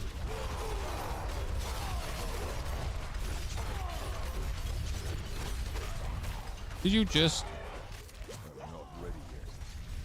push me over, meanie? It's interesting how is 69 like from a like a general survival feels exactly the same like a 79, right? I mean, the opponents obviously die way easier. Damage numbers are really distracting. I just want to see how much like we are doing damage to know what we need to work on. Well, we need to essentially replace every single damage percentage we have with crit damage. That would already be going a long way, right? So we need more crit chance, and we need to replace everything on damage percentage through other stuff, right? If you do that, you go back to the current season like the last one with all the changes. I couldn't go back to season 3. I mean, we'll see. I mean, currently we're more or less at the end of this season. Like right now we get the mid-season update. The mid-season update is going to have me experiment with a lot of builds furthermore. But then the season PTR comes, and the PTR kind of is the end for season 4 then, right? I mean, at some point, so like right now, what can my Necromancer do? In order to advance with my Necro, I am essentially forced to... Oh, by the way, we still don't have an aspect on the pants chat. Oops. So in order to advance with my Necro, I am essentially forced to just farm masterwork materials like crazy and then try to completely luck out on my upgrades. That's the only way how that character can advance, right? I mean, my sword can just get basic upgrades. My rogue can get some basic upgrades. He's not even 12/12 yet on everything, right? So there's still some basic upgrades there that are possible.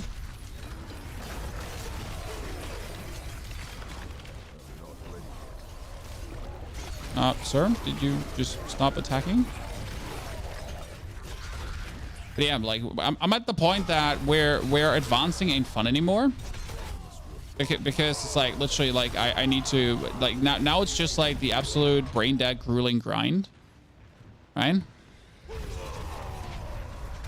But that's what I mean with like clearing a 69 here right now, potentially over clearing the other level of the pit because of just how easy this is.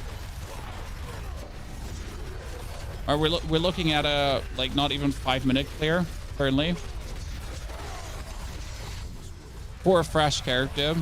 That's like if you would now be farming materials, that's what we hang out in. I like how just nothing is able to kill you.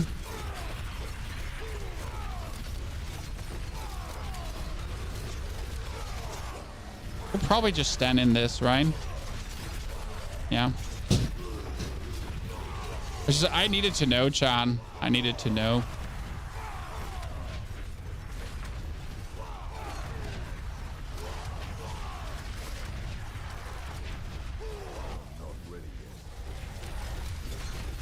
But I just reasonably stand in that without Giving a flying fart-a-doodle, right? Will Necro still go with the minions of the patch? Yes. Done. Nothing has changed there. So now we have our pants aspect, which is completely useless currently, right? So that one can be changed. And our boots aspect is also, well, actually not useless, but it is what it is. So our pants could be, what can we do? I mean, technically I would put, I have on pants. I could put Undying on there. So we could fix, we could fix any death here, chat. So we could just play the Undying aspect. When you cast the skill, heal for 2% life, double this bonus while below 50%. Did you notice how we sometimes have problems where we're about to die? Fixed. So with this, we are essentially at the point where we just press the forward button and we're done. Right?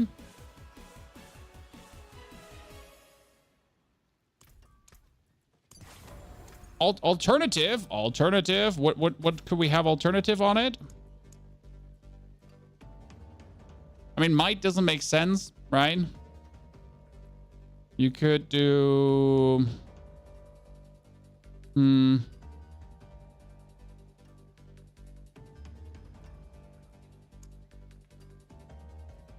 you could do anemia we have on. We have concussive strikes on. We have... No, nothing really. Nah.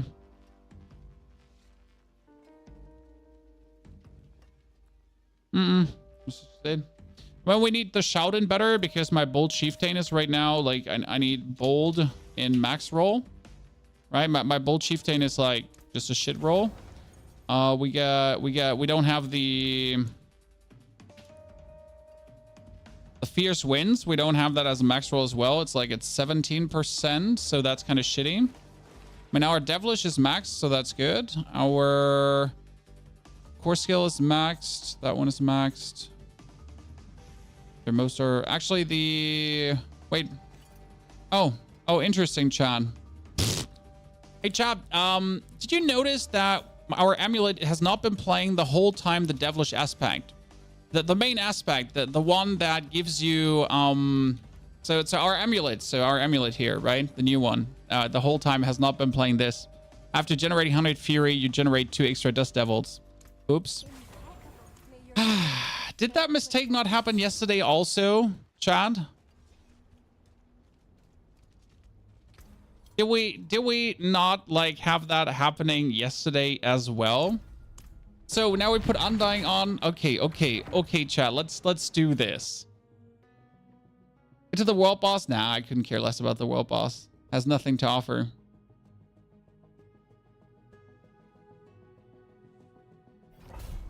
Okay, let's see how that changes because this is like finally. I've been wondering where all my whirlwinds have been, Chan. Yeah. Okay. I've been wondering where are all my whirlwinds. Well, finally. Things are looking a bit different.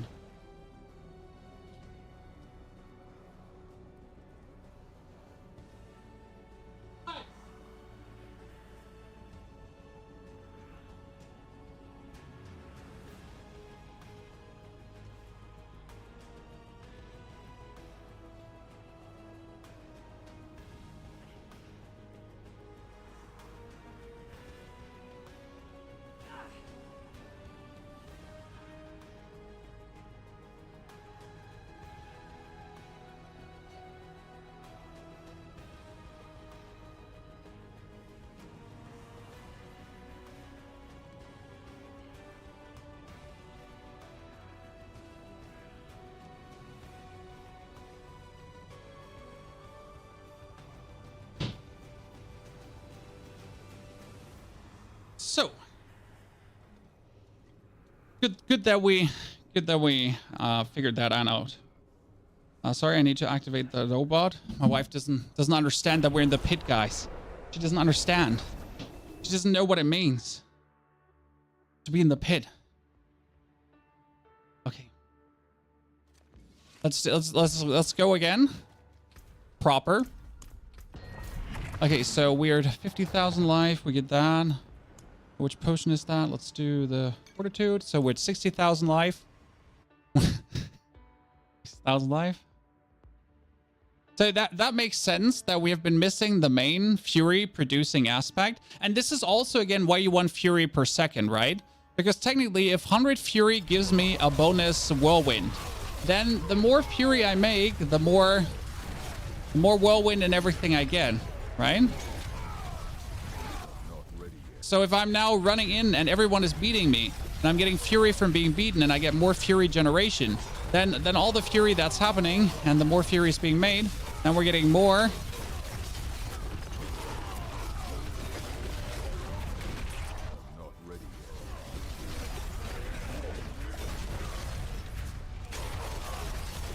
Ah.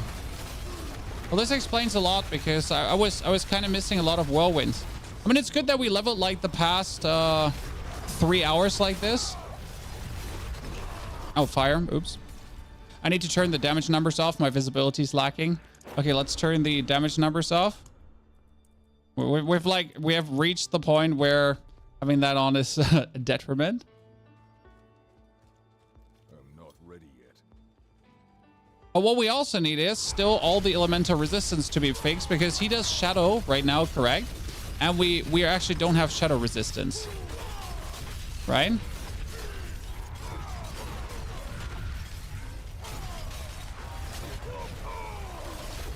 I still kind of want to play Yen's Blessing. Yeah, this is like, I mean, considering how slow we were before through this is kind of like a joke. I'm not ready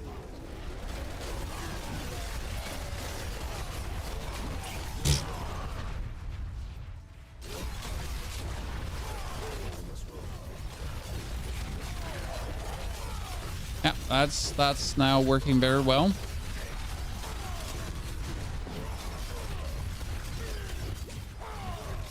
Still there's more, right? There's always more. So my tempers need to improve because my tempers are all min rolls.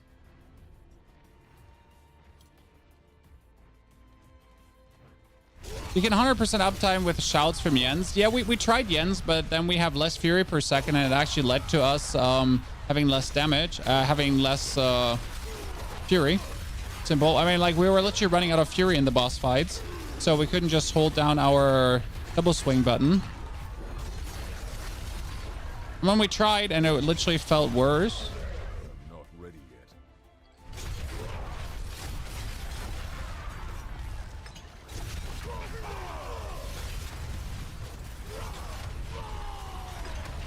Okay, so if we ignore that one deathy, then we're faster, but it's more the question how the boss fight is going to feel now. Because the boss fight is obviously that where we're losing time, correct? And now with the bonus wins production, how's that going to go down? Not only the bonus win production, we need to, like, what we're missing is a damage roll on Dust Devils. Because the problem is, due to our Dust Devil roll being so low, right? I didn't go for a damage roll on Dust Devils. So we're essentially missing like 100% damage on Dust Devils. I'm not ready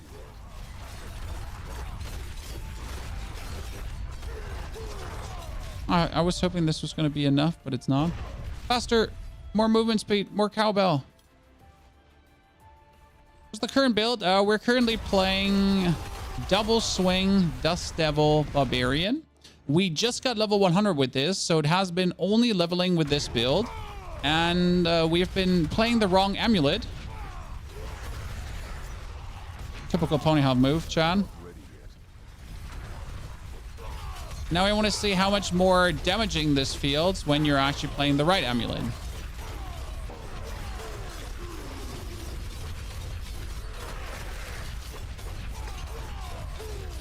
I'd say like this is almost twice as fast from a feeling perspective.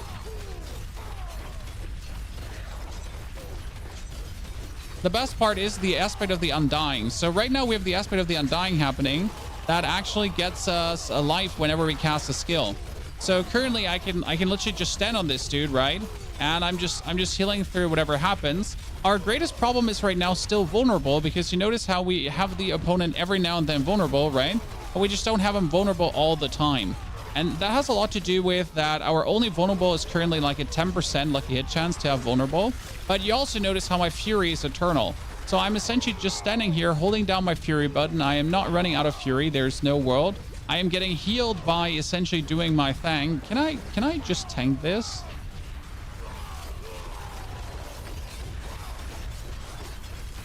Oh, can I tank that too? I mean, like this is like levels of stupid, right? If I did this with my Necker, I would just be dead. And here I'm just standing, and I'll just like, I don't care about boss mechanics, right?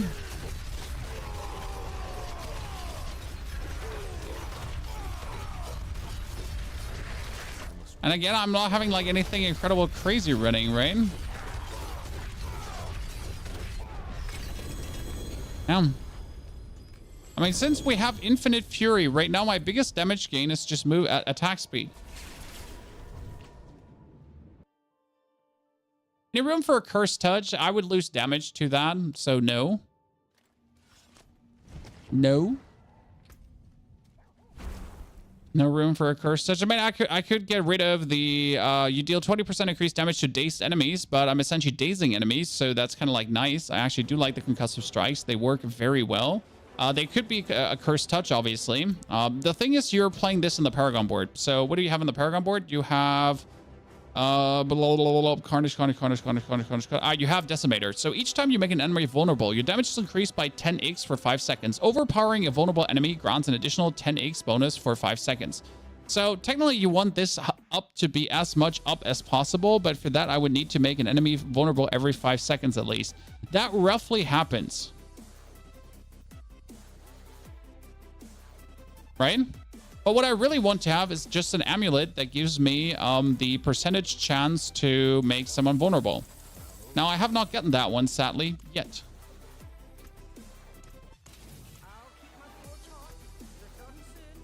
Right?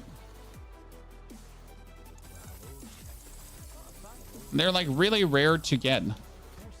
It's like one of the most rare enchantments that you can actually find. Right now, I would probably update the Twin Strikes because I'm planning to actually keep the Twin Strikes. So that makes the most sense to actually upgrade. My problem is I should rework the Twin Strikes until they are essentially... I hit the double swing on it, because otherwise they're kind of useless. Oh, kind of useless. It's harsh, but you know what I mean? What I should definitely do is, like, this axe has currently life on hit, which is useless. But that life on hit needs to be damage, and actually it should be critical strike damage. That would be great. But I'm never getting critical strike damage. I'm being robbed. See? Like, critical strike damage is impossible to get. See, that's already more. And then you would technically have to get your ring, and that ring currently has resource cost reduction. But I would probably get rid of the strength and would keep the resource cost reduction because it allows me to go for Eternal Fury. But that resource cost reduction, that could be also critical strike chance now. Because that's what you want to have, right? You want to have critical strike chance.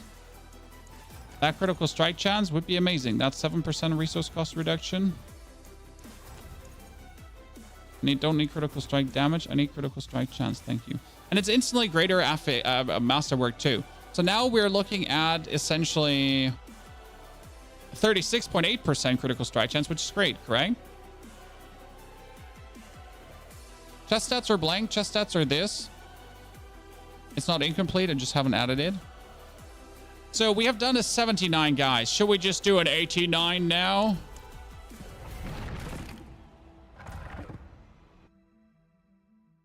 Could you switch to exploit? I have exploit, but exploit is 3 seconds. Is every 17 seconds, 3 seconds vulnerable, right? So it's every 20 seconds that can appear for 3 seconds, which makes it every 17 seconds for, you know, do the math yourself.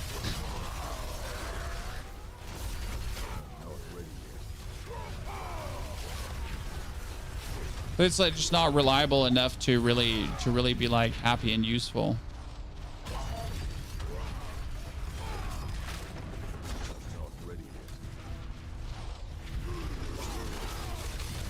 Okay, come on, fresh 100 character, you can do it. Oh, we have to now also test how Uber Lilith feels.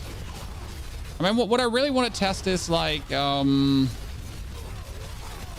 tormented bosses, but I don't have this because if a build can't reliably kill tormented boss. Oh, that's a shadow dude. That's why his damage feels so significant. If you great, this is eating my wins. If you can't reliably kill tormented bosses this season, everything feels like shitty bang bang, right?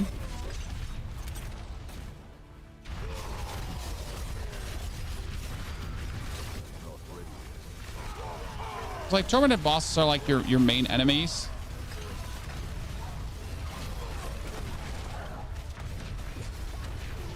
I can't believe how much Barbarian is actually getting bullied around. You don't have more unstoppable things happening.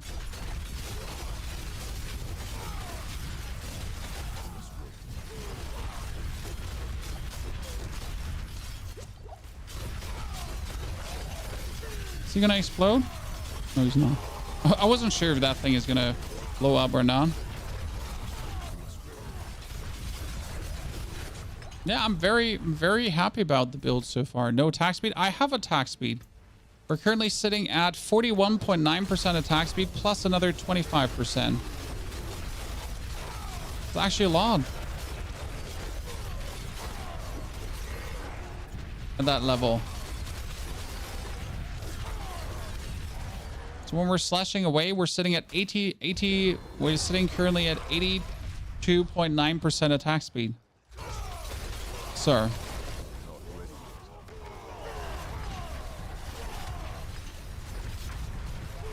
I would say that attack speed is not our issue. I'm not ready yet.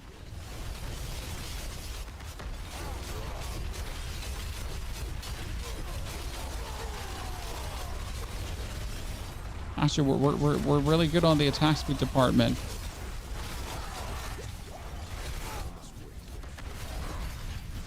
Come with us. Oh, yeah, come with us, stupid vampire. Whee! Oh, I'm stuck. Not ready yet. Aha! Walk into my deathly wind of doom.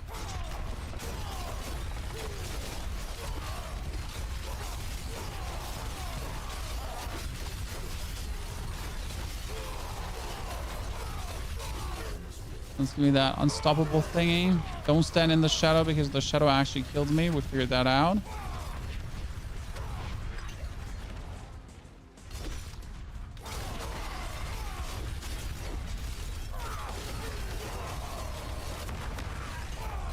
I'm not sure if I need the shout healing, if I'm essentially healing myself already.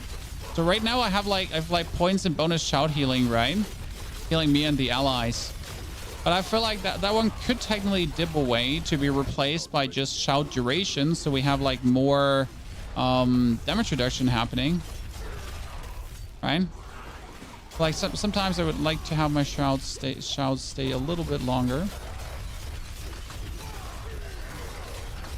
And I'm already trying to rotate the 3, so we like kind of always have one of the 3 up. I guess that's your main plan.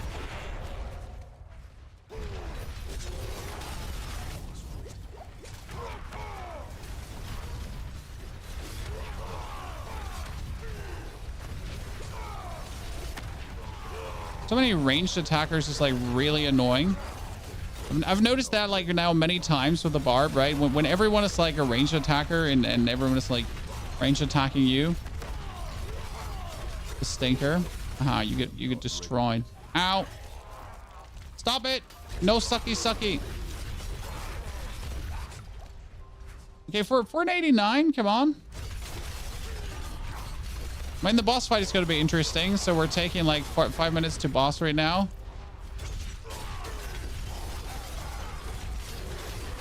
Not ready yet.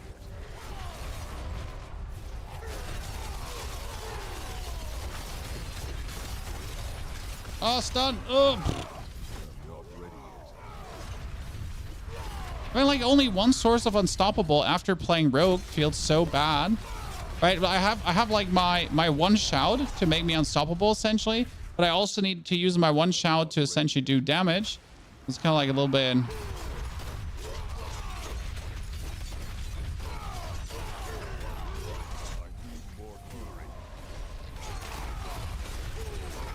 If you're now looking at the vulnerable on the boss right now, correct? He's vulnerable, vulnerable, not vulnerable.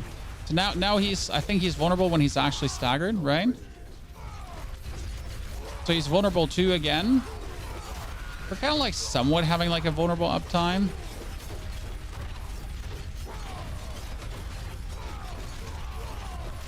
I don't have my hand on my mouse right now because I'm just holding down the 2 button.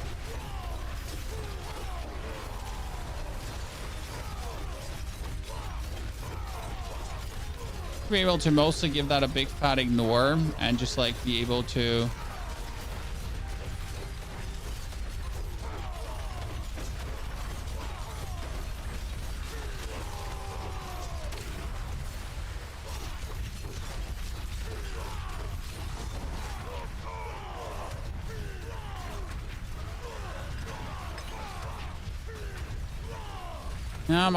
we're just we're just AFK smashing dashing away here.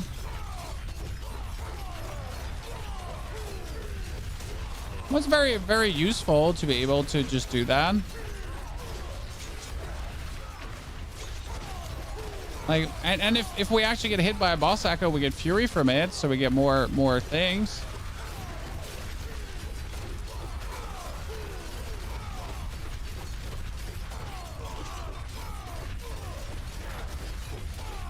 That's kind of good, I guess.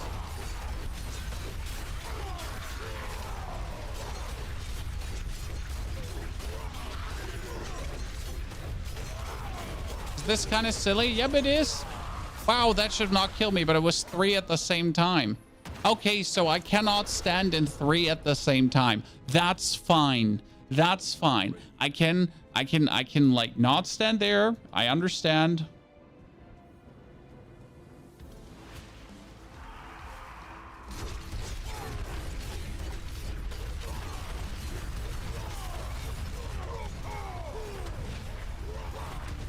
Compare this to the PoE fight you saw. I mean, like the pit was never known for very intricate boss mechanics and stuff like that, right?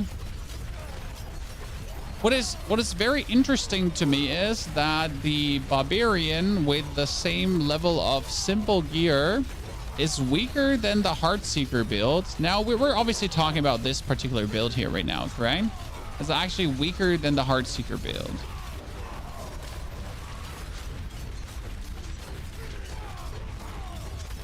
And obviously, Dust Devil Double Swing is not the best boss killer of all the Barb builds.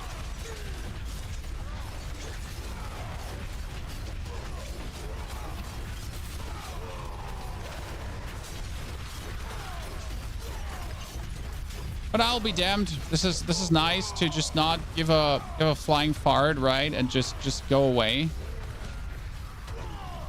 It's nice. Ain't gonna lie.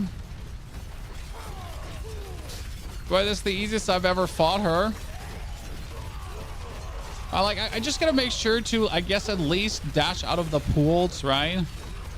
I mean, sure, we can be like levels of stupid, right? But at some point you gotta also like pretend like you gotta dodge something. Do the shout so we're not taking, like now I dash through her, so we're not coming to the point where like I get triple hurt again. And we're doing shout for some damage reduction. We get hit, we get fury back. She hits us. We do the shout for the 40% damage reduction, then we dash out of it. More shouts so we don't get pushed back. Then we become unstoppable. Then we do more damage. Oh, no. Oh, ow, ow, ow, ow, ow. Okay, couldn't stand AFK in that one. At least not here at this pit tier.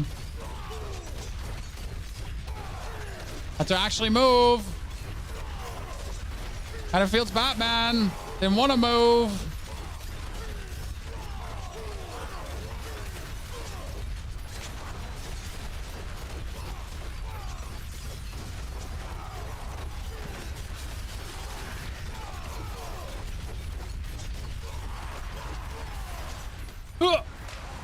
You can't catch me.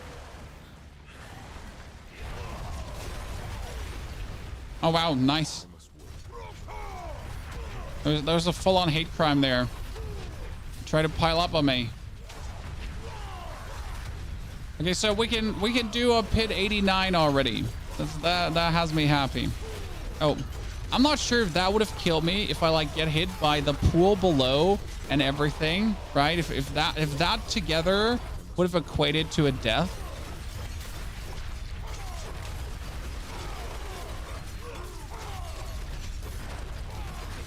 Actually ran out of fury there for a second. Haha, you can't push me back. Nerd.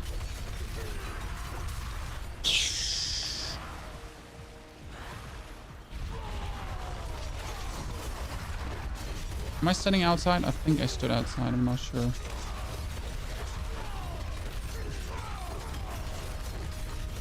Should be able to. Ah! You're not going to push me back. 117 up. Attack power. Attack power galore, chat. Right? Stagger. More cowbell.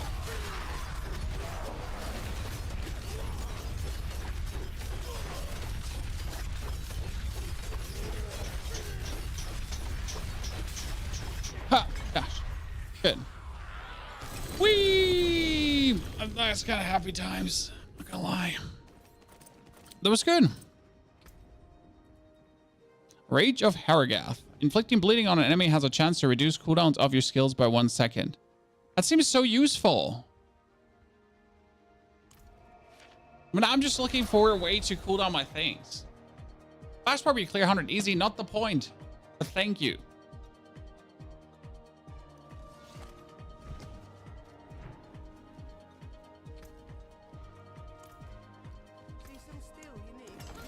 Okie dokie. So we need to trade everything over to...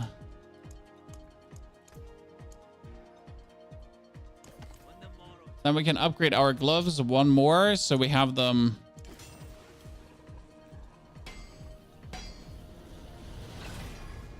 Ta-da! Oh, wow. Attack speed, actually. Yikes. I kind of wanted to hit the double swing, but you know what? I'm taking like the 20% attack speed bonus. That's kind of nice. But all the weapons upgraded. Oh, we should probably get him like upgraded 2 times as well. That's like the most damage you can get when you actually upgrade everything a little bit. Getting more out of it. It's kind of nice. So everything like 2 times. Still want to like play Yens, I have to say. I'm kind of happy with what we put together there. Do you have an item with lucky hit vulnerable? I have an item with lucky hit vulnerable. So you have lucky hit and lucky hit to vulnerable. I have an amulet here that gives me here critical strike chance, up to a 24% chance to make enemies vulnerable, and 3 to amplify damage. That's the only reason I haven't rerolled it, because of the 3 to amplify damage. I don't like my 3 to amplify damage. Also, if I reroll this amulet, I would actually have to reroll it to kind of hit resource, not resource cost reduction, attack speed, and that's kind of going to be annoying. You know? I was like that. The problem is, in order to like really use this one, right? The step number 1, I would have to temper this. So we'd have to at least get the imposing presence twice. Robbery. Robbery. Robbery. Robbery. Actually interesting how you like need one thing there. Okay, imposing presence. Good. What is the other thing that we need? That would be on the amulet. You could go for more damage on the amulet, or you could actually go for more resource generation if you feel like it. So that's completely down to you. Could I ruin one of those? I mean, you could go for resource gen with bludgeoning weapons, resource gen with dual wield weapons, resource gen with 2-handed slashing weapons, basic resource gen. I mean, technically there's none bad like that. So just resource gen. Yeah. And then we'd have to take this here and we would have to reroll this so many times until we get attack speed. I know attack speed is possible. I mean, at least attack speed is like in the upper echelon of things, right? But if you're not getting attack speed, like it's kind of like a dud. There's attack speed. Okay, so ta-da, chat. Is that it? Is that the amulet now?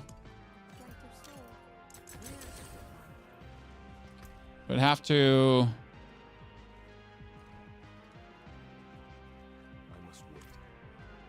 Let's see if this field's faster now because of the uptime of...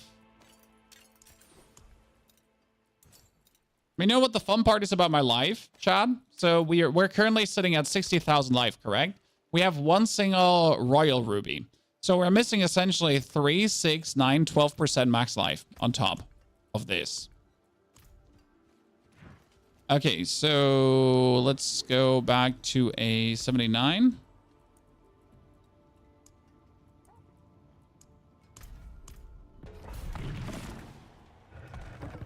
Now let's see how much is vulnerable now up, Chad.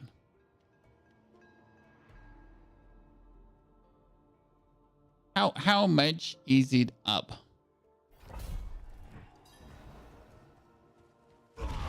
Doing a 69 because we could do that one a bit faster, and definitely everything is looking purple now, right?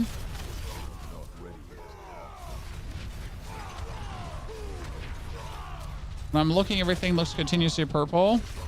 That means we could yoink the exploit glyph out.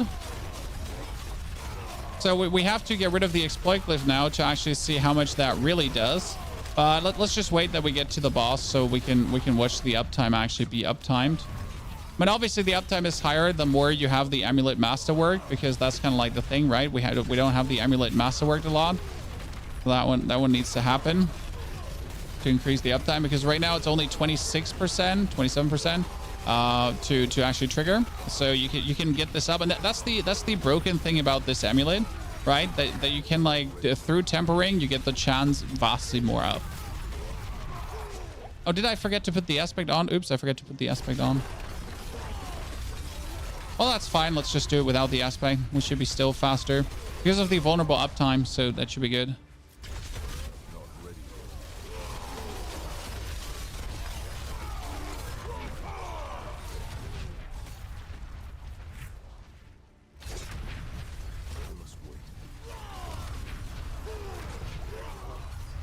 I'm gonna use Steel Grasp because you need, every now and then you do need your basic skill to actually produce Fury. I mean, I don't need it much because I have already, like, very lucked out on my gear, but I think for the build, relying on the Steel Grasp is not an option because it would not work, you know? So let's get out.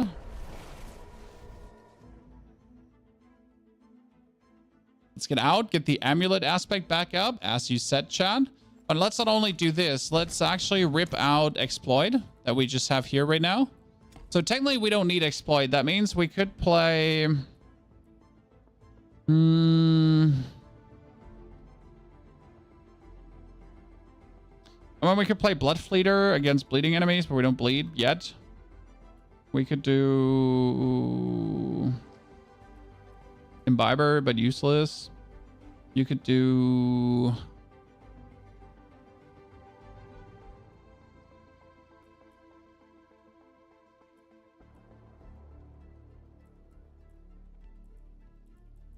I'm really, like, amazing that we have here, right? I mean, we could do Wrath for bonus Fury generation, right?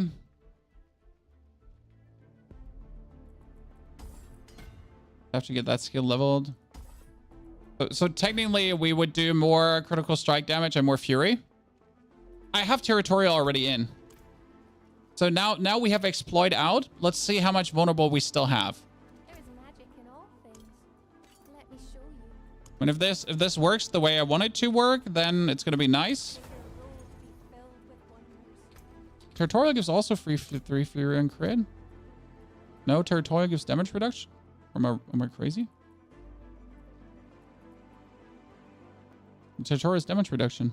Are you mixing up glyphs?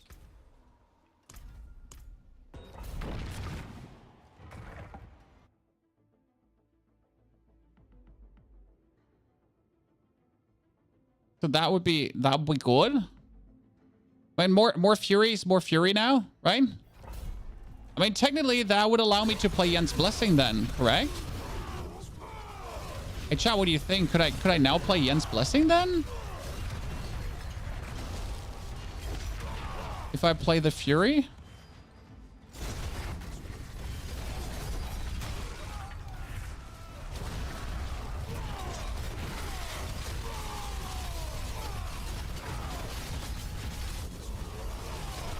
I feel like my damage is higher, but I'm not seeing as much purple as I did see with exploit, because obviously exploit like on contact like does it right with everyone, but it's not like we actually do need it for the rebel yet. So that's that.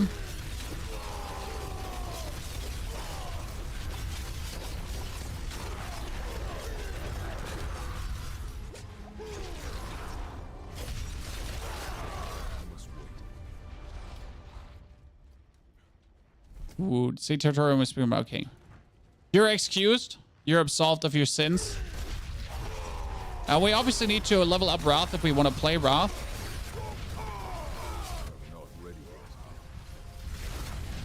Which makes me question, why didn't I play Wrath before? Because if I get 3 Fury on crit and I have a bunch of resource gen, do I not get more Fury on crit?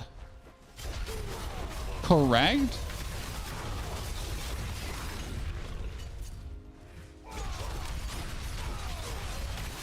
Because if I have like 50% resource gen happening, then instead of 3 Fury on crit, that's like then 5 Fury on crit. Roughly. Napkin Ma. Double swing better than whirlwind. I wanted to try out double swing over whirlwind because I didn't like the whirlwind skill. No, I wanted to swing away at enemies. Like push, swing, swing, swing. Also, I do like the twin strike gauntlets. So that's why we're here.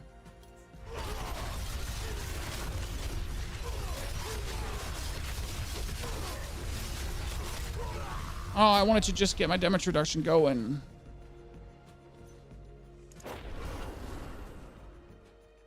So better or worse? Worse, better. I just wanted to play this.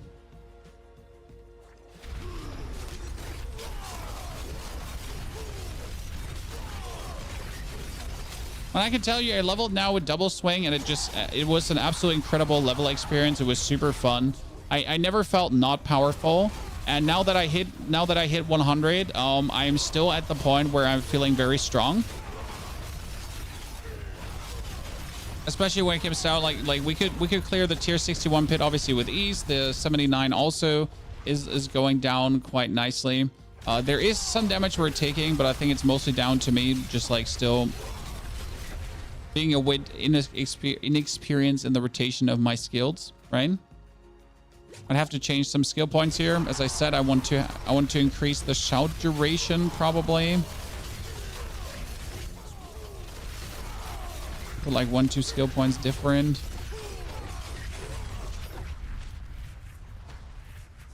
Technically, Harlequin Crest would allow me to put things different, but the main interest right now is how much vulnerable uptime will we have against the boss with that lucky hit? Because even though it's a 30% lucky hit chance right now, I only have 30% here, so it's still only 10% lucky hit chance. Okay, that's vulnerable. Still vulnerable. Still vulnerable. Still vulnerable. Not vulnerable. Vulnerable. Yeah, and the damage is massively increased, chat. I feel like vulnerable. Vulnerable. Yeah, that's uptime, chat. That's uptime. Okay, fuck exploit then.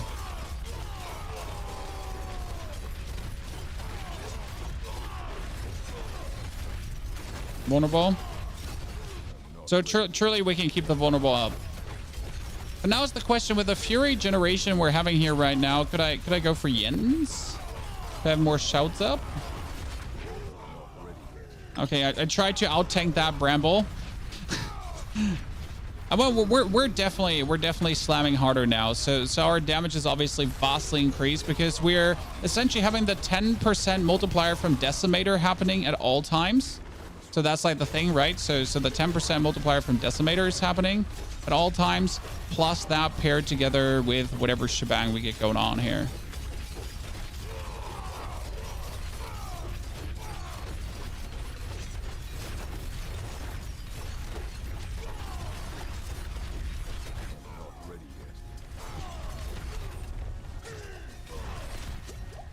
Jesus.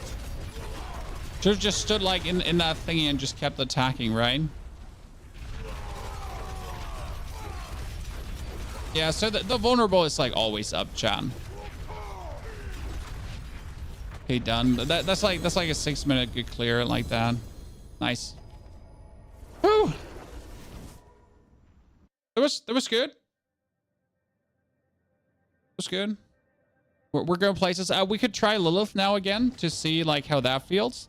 Wait, what did we just get here? We got a new weapon, sword with strength, max life, and critical strike damage. Wow. How useless. At least for the build.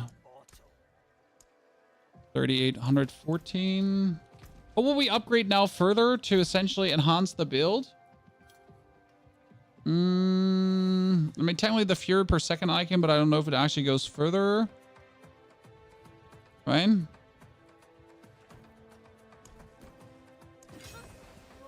When do you go up to 6 fury per second? Do you ever go up to 6 fury per second? I'm sure.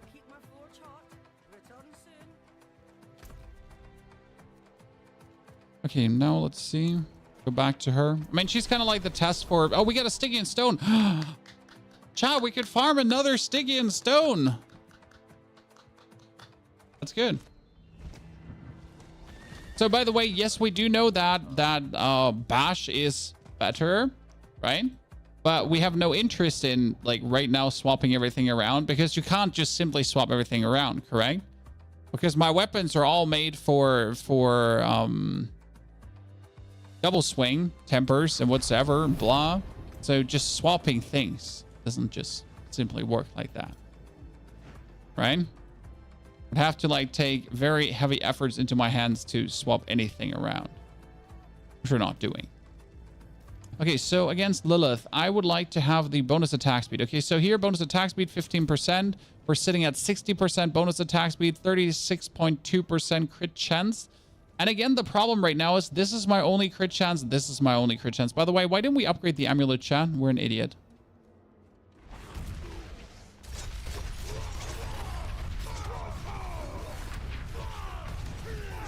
Life went down a bit. That's because we're not running the life potion right now, sir. The only thing that happened. Yeah, we're just doing significant more damage because of the always vulnerable up. That's nice.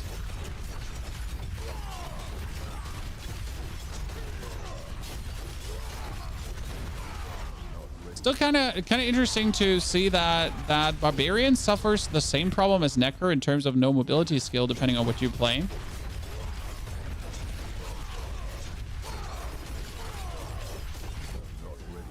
Wasn't aware that Barbarian had the same kind of issue.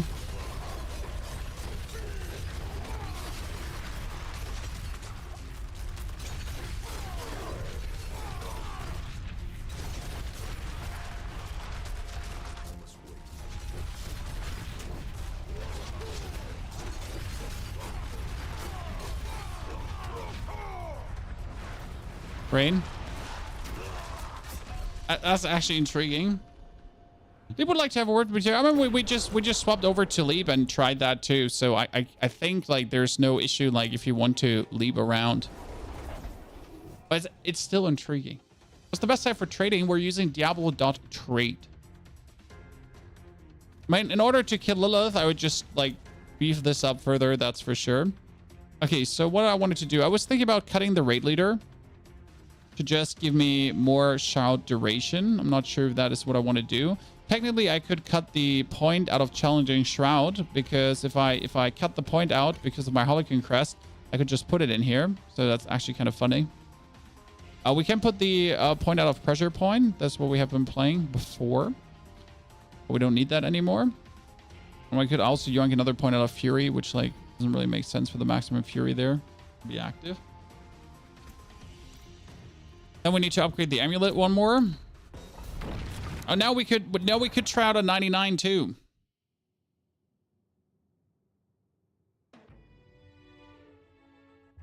Do you know if they're planning to do the Paragon skill quick swap sword kiss? No, they're like, I don't know anything about that. Well, yes, we all would like to see that we finally get some Paragon board, Arsenal, whatever, but no. I mean, maybe season 6 has something. I mean, technically season 6 would be a big one for trying out some kind of armory feature, right? I know we would all like to see that.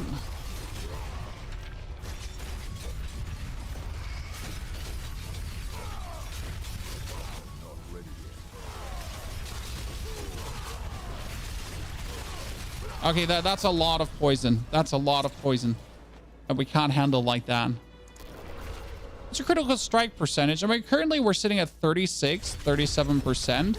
Considering that we have 2 items that are barely masterwork that give us critical strike, we can get the critical strike percentage easily up. So that has me reassured. So I think like 40% is reasonable currently.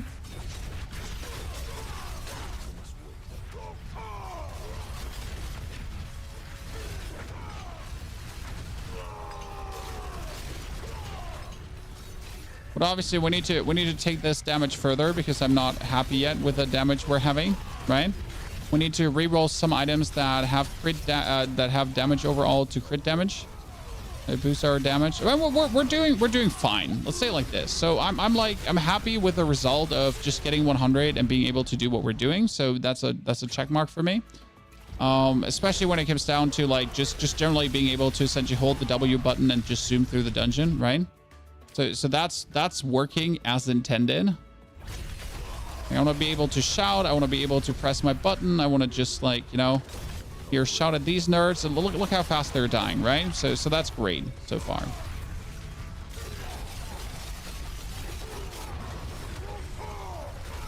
Need to get used to when to actually use my skill still, you know, so you always have unstoppable ready. You're not getting in the positions where things just stun you, because that's kind of like a stinker.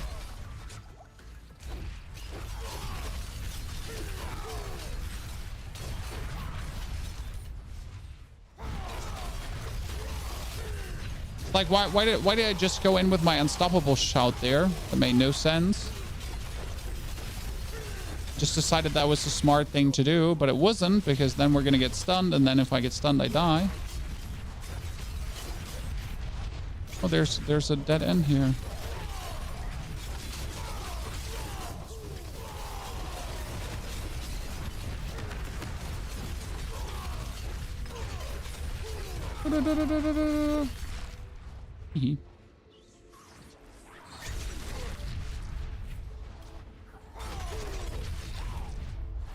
The cool thing about the build is it works so early. Yep.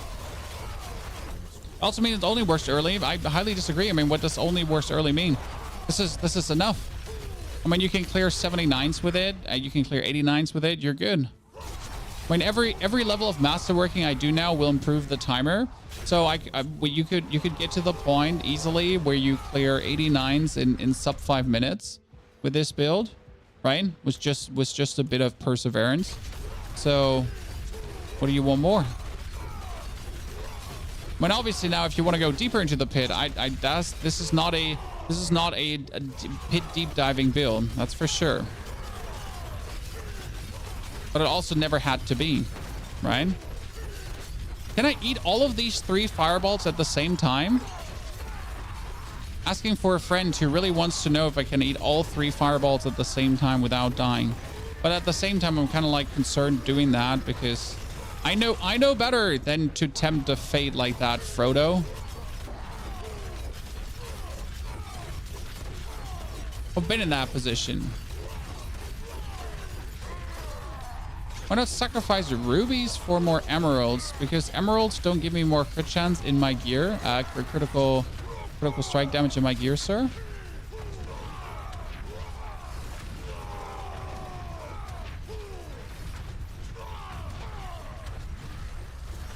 Get stormed on, bitch.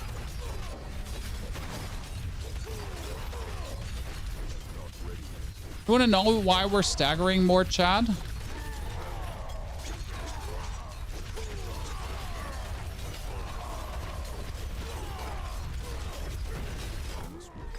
Because we're actually playing the aspect of anemia, which gives us a chance to stun enemies. So there's one thing we're technically missing because we're playing the twin strikes. And you know what it is that we're missing because of playing the twin strikes? We're missing the... I'm not sure how much more damage that would be. Well, the thought would be, like, since we're currently playing the Ring of Starless Skies, right? The thought would be you could play Shredding too. Was it called Shredding? What was it called? Do I not have it? Berserk ripping here. Whenever you deal direct damage while berserking, inflict 30% of base damage dealt as additional bleeding damage over 5 seconds. There was a thought to add, you know, berserk ripping. But the thing is, in order to do that, I would have to get rid of the Ring of Starless Skies, but I don't think that's better. I mean, technically we could get rid of the Twin Strikes, but I'm also not sure if that is actually better. Like the point where I don't.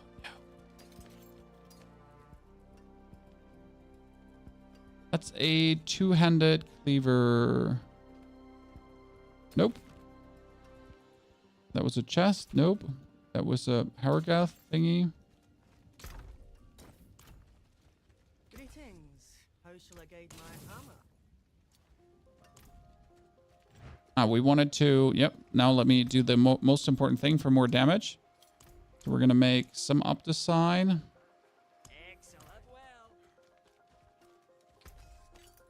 No, up to side to get... Yeah.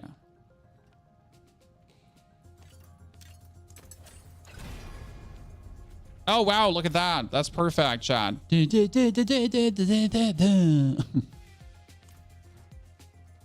technically the best thing to like really always have vulnerable up right now, right?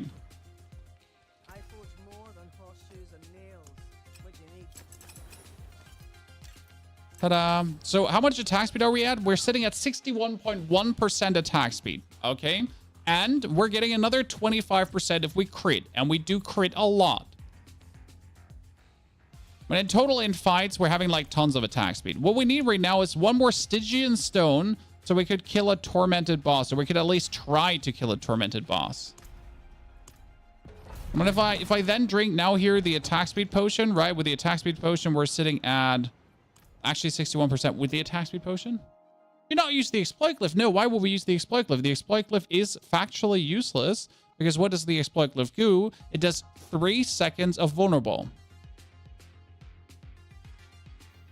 Every 20 seconds. That's nothing.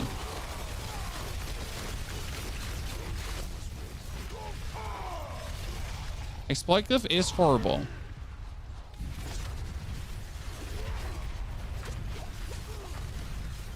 Exploit glyph is a measure if you don't have a real source of vulnerable to make vulnerable. But right now, as you can see, with a 50% lucky hit chance, I have permanent vulnerable up against my enemy. And if anything, like against these rabble mobs here, it doesn't matter because they die so quick. But in further pits where elites are actually getting a bit more sturdy, then you have again enough lucky hit to actually guarantee the vulnerable as well.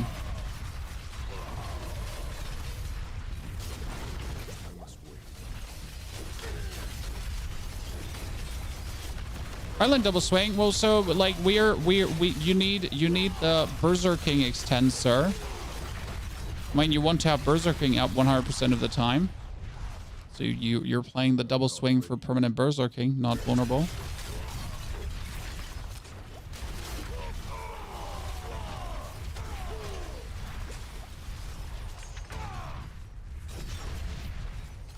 You know?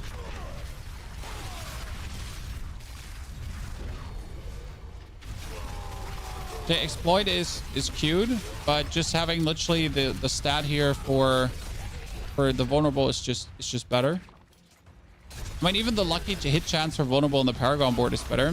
Exploit is like nice to have while you don't have any source, but I prefer the item vastly.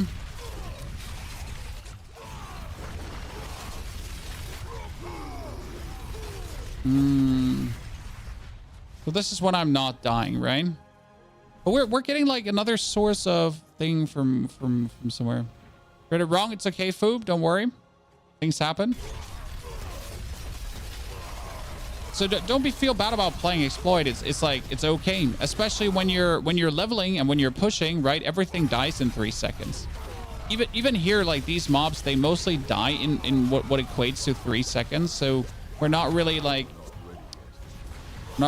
pressed.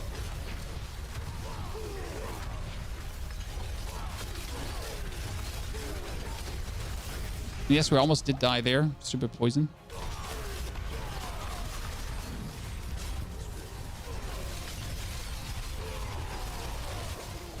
No one likes to get hit by poisonous dudes on the long range.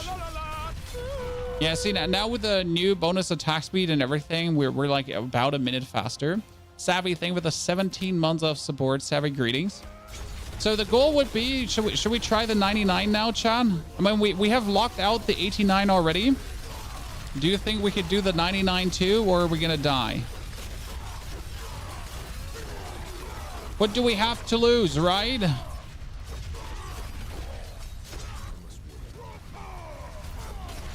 Any votes for 99? Yes, no? Do you think it's possible already? Or do we need more master working to do it? I mean, we're being plenty greedy, if I'm honest with you.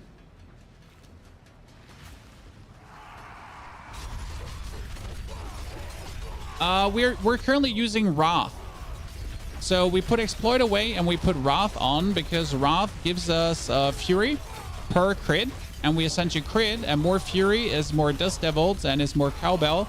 And more Fury essentially allows you to also never run out of Fury. So we're at the point where we just simply don't run out of Fury. Ever. Do you have an art time versus the boss? Probably.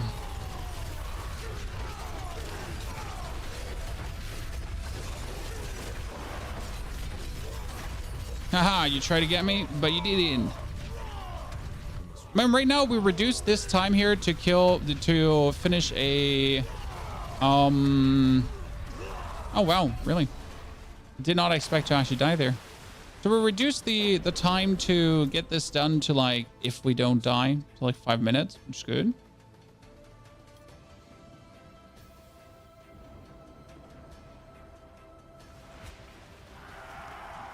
Is this the meta build? No, the meta build is currently Bash, but Bash is more difficult to put together.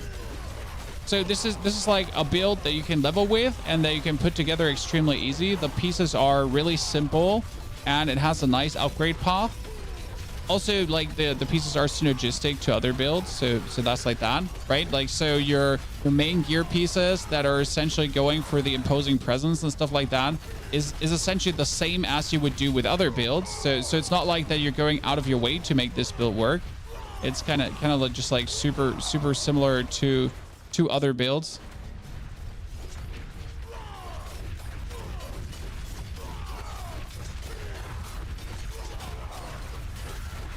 Which makes this so interesting to me because you're essentially not, like, you know, it's the perfect build to start with, in my opinion. And then if you like, you could just never go away from it again, like, right? You can just keep zooming this through, get everything masterworked and so on. So there's never a reason, like, where you're like, oh no, the build is impossible to play. Nah. Oh shit. Should have probably been able to stand in there, but I wasn't sure and I wasn't going to risk it, right? To just stand in there and die. So our vulnerable is now up always. And like, you see that on the boss, by the way. That's the purple. If the purple is up, he's vulnerable.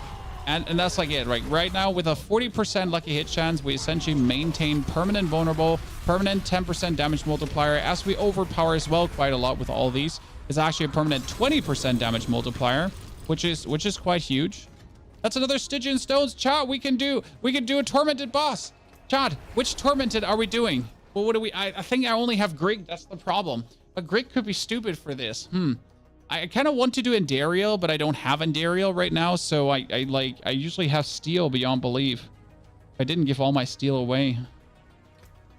Yeah, it's usually like Grig. Do I have more Steel, more Cowbell? I'm probably, like, on my other characters, I have more Steel. That's not the problem. I can give you Steel.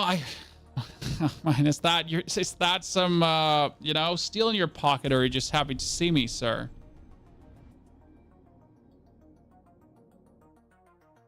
Grig is bound until you're Sorka Druid. Disagree. If you're Necromancer, because Necromancer just kills everything. Why do my characters miss 2 items? Well, you know, it is what it is.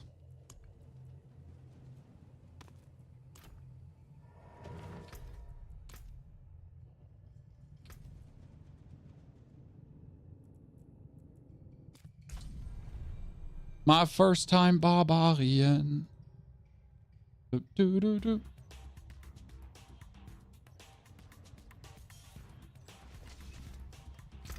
How much fury do we have? We have 173 fury.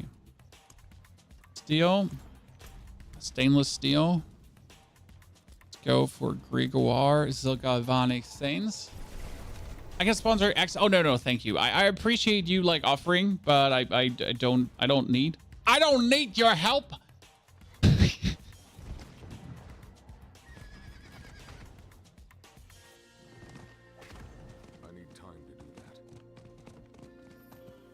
No, seriously, I don't like taking your mats. I appreciate the offer, but I just simply don't take mats, right?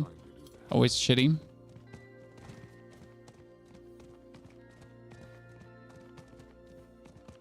Let's see how the Tormented boss. What are your predictions right now, guys? I mean, we can clear tier 89 pit. If I can clear tier 89 pit, I should be able to do a Grig, correct? But I don't see where I shouldn't be able to do this right now. But maybe I'm also just bad at the game. So Duriel, I mean, like normal Duriel, yes. Tormented, I don't know, probably.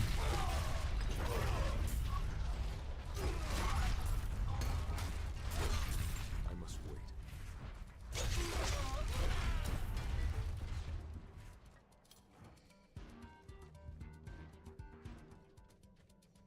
Good. Ladies and gentlemen.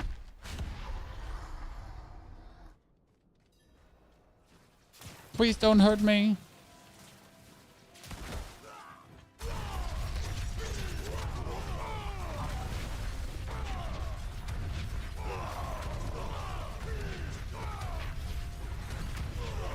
I don't like how you're like trying to break my fortify. Haha, dash through you little shit. I mean, it's nice how we can essentially just stand in him and not really mind any damage he does to us, at least yet.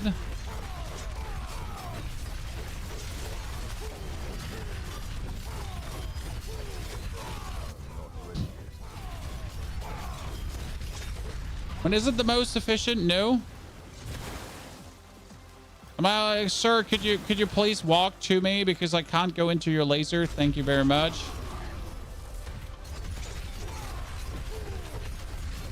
I wasn't gonna walk like through your laser, main.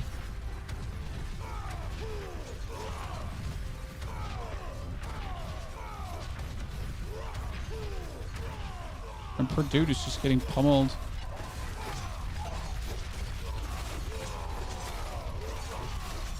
Please do not cage me in. Oh shit, this is bad. Wait, I need to stand here because if he now pushes me, yep. If he now pushes me backwards, he pushes me backwards against the wall, right? It's kind of like, yeah, well, whatever happens, like that's that, right? Okay, I mean, appreciate it, but can you just walk up to me? Thank you.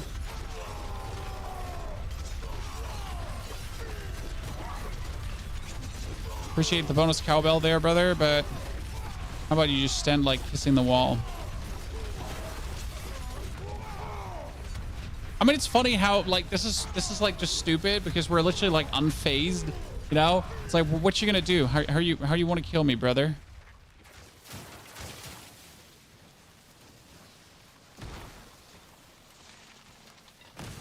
Right?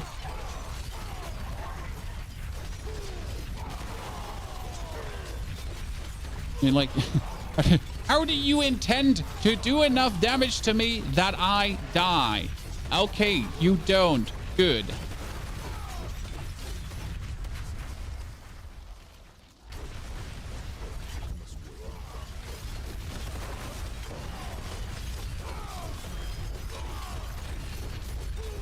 Is your builds have been still being updated? Yarp. Best way to farm gear is Helltide? Yarp. Helltide is just king. I mean, it's just simple. Oh, I finally got hit. It's just simple, like the simplicity of the Helltide, where you essentially just go in. Oh god, we're melting him right now. Go in, kill the queen, and go places. Ta-da! Hey, Chad, it's a two-handed ancestral sword. You know what that means, right? That's a grandfather with a greater affix. What else would it be? Surely.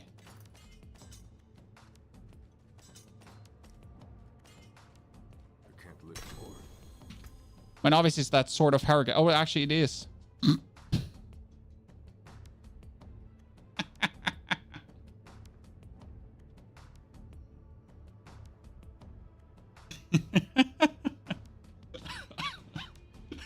It's just that easy, is it? It's just that easy.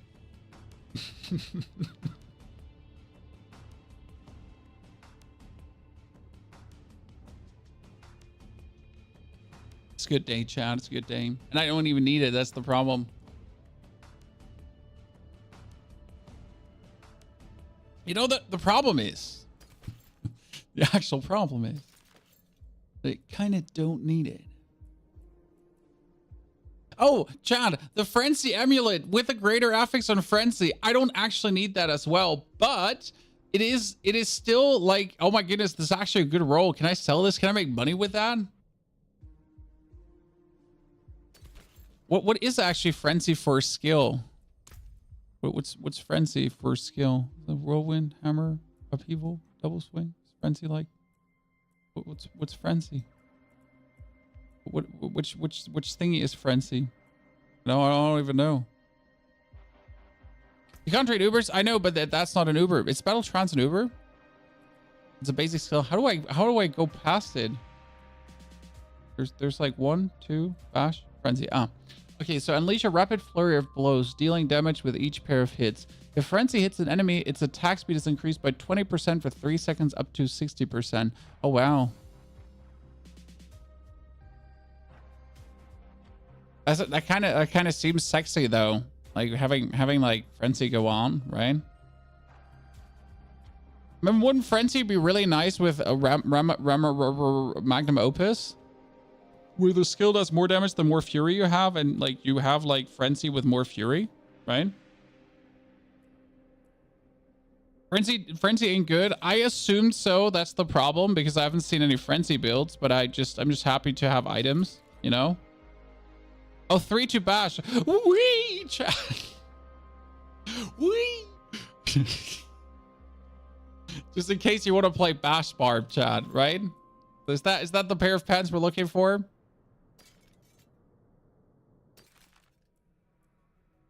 Double twin strikes, but I already have a twin strikes. That's the butcher's cleaver. No. Can we get the ground poppy? The ancient's oath. We don't need that one as well. Anything else I haven't marked? Plus 3 bash pans is 250 million. Oh, was this Grigor? Yes, that was Tormented Greek. Can we look at the grandfather for a minute? I mean, the grandfather is virtually useless for me.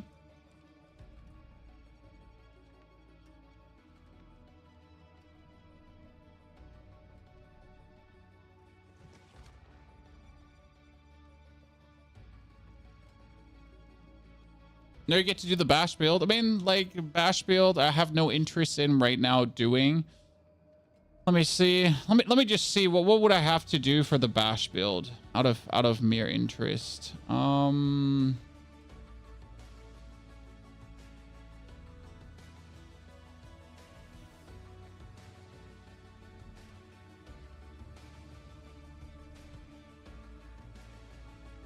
here, I found some random bash build. Okay. Just found some random bash build. So just so like random, just like, so you want the Pain Gorgeous Gauntlets. I can see that. So normal adaptability, nothing special. Attack speed, crit chance. So that's normal.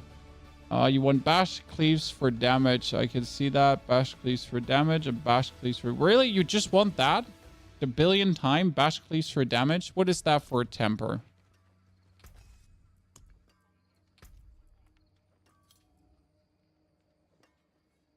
So if you don't hit that, it's kind of ruined. That's great. I can see that not being fucking fun at all. I can see that not being fucking fun at all. Change your gems? What would I change my gems to? Sorry, I'm confusion. Why would I change my gems?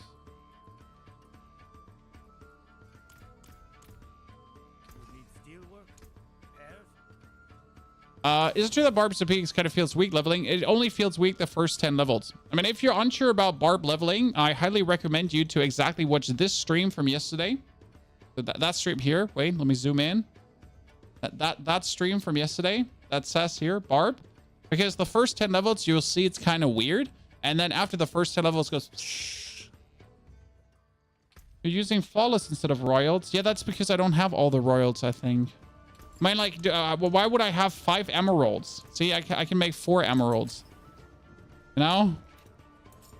Barb kind of expensive. Needs just 6 royals. Like, I just got like 6 royals lying around. Why wouldn't I?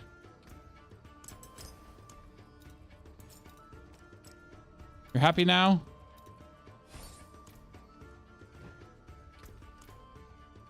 I must wait.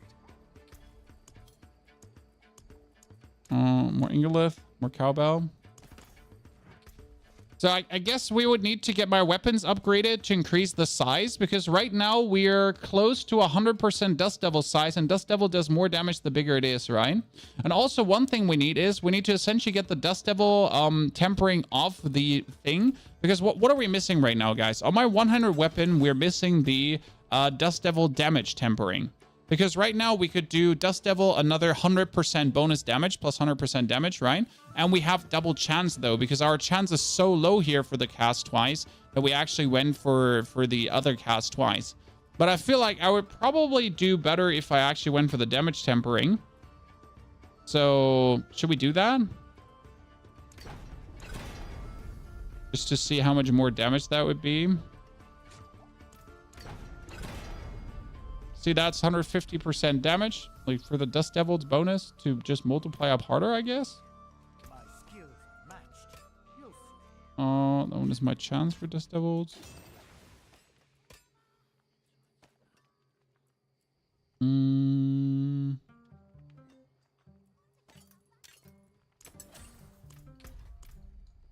Is it worth saving low power uniques? I mean, you can trade them, you can sell them, but people usually buy the best of the best.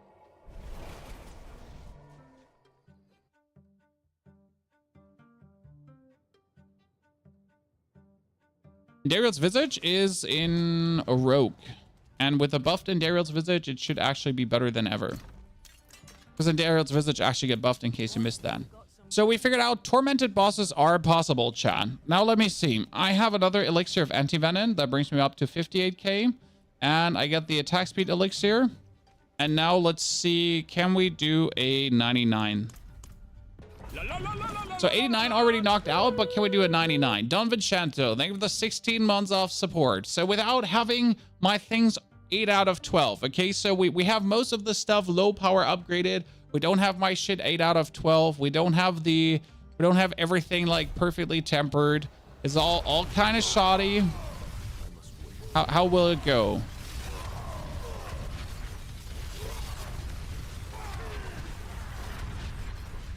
Normal mobs are obviously getting eaten, but that's normal mobs. You're already stupid elites. Actually stupid elites because they're the ladies that attack from distance. And I dislike them to the max. Because you can't really control them that well, right? Oh wow, they do so much damage to me right now. Ow. Say ow. Damage, right? You like Yen's boots? We tried Yen's boots, but we were actually running out of fury. Oh, that reminds me about something. We need to upgrade the one item. So I was running Yen's boots, but we ran out of fury. So that was a problem. I mean, now that we actually are running the Fury Glyph, I might be able to actually return to Yen's boots. Okay, we're taking damage. Ow. More damage than I anticipated we would be taking. That makes me sad. Let's teleport to where we want to be. Because we didn't upgrade our glyph, so let's quickly do that. We could roll a tier 1. No, I have 90s. Before we keep that doing. So we have Yen's glyph, Yen's thingy, but we would lose fury per second and shadow resistance, which is actually a problem because running it with shadow resistance being abysmal. So that's actually an issue on the shadow resistance. But what we need to do is quickly Yeah, Whispering Vault. We need to bump up the glyph XP because we are playing Fury now in the Paragon board. But that Fury is not leveled. I mean, let's try with the Jens boots as we're just pushing through here. It is a bonus shout, and it kind of allows me to have the shouts always up. And if the shouts are always up, I'm getting more damage reduction, right? And it gives me also more DPS technically. But what we're losing is we lose some CC.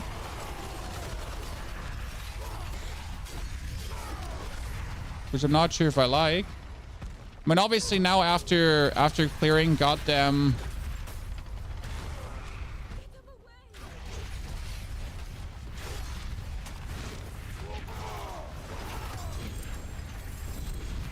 after clearing further content, like everything else feels like laughable. That's the fun part about the pit. Everything will just feel like it's a joke. Right? Because it is. Oh, I probably choose the Nightmare Dungeon. That's the longest for like quickly leveling a glyph. Chad's like, hey, let's quickly level a glyph. Choose this ginormous Nightmare Dungeon. That's like way too big.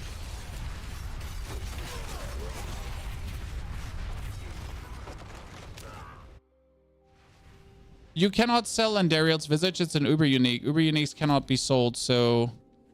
three Andariel's Visage is uber rare. But you cannot sell it. It's an Uber Unique. You know, like my grandfather. So I have the grandfather here. Oh, that's another butcher.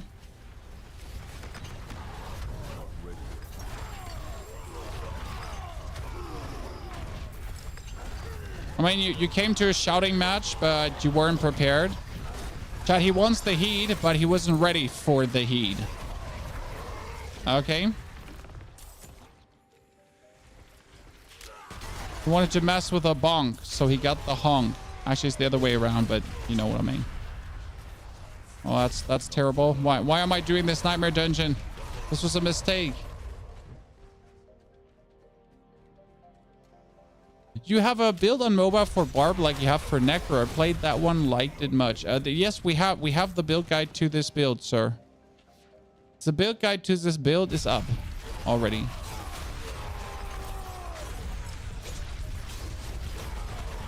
Is this the first time I see you play Barb? We played in season 2 roughly 10 minutes of Barb, and then we said just no, fuck this. It was just really boring, but hey, I evolved as a content creator, and I promised chat to always give everything a try. You know, despite me not being the most interested in Barb and like wanting to completely deep dive the Barb, it is still like trying to find out like the vulnerable conundrum on the Barb kind of had me happy, right? Because most Barbs I saw were just happy with not dealing enough vulnerable. I was like, sir, this makes no sense. How can you be happy with this? Like, you know, most of the Barb builds you find always like, oh yeah, source of vulnerable. Now we don't have that. We exploit glyph. Ha ha ha.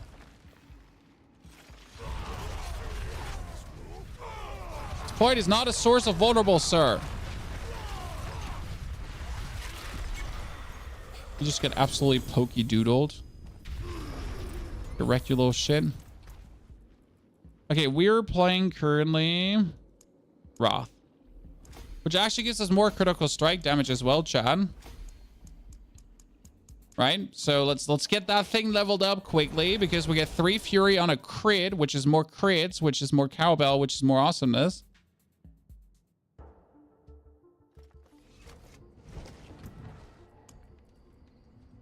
Serpent's Lair. Oh, that one is at least fast. Yeah, Serpent's Lair is super fast. Thank you very much.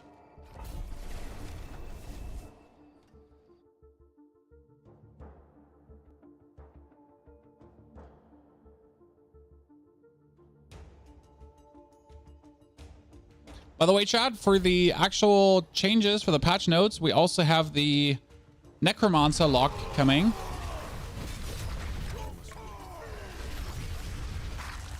So you're going to get a bunch of videos today, including another Necro video.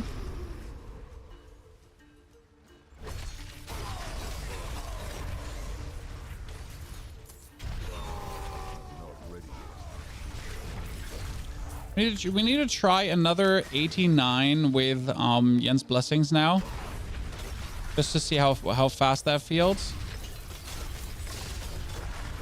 And if I can already, like, if I can clear the 89 in 5 minutes, I would be happy. The 99 might be too ambitious because we're not tanky enough yet. Then again, I have like a struggle to imagine how to get more tanky, because that's the thing, right? If I'm not tanky enough, then I kind of need to just make sure my shout is more often up. Because that's like the thing, like I don't have like more tankiness. My Yen's boots have more tankiness in them, right? But it's not like I will get much more tanky. It is Aaron.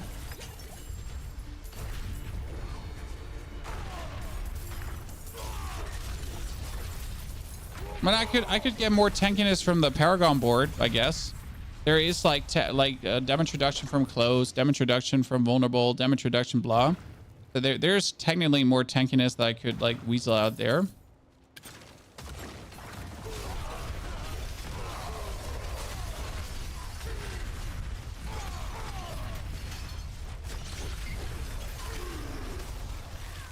Frozen out.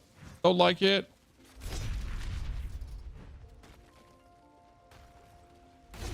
Berserking is tanking. Berserking is tank. Yeah, I mean, like I have Berserking like going on, so that gives me damage reduction. Yes, permanently. But I have essentially all the damage reduction glyphs that you could have, like damage reduction with Fortify. Like I have a bunch of damage reduction essentially popping in this build. Actually, all the damage reduction. The best Barb build to level. I mean, I leveled with this build and it was super fantastic. I mean, it took me 7 hours to level 100. Bad. It was like a 7-hour, and I was slow.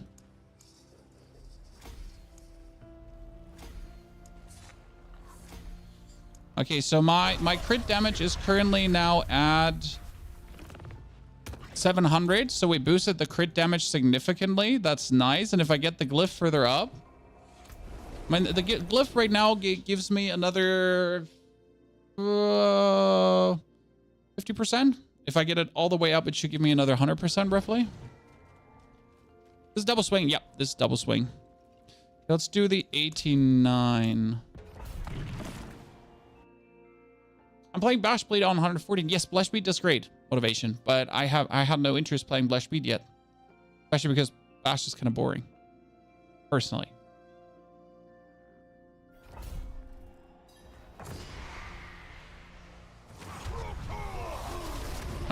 Barb generally has not the most sophisticated builds in terms of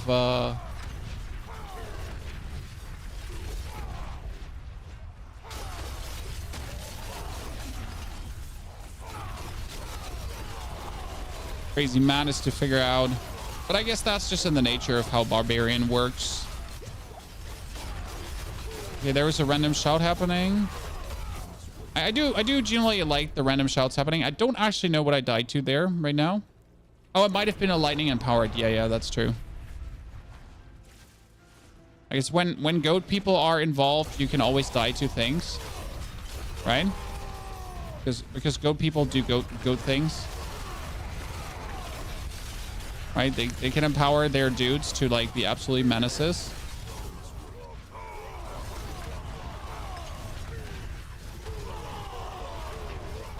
Here's the next shroud, yeah. Especially when the shamans are involved, right?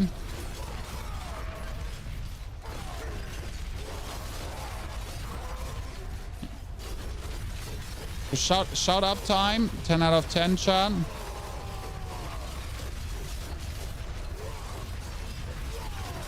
I wish there was like a lower Yen's blessing, because like right now every 8 seconds just seems so bad.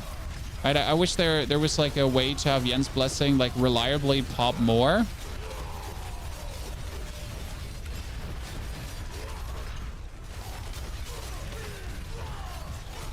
I really like that.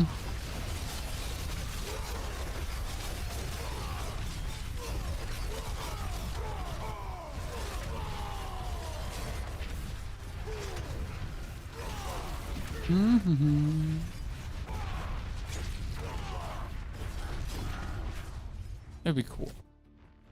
The bonus XP be gone? Yeah, the bonus XP is gone, like, when I would expect it to last, like, until Monday, probably. And then Monday should eat it up, most likely. I mean, it has lasted for quite a while now.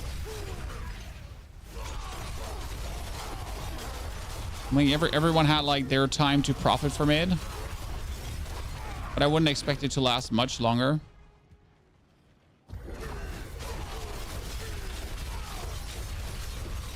To be honest with you.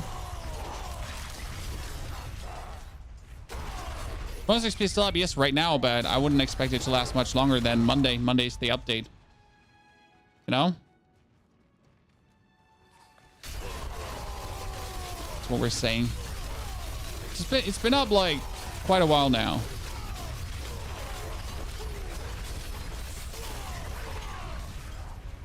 And it was a good thing, though. Like, Mother's Blessing was really cool now. Almost feels like Mother's Blessing should be a standard thing. I wouldn't mind. I wish I could, like, vastly reduce the cooldown of my ultimate, because my ultimate is, like, you know? Wish there was, like, more cooldown reduction in Barbarian, because right now I have some cooldown reduction right on my gear, but that's about it. No like fancy pantsy way to get my ultimate, like, super cooldown reduced. I mean, sure, there's tempering. I guess I'm just missing my Necromancer permanently ultimate uptime life, right?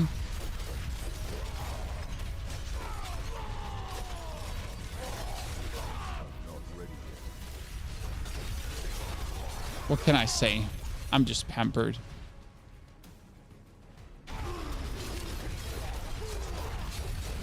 The PDR is either going to be like right after the campfire chat or like a few days later.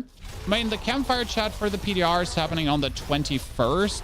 I do hope that they're actually holding it back until the start of July, because that will give them enough time to put things in. So let's say first week of July, that leaves them with plenty time to actually put in the data they learned. I mean, the campfire chat, the PDR is probably going to be online for a week again, as the last one was. So that's my base assumption.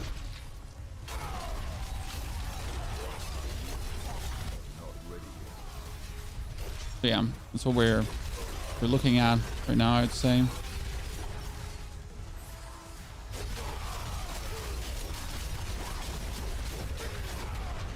Right? Anyone disagree? I have the disembowel glyph, that one I'm running.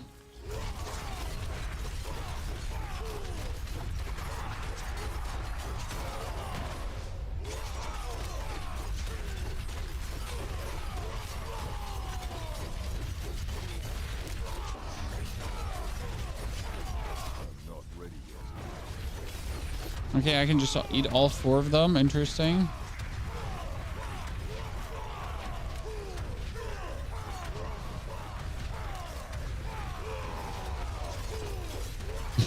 He just tried to walk away, but we were not having it, Chan.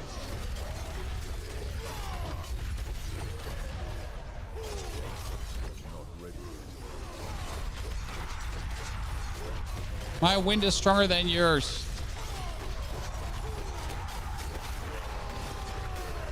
I mean, clearing this dungeon tier here with my gear not being 8 out of 12, I am very happy with this. You know? Because this is quite doing what you want to. Like we're it's not like we're struggling, right? Our gear is not crazy. Our gear is okay at that point.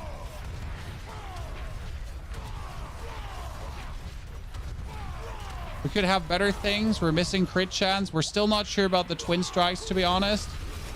Twin strikes is good. Twin strikes is doing what you want it to do, but at the same time,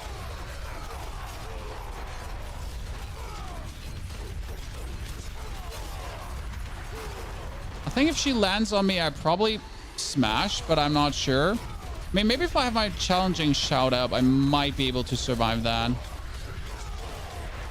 I don't genuinely know.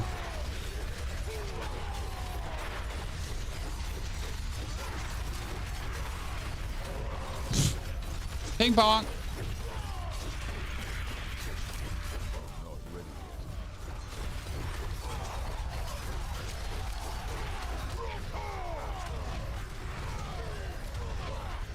When I just like to see my vulnerable be always up, that has me happy.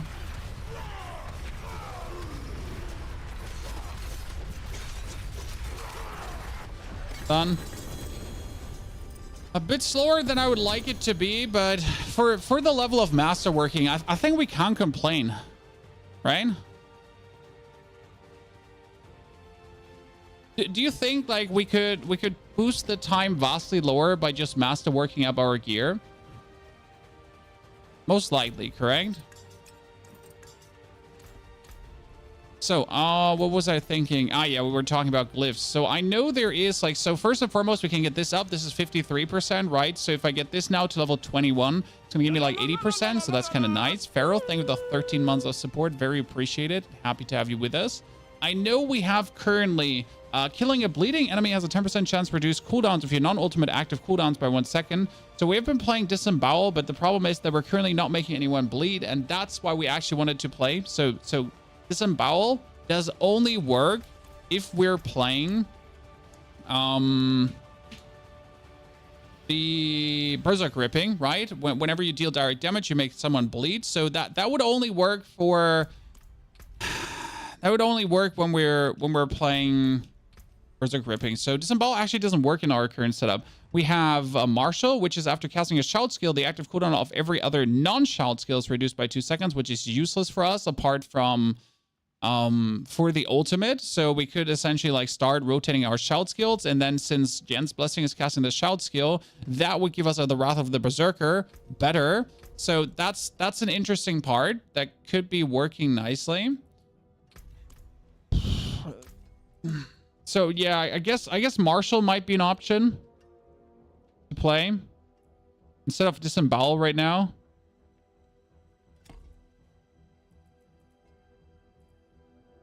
Problem is, I don't think if I can get it activated.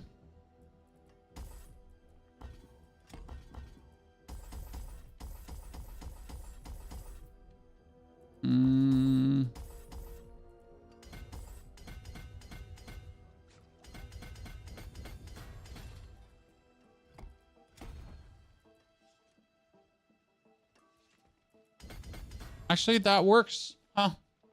Actually, that works kind of nice because it also boosts our damage reduction here quite up. If I could find like 2 more points to, like, if we could Yoinky Doodle, like,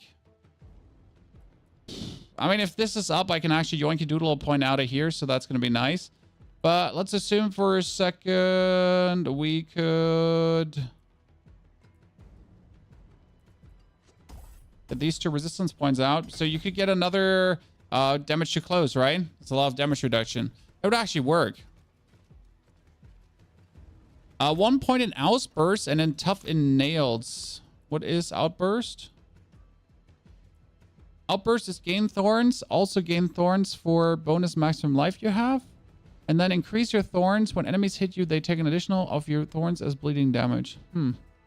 Interesting. Not a bad point, but I kind of feel like that wouldn't help me with the reduction, because the problem is I would get my shouts more often, right? But what would getting my shouts more often use me when we're technically not looking to get the shouts more often, right? Like, so we want the shouts more often, but actually, like, it would only be on kill, so it's useless versus a boss, right? No, Meltsky, the patch is not out. The patch is coming on the 17th, so this was only the patch notes today. So the thing is, I can drop this, right? Then I do my first shout, right? Shout reduces cooldown. Shout reduces cooldown again. If my Jen's Blessing happens every 8 seconds, then every 8 seconds, my Jen's Blessing would also reduce the cooldown of my ultimate. So that means that technically in a fight versus a boss, I would have my ultimate more often and I would have more DPS, right?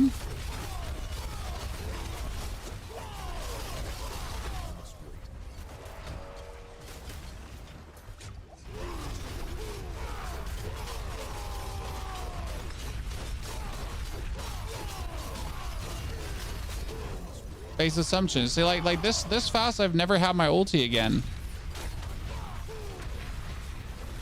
My ulti is quite some damage.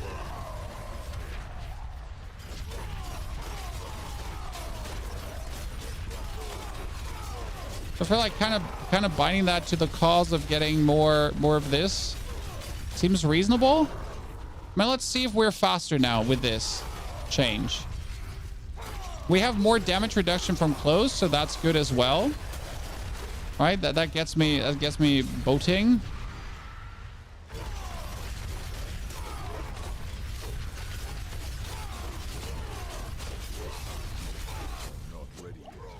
Ulti up again. Almost died to shadow things because shadow things are annoying. Because I have barely any shadow resistance at this point. AKA none, actually. So you're not stupid. You're just uninformed.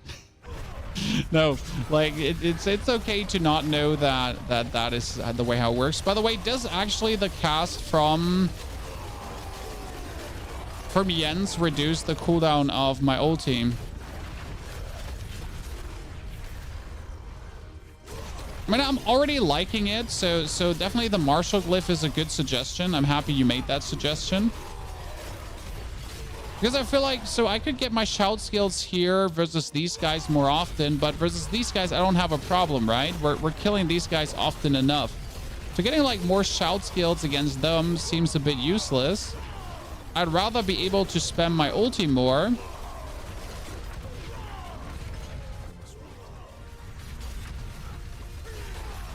Than anything else.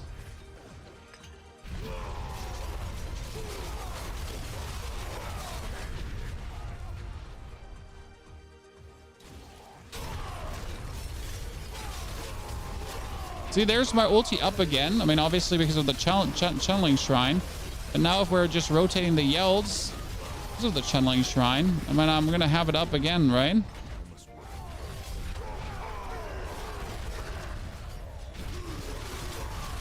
What time did we have last run? Did anyone pay attention?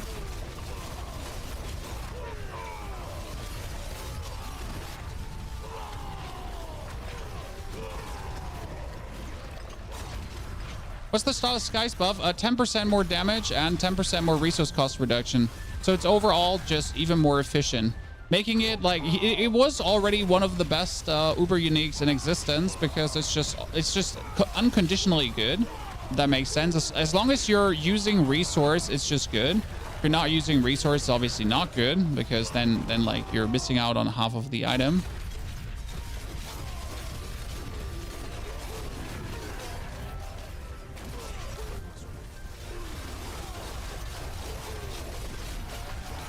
So that I'll keep that bleed proc though in mind. Thank you actually for telling me that with the points. I didn't know that it was that easy to get bleed, which is quite intriguing. Well, it's actually not easy to get bleed because you need to be hit, right, to still do that. So that's technically something to consider because like what if you're not getting hit, or what if your enemy is like very slow hitting and then he might not bleed, right? So it's kind of like still an interesting proposition to like force bleed like that.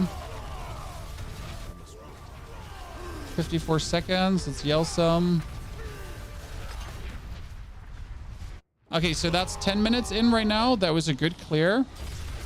1 yell, 2 yell.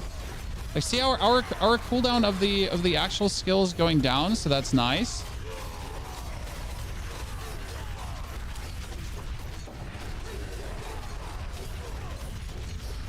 I still haven't checked if the Jens Blessing thing is actually reducing my shit.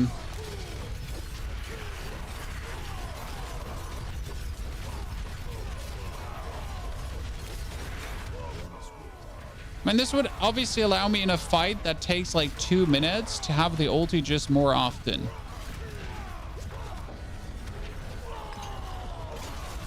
One shot again.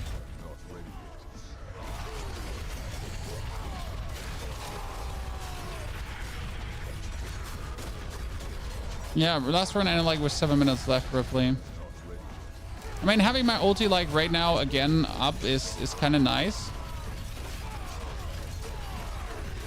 Might not be the best position for the martial glyph, so I have to see like if this is like the position I want the martial glyph in, or if I want it in a different position.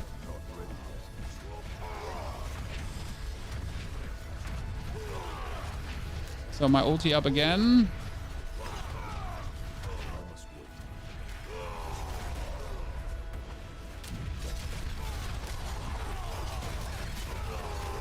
Aha, you can't push me away. So my ulti's almost up again. So it's like instead of having it like 1 time per boss fight, have it like 3 times per boss fight. I'd say usefulness of the glyph already proven, right?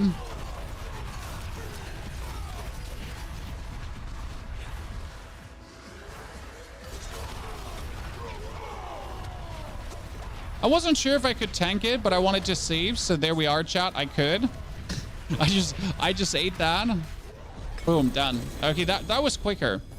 I mean, that was like not maybe quicker. That was like for sure quicker.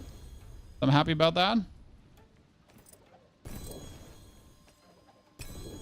We got like a lot of twin strikes. Twin strikes love me, Chan. You have a twisting blades build. No. I enjoy Heartseeker so much that I never made a different one.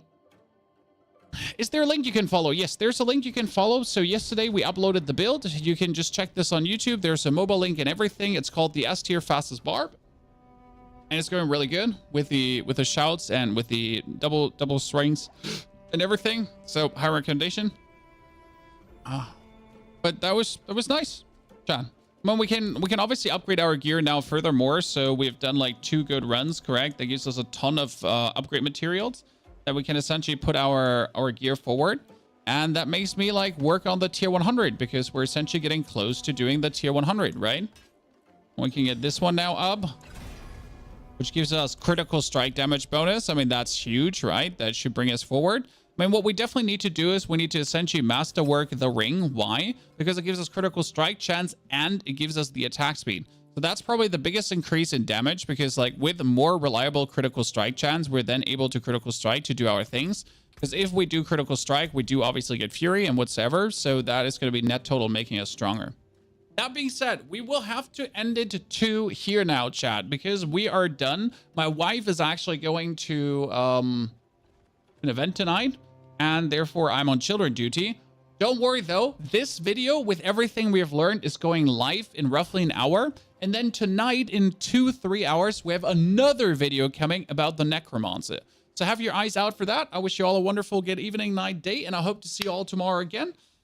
Because tomorrow is another stream, yes, and we'll continue playing the Barbarian probably in the end game because I want to see if this can beat a tier 100 or how easy this can beat a tier 100. Ergo, we're going to be farming more materials up to masterwork everything 8 out of 12 times. So this 8, this 8, this 8, everything 8 out of 12 times. And if we then can't beat a tier 100, then the build sucks. I'm going to trash it. Good. Good night, goodbye, good evening, good day. Thank you for coming. Love to have you all there.